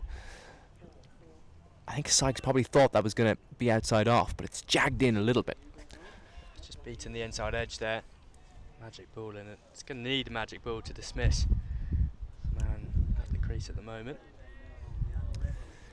2 men back on the hook, which Sykes has played well today. Deep cover, 3rd man are in place. They're the 4 fielders outside the ring. Walks down the pitch. Nice looking drive, but he can't pick that straight gap.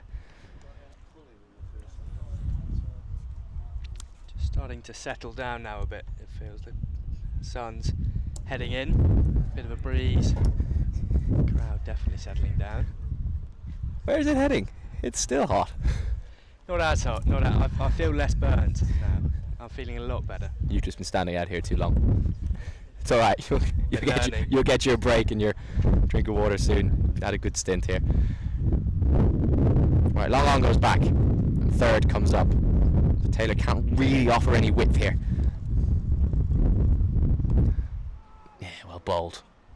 See what Sykes is trying to do, but the ball is just far too close to him. Plenty of men inside the ring behind square on the offside. That's where you want to be bowling if you're Matt Taylor, just on a length around that off stump. Perfect length for him. And Ollie Sykes, it's difficult to score off that delivery. 3 dot balls to start the over for Taylor.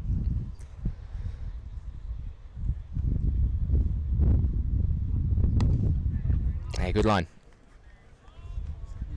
Bowling to his field here is Taylor, and he's not able to take on that pull shot off that length either. just stretching out, I think, a little bit. Sykes would be understandable if his legs are getting a bit tired. A bit of cramp might be setting in. He's been out there for a while. 74 deliveries.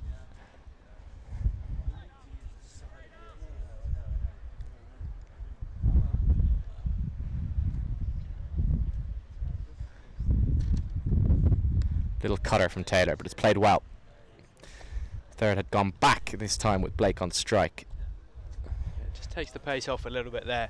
That's only 73 miles an hour, but Blake does well just to drop his hands, keep the ball out of danger. It's been good over this from Taylor, for Gloucestershire's perspective. Just the 2 singles off it so far, and you can see how quickly that rate is going to climb. It's already up about 7.2. It wasn't that long ago we were talking about how they were doing well to keep it under 7. Just a good over and good follow-up from Matt Taylor, and all of a sudden it just keeps climbing. Yeah, keeping things very, very tight. No width on offer whatsoever. Surrey, 149 for 4 after 30 overs.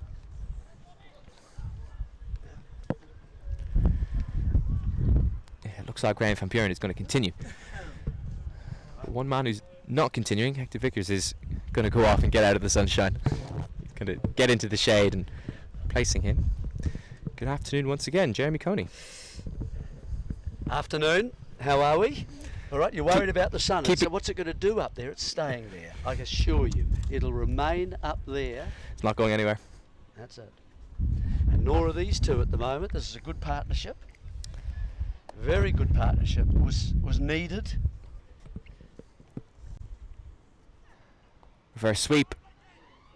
Good bit of fielding there from Daz Ahmed. I think he saw that Blake was going for that shot, and he just moved to his right. He anticipated it well, and he's able to cut it off.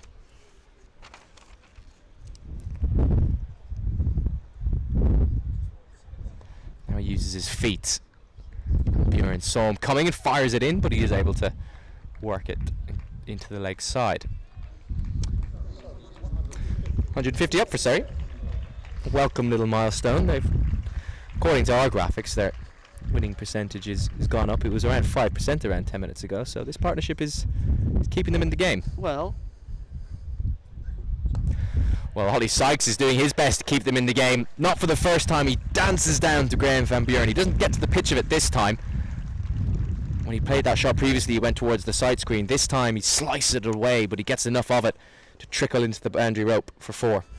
It's end of the 31st, and Gloucestershire were 149. So they're just ahead.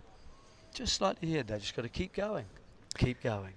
Keep going, and I think it'll be interesting to see if they can rely on the similar impetus from the tail that Gloucestershire had.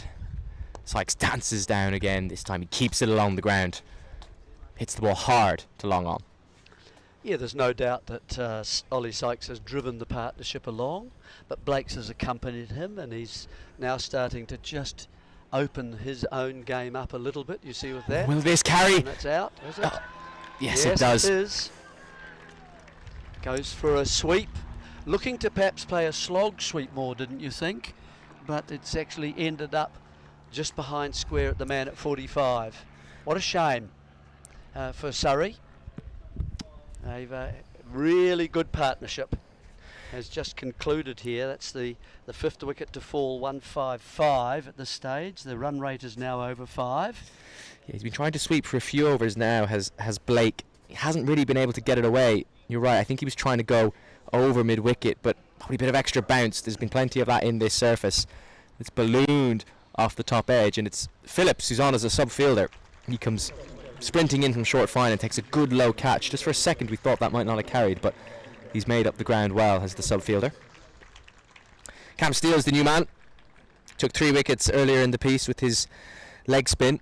He's now in at number 7, and he's got a job to do here with Ollie Sykes. Blake managed to put on a requisite partnership with Sykes to get Surrey back into this game, but just as they look like they might be looking to accelerate, if even get into the ascendancy, that was a very poorly timed wicket from their point of view. I'm just looking to see at the board there, Nathan, which one is the Duckworth-Lewis number along the bottom there? Oh God, is it 190 or is it? Yeah, it's the 190. You're testing my eyesight there. That's that's a very reasonable and reasoned guide, actually, where they're up to. So they're still a little behind there, aren't they? Indeed. Right-handed is Steele, so that breaks up the left-handed pair. That was Sykes and Blake. Slip in place as well, with Van Buren turning the ball away from the right-hander. Oh, and he beats the outside edge. Good set for Gloucester. They got rid of Blake. 155 for 5. Yeah, important wicket after a good partnership. Of course, Sykes has, as I say, done the majority of the hitting, the majority of the impetus of that partnership came from him. He's now on 89, and he's going to have to keep going if Surrey are going to get to near this target. And so now with the right-hander, that means, you know, bowlers are having to change. The left arm of Van Buren is going to be happier with that, isn't he? Having the ball turning away from the right-hander rather than into two left-handers. It's going to be a change from the pavilion end. Just before you came on, Jeremy, actually, myself and Hector were opining that Price might be better off from this end. Because do you remember when Tommy Elam was bowling off-spin for Surrey? He was expensive, but from this end, he got a lot of turn and bounce. He did. And sure enough, Price has swapped ends, so he's going to have a go at off-spin from this end as well. And as he prepares to bowl his first over of his new spell, Cam Ponsonby is preparing to take my place. So thank you, Jeremy. I'll chat to you later. Well, let's just see then if Price, the off-spinner, is able to get a little bit of bounce and away from Ollie Sykes. He's managed to cope with things reasonably well so far.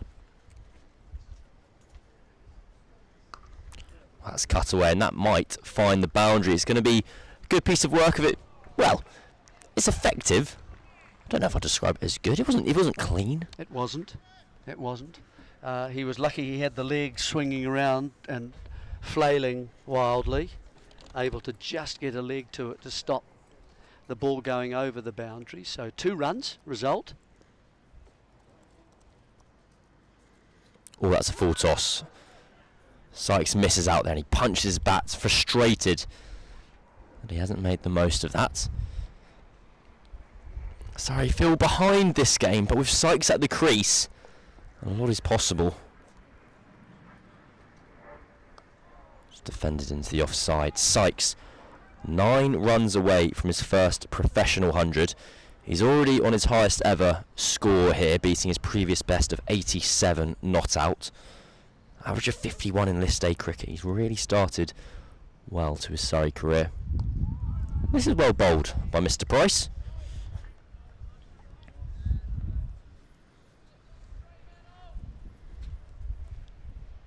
Yes, it's that shot just to the right of cover, isn't it? Either off the back foot or driving. That's the area where you could get a boundary on the offside, because the spinners actually occurred and removed the danger. So that's the sort of the area at extra cover that I think you're looking for your boundary, or a cut perhaps between backward point and short third man. That's short. Thumped up towards the long off. A bit of a bobble from the Guildford outfield. And it's just 1 run, and Sykes has thrown his head back again. They're really frustrated with his over of work. Only 3 runs came off that 32nd over. The score's 158 for 5. And if I could read... Gloucestershire 151. Gloucestershire 151. At exactly the same stage. He's got beautiful handwriting. Yeah, he is. Well, I can read it. That's all that matters. It's only meant for me. Imagine if Shakespeare had been the same. I made the mistake of asking you. Oh, well bowled by Van Buren. Buren even. Got my head now. I'm trying to read hieroglyphics. I can't speak anymore. That's straight. Will that beat short fine leg? Yes. Gloucestershire have just got a little bit scrappy in the field here. Sykes thinks about a second and says no. And even that throw in from the deep skips past James Bracey with the gloves on. Cam Steele's faced 1 ball. Got a golden duck here a couple of days ago. One just got a little bit big on him. He's a very fine player.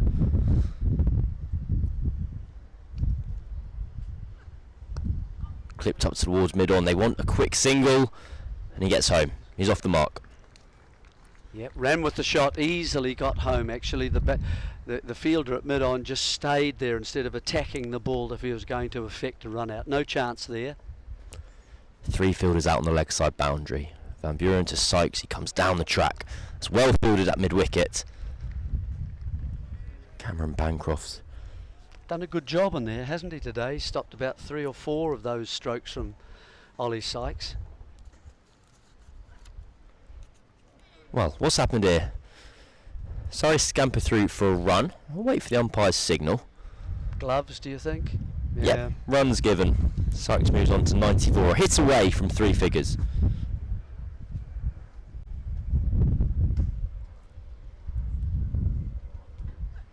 That's full and swept by Steele, and he might get a boundary for his work here, and he does.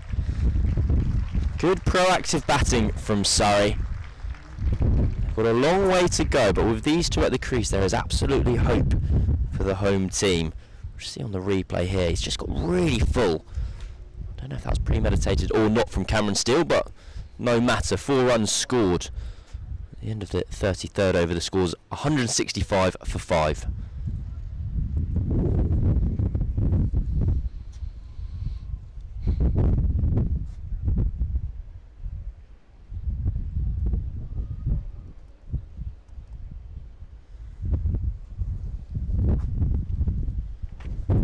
So, Price to continue from the pavilion end. The wind's just picked up. I can't quite work out what direction it's going at the moment, where the batters might be able to use it. Cuts. That'll just be 1 run.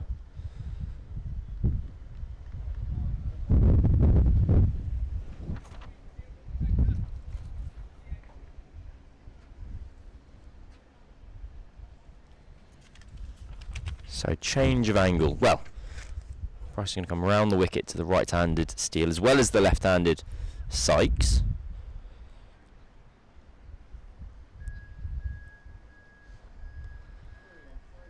Just loses his line and length then. It's an easy one for Cameron Steele.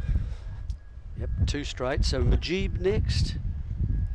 Would you expect, or Taylor? I think Tommy Elam might come in. Yeah, okay.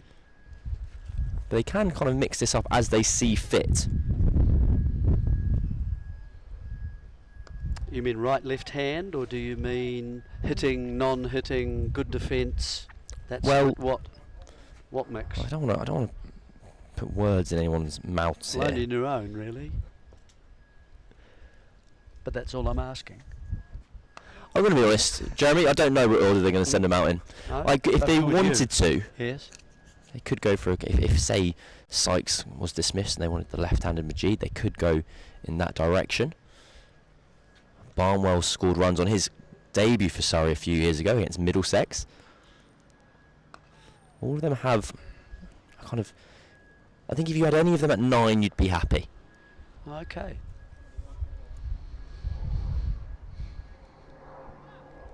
Do you agree with that, Mark Church? Just going to ask the man of the doyen of Surrey. Bit of flight, thrashed down to long off, and Gloucestershire have done a good job of just calming down Sykes' scoring rates here.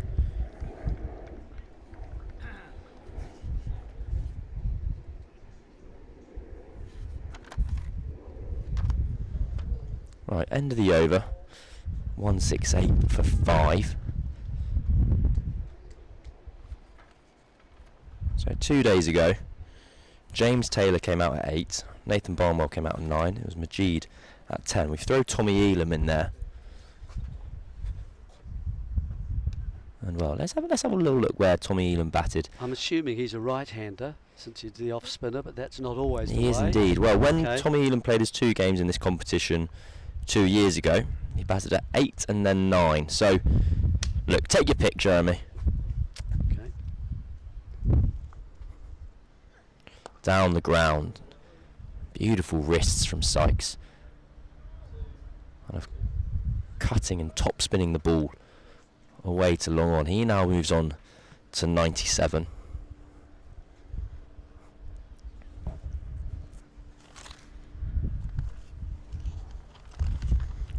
Mid-on drops out to the boundary. So long on and long off in position. Oh, no, changed their mind. Deep mid-wickets now going out. Mid-on's coming back in. So if Cameron Steele wants to take on the boundary, he needs to go over long on, fairly straight. Instead he gets back and kind of chops the ball up to long off. Ollie Sykes 1 hit away from a first ever professional century. Down the ground, just taps that to mid-wicket.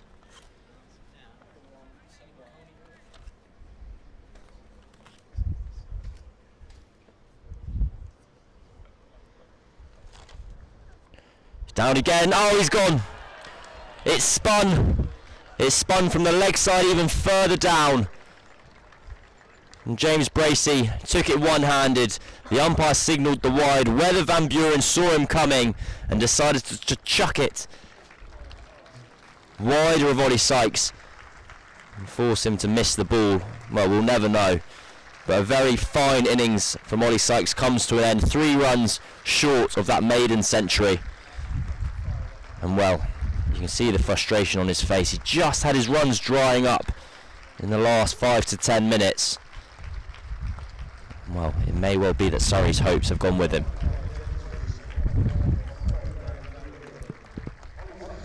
So 1-7, 1 for 6 at this stage. Still 120 odd away. Here's the dismissal again. Yes, it's beat him outside the leg stump. It is a wide, but you can be stumped, of course, from a wide, and so it's well taken in the right hand by the keeper, and he's able to drag it back to the stumps with Sykes well out of his crease.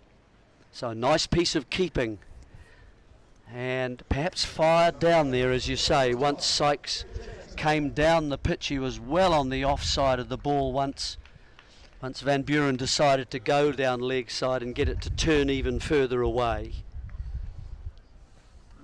So a nice piece of bowling, and then followed up very well with a tidy piece of keeping, with one hand grabbing the ball and then back to the stumps. Well, Surrey still need 123. Now James Taylor is out in the middle. I think this is going to be a steep task for Surrey to make it home from here. That's beautifully bowled. Slip comes in, suddenly onto the attack. The main and principal attacker now gone. Timed the ball really well. Taylor off the mark with a single, just running it down just wide of slip. Right then, how does Cameron Steele play this? He's the last recognised batter at the crease. He's got Taylor for company now. Barnwell, Elam and Majid can all be handy. They can all contribute with 20 in this situation.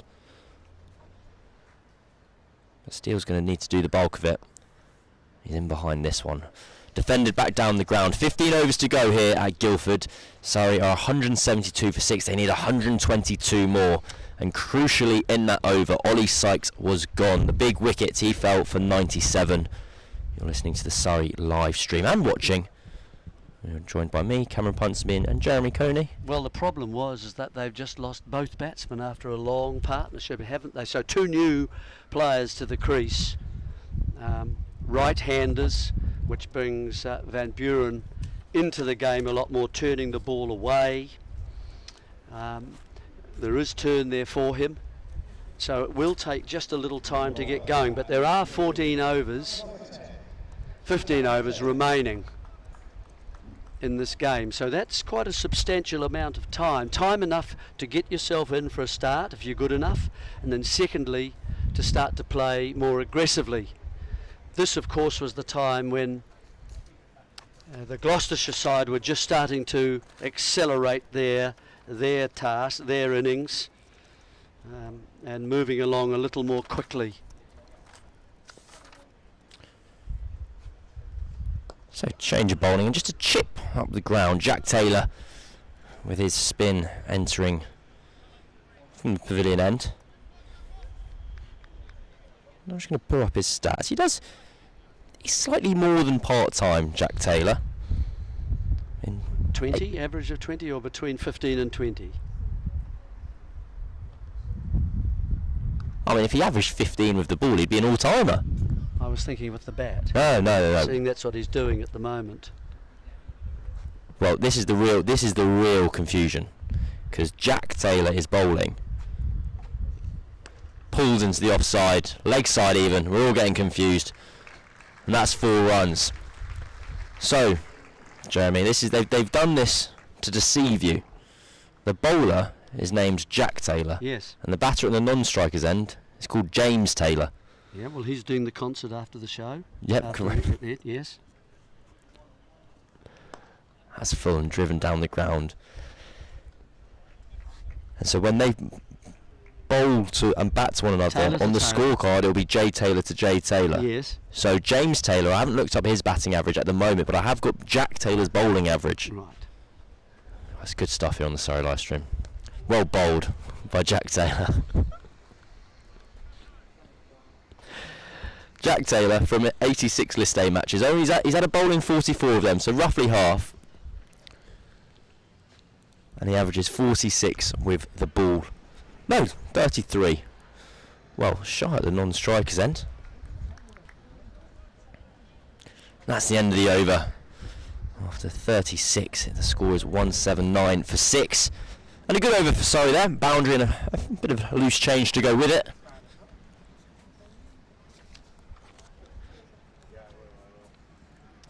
$179 for 4. Gloucestershire at the same time.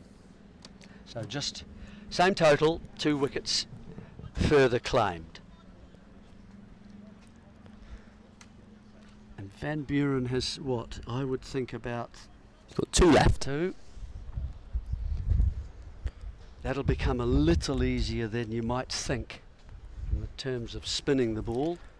Well, I tell you what, since you asked so nicely, I'll get James Taylor's batting average up for you. Oh, the umpire thought about it. LBW appeal. In List A cricket, average of 16.5, and first class cricket 15.4. Okay. Well, that'll do for you. Can hold a bat. He this time just gets the top of the bat over towards cover.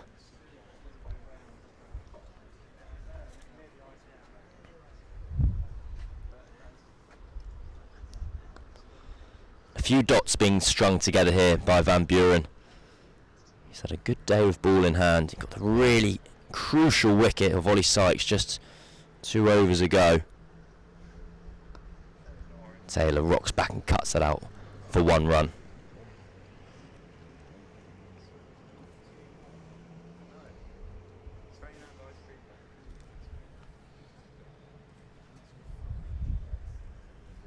Nice if they could find a boundary here somewhere.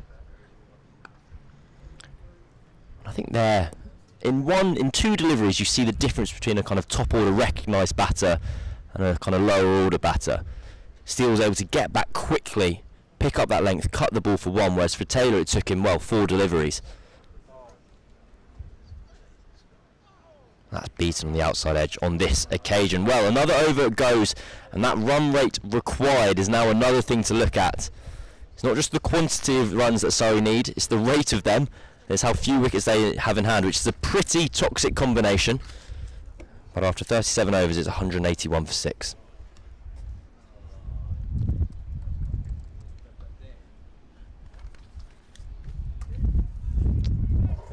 So spin from both ends at the moment, left arm and right arm. Finger spin coming back in from this end, the pavilion end. Punching for a single, so Cameron Steele off strike, and Taylor now has to find a way. There's a run if he's a bit too straight on the leg side, anywhere in close. Can he find something between backward point and cover? There's a run there.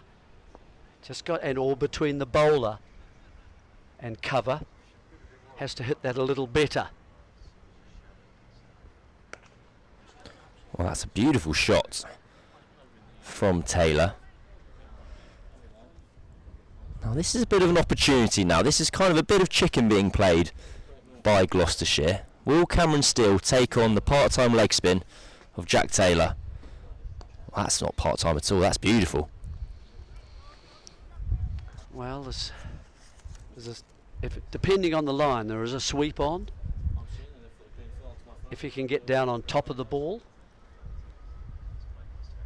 Well, there is that sweep. It's behind square and it will be 4. Knows the game, does Jeremy Coney. Exactly what was required. Just a bit too straight from Taylor, the off spinner. And Steele required no second sort of asking and option there, so he's hit it very powerfully and beat the man behind square, who stays behind square now. So mid-on is in the circle. Will Cameron Steele look to go downtown? Not on this occasion. Gets back in his crease. Bowling those little leg rolling things as well at the moment.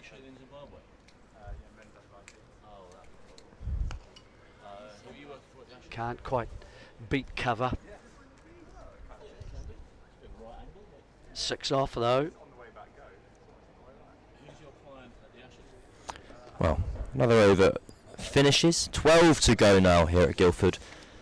Sorry, 187 for 6. 107 required off 72 balls. Imagine Cameron still needs 50 or 60 of those, and his mates to chip in from the other end. So this will be Van Buren's last over. Then where will Gloucestershire go back to? Well, Matt Taylor and Josh Shaw, they have 3 left each. They open the bowling. Zumaxa still has 6 to go. So they've got a plethora of options. Not quite. Just dropped short of the fielder at backward point. I think that's Daz Ahmed again. Took a very fine catch at the start of the innings. This time defended down the ground. Yes, you would think it's just a short one that he feels he can attack a little bit more comfortably. That doesn't look so comfortable, does it? No, it doesn't. He's actually drawn forward and using the hands. He's not certain how much it's turning.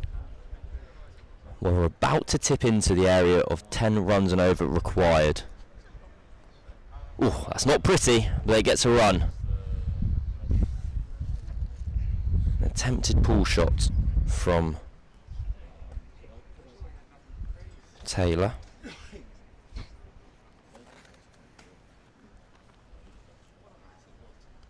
Well bowled, Graham Van Buren.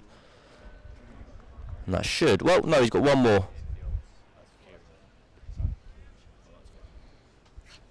They may find pace a little easier to play, the batsman. Oh, he's done it again. That's it. Well, the good news for Surrey is that's the last I'll see of him. Very fine spell of bowling from the left arm spinner. He finishes with figures of 2 for 41.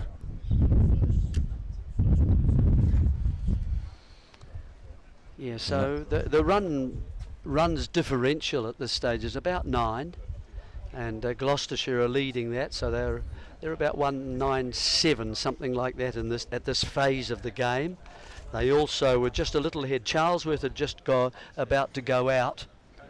39.2, he was dismissed, and the score was 197. So again, it's not beyond the realms that these two can get things away. They're now going to have to face, I would have thought, more pace from now on with Van Buren finished. Price has got a few more, hasn't he? Well, the good news for Gloucestershire is they've all got a few more. So Price has 3 left. So Matt Taylor has 3 left. They've turned to Zumax. He's got 6 left. He won't even get a chance. Well, could he go all the way through? Yep, 11 overs left. So he can bowl. There's 6 to go from this end. If they wanted to, he could finish the game for them. Oh, run out chance. Well, I think he'd give up the ghost there. But a big wind up. And the stumps are missed.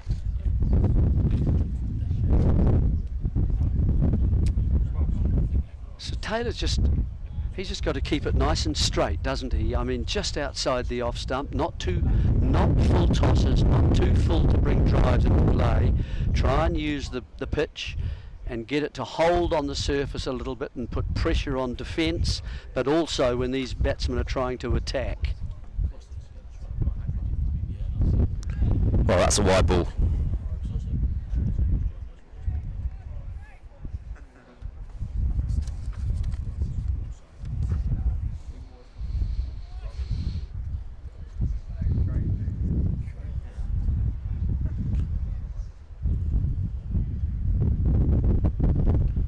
Actor loading up again. Steele on strike. He's on 18 of 17.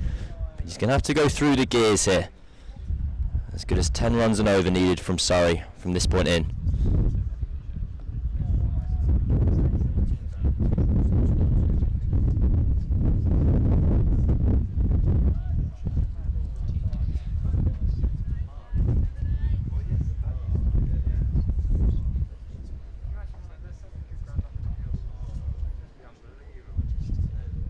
There's a bit of a calm that's just drifted over Guildford Cricket Club. There are still some embers glowing in this game, but they'll need something spectacular from the home team. This is going to get close again. That's wide, cut firmly, and that's 4. They need a few of those. Gloucestershire have been excellent today. They batted well. They batted well, but not brilliantly. No. A lot of starts. No one quite went on apart from Charlesworth. They've been good with the ball. Their spinners have been accurate. Van Buren in particular. Surrey are now going to need to do something special. And Cameron Steele, well, he had a very, very fine start to last season. We know he's capable of scoring 3 figures.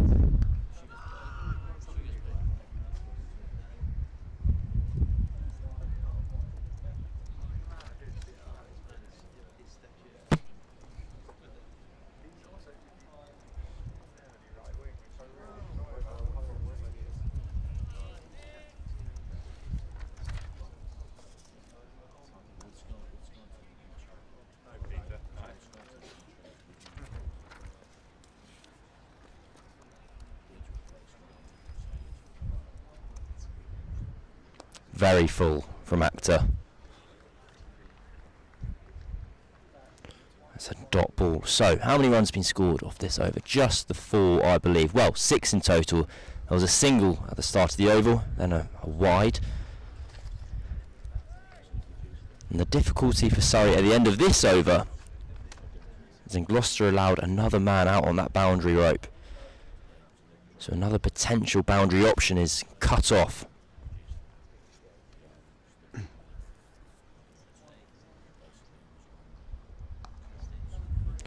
Pulls out to the deep.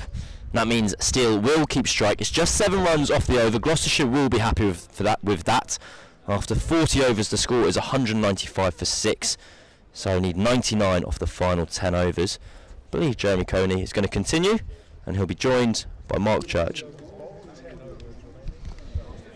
Differential 11 now at the moment, with Surrey trailing. So they have lost also the extra wicket at this stage, and there were some little cameos towards the end, I think, of the Gloucestershire innings.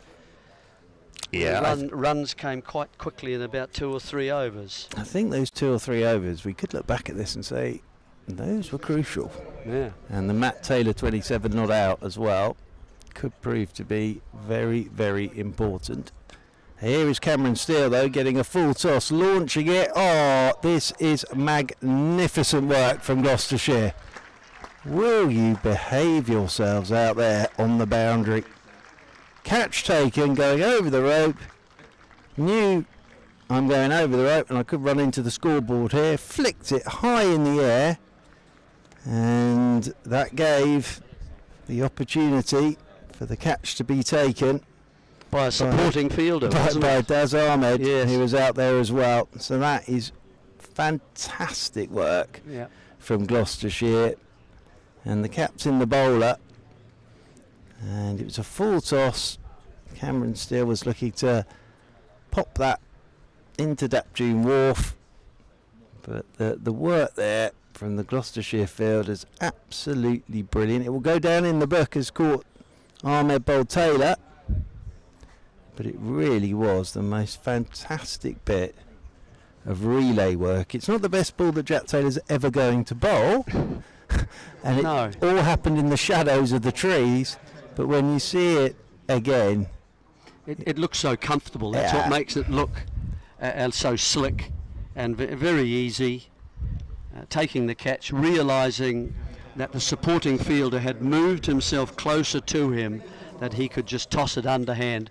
Nice, comfortable full toss. Just hit high on the bat, so didn't quite supply the power that Steele would have liked. but it was the Mr. Bancroft out there off the captain's bowling that took the catch as he was going over the rope, and then what he did so cleverly was flicked it high to give Ahmed the chance to get round and take the catch. So Nathan Barnwell out there now, and he's beaten on the outside by Jack Taylor.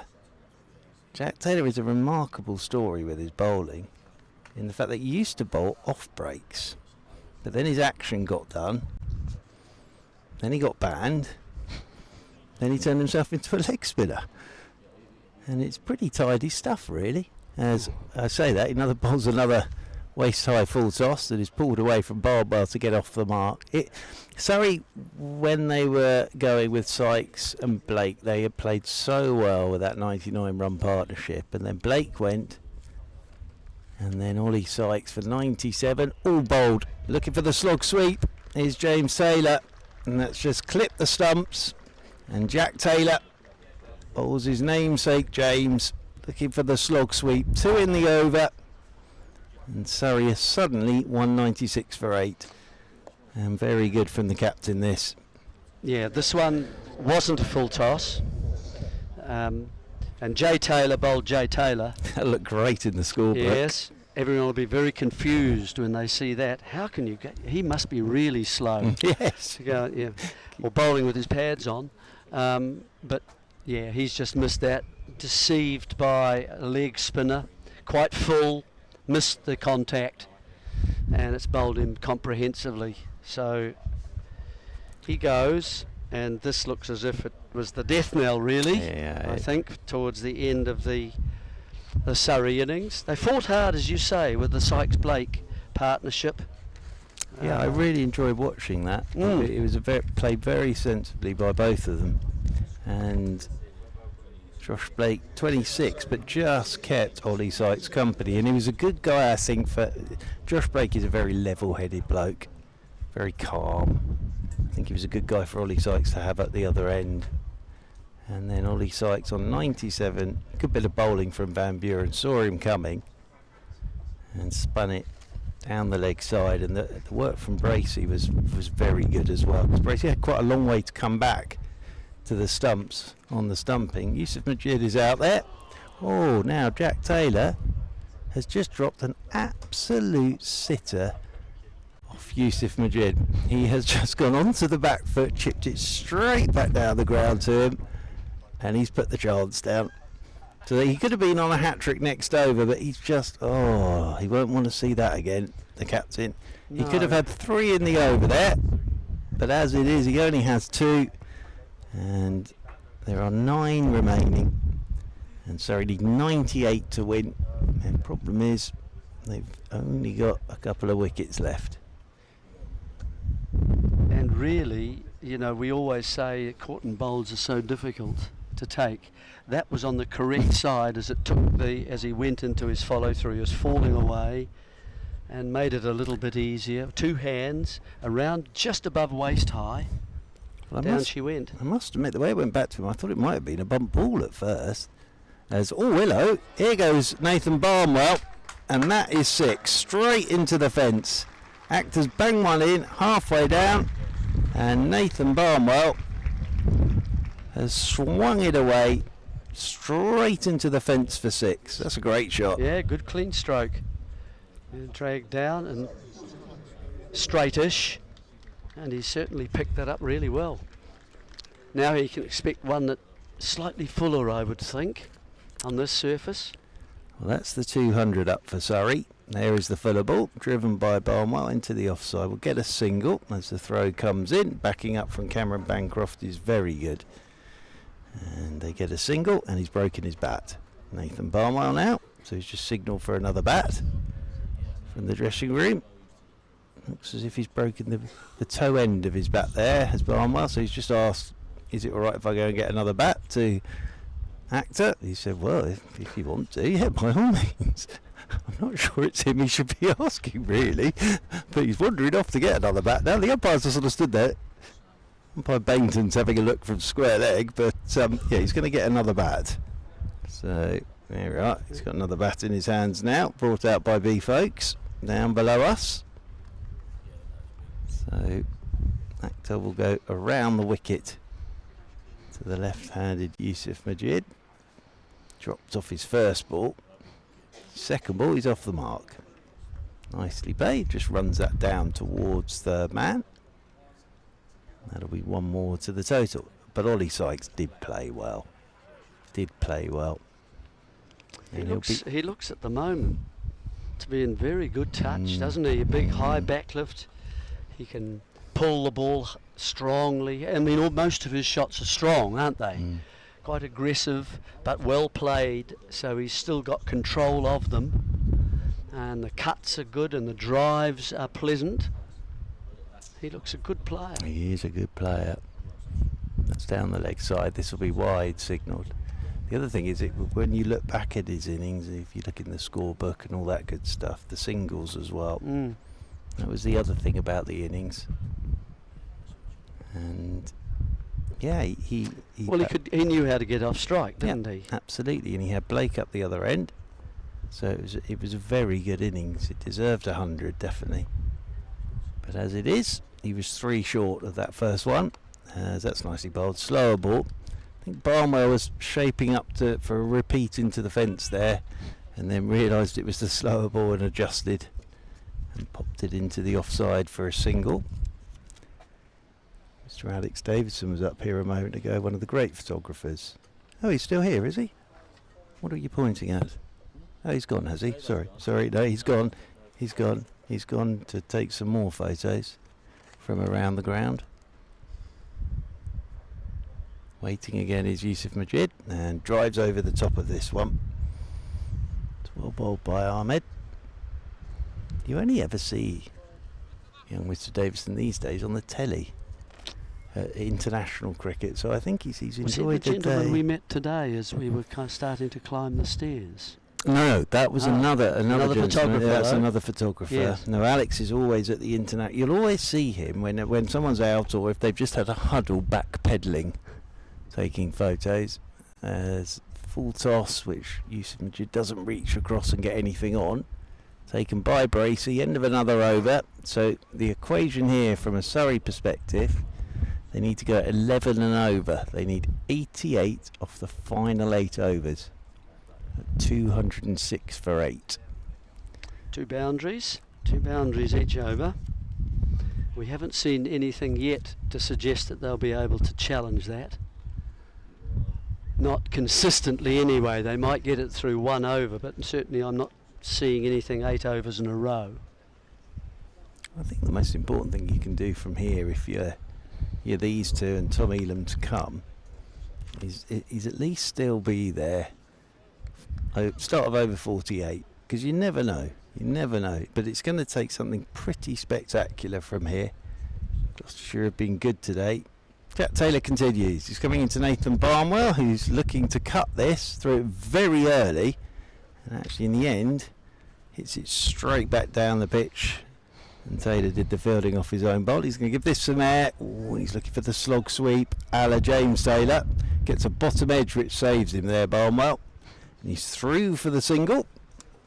One more to him. He was eyeing up Dapdoon Wharf there with the slog sweep. We did see Mr. Ollie Sykes stick one in Dapdoon Wharf. Into the over? We did see Ollie Sykes stick one in the wharf itself, and that ball never came back. Could still be floating up the wharf, actually, I think. Here goes Yusuf Majid. This is down towards long on, 1 bounce.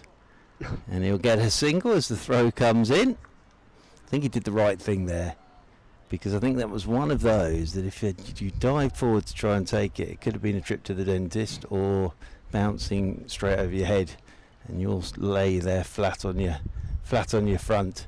As outside edge gone. Barnwell looking to pull that, turned the other way. Nice catch from Bracey, and Taylor's leg breaks now have 3 for 16. But as I say, the thing with Jack Taylor is he used to bowl off breaks, then his action got called, then he had to go and do all the remedial work and all of that, then he got called again, then he started bowling leg breaks. And I remember him the 2015 final against Surrey, and he took 3 for, but Kumar Sangakkara was going along very happily, and then I think Jack Taylor won't mind me saying this, he bowled a full toss which Mr. Sangakkara, the Prince, could have put anywhere around Lords, hit it straight to mid-on and was out, and that was really the game. But I do admire Jack Taylor because, you know, he's turned himself into a very, very good standard leg spinner in terms of sort of one-day cricket. So Tom Elam is out there in the middle, final Surrey batsman. Nathan Barnwell with that one big strike into the fence. So this has been a good performance from Gloucestershire. I think they'll probably have a chat about how they got to their total, and possibly they should have got a few more. But they've been pretty good in the field. They bowled pretty well, and really when Sykes was alongside Blake, sort of thought to yourself, right, if these two can keep going, but as it was, they both fell in quick succession. And that was really the game there and then, as Elam's first ball, he just tucks away in towards short mid-wicket. Taylor in again. Elam's trying to whip this one through the leg side, doesn't really time it at all, and there's no run. Thank you to Jeremy Coney. Mr. Coney will be back, not next week, but the game against Hampshire at the Kia Oval. Nathan Johns has joined me with 7 overs to go. 86 more required, but yeah, I was saying there, when Blake and Ollie Sykes were together, that 99 run partnership, Surrey were exactly where they needed to be, but then both went in pretty quick succession. It was always the wickets in hand during that partnership that was the issue, wasn't it? I mean, they were 4 down at that stage, and needing 7s with 2 set batters. Generally speaking, that's doable. Happy here with that. But on a pitch where it is just easy just to chip one up or walk past one that spins, as Ollie Sykes did, not having those wickets in hand is tricky. Yusuf Majid, top edge. Is this it? High in the air, down to long leg. The catch is taken, and that is it. And Surrey all out for 208. Ahmed with that final wicket out of Yusuf Majid, gone for 2, and that means it's an 85-run victory for Gloucestershire.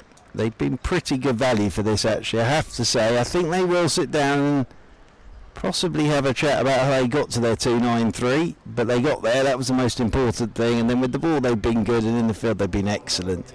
From the Surrey perspective, probably the last 5 overs of the Gloucestershire innings, Gloucestershire got away from them with the bat. And then, as they were going, that 5th wicket partnership of 99 between Josh Blake and Ollie Sykes, but then Blake going for 26 and Sykes going for a very good 97. But as I say, I think that Gloucestershire are a good value for this win today, aren't they? Yeah, good bit of bowling actually at the end to finish it from Akhtar, because Majid was trying to give himself room, wasn't he? Trying to carve one over backward point. He just followed him. It wasn't a vicious short ball or anything, but he cramped him for room, and it was always difficult to get away, even though that is the shorter leg side boundary. But just, yeah, indicative of the day really. Just Gloucestershire have just been that one step ahead when Surrey have tried and change the game or do something. There's always been a counter punch from Gloucestershire. It was a shame that Ollie Sykes danced past one while on 97. He deserved 100. I think he's comfortably head and shoulders the best Surrey player on display today. Young man deserved the first professional 100. He's in good nick. What did he get? 60 odd on Wednesday? Yeah, 50 exactly, wasn't it? 50 exactly, and then a 97 today, so he's ticking along nicely. Word for Ben Charlesworth as well with his 80. Thought he played extremely well. And then of course Josh Shaw with the first 3 wickets in that Surrey innings. So as I say, Gloucestershire very, very good value for this. As the players down there, as you can see, shaking hands.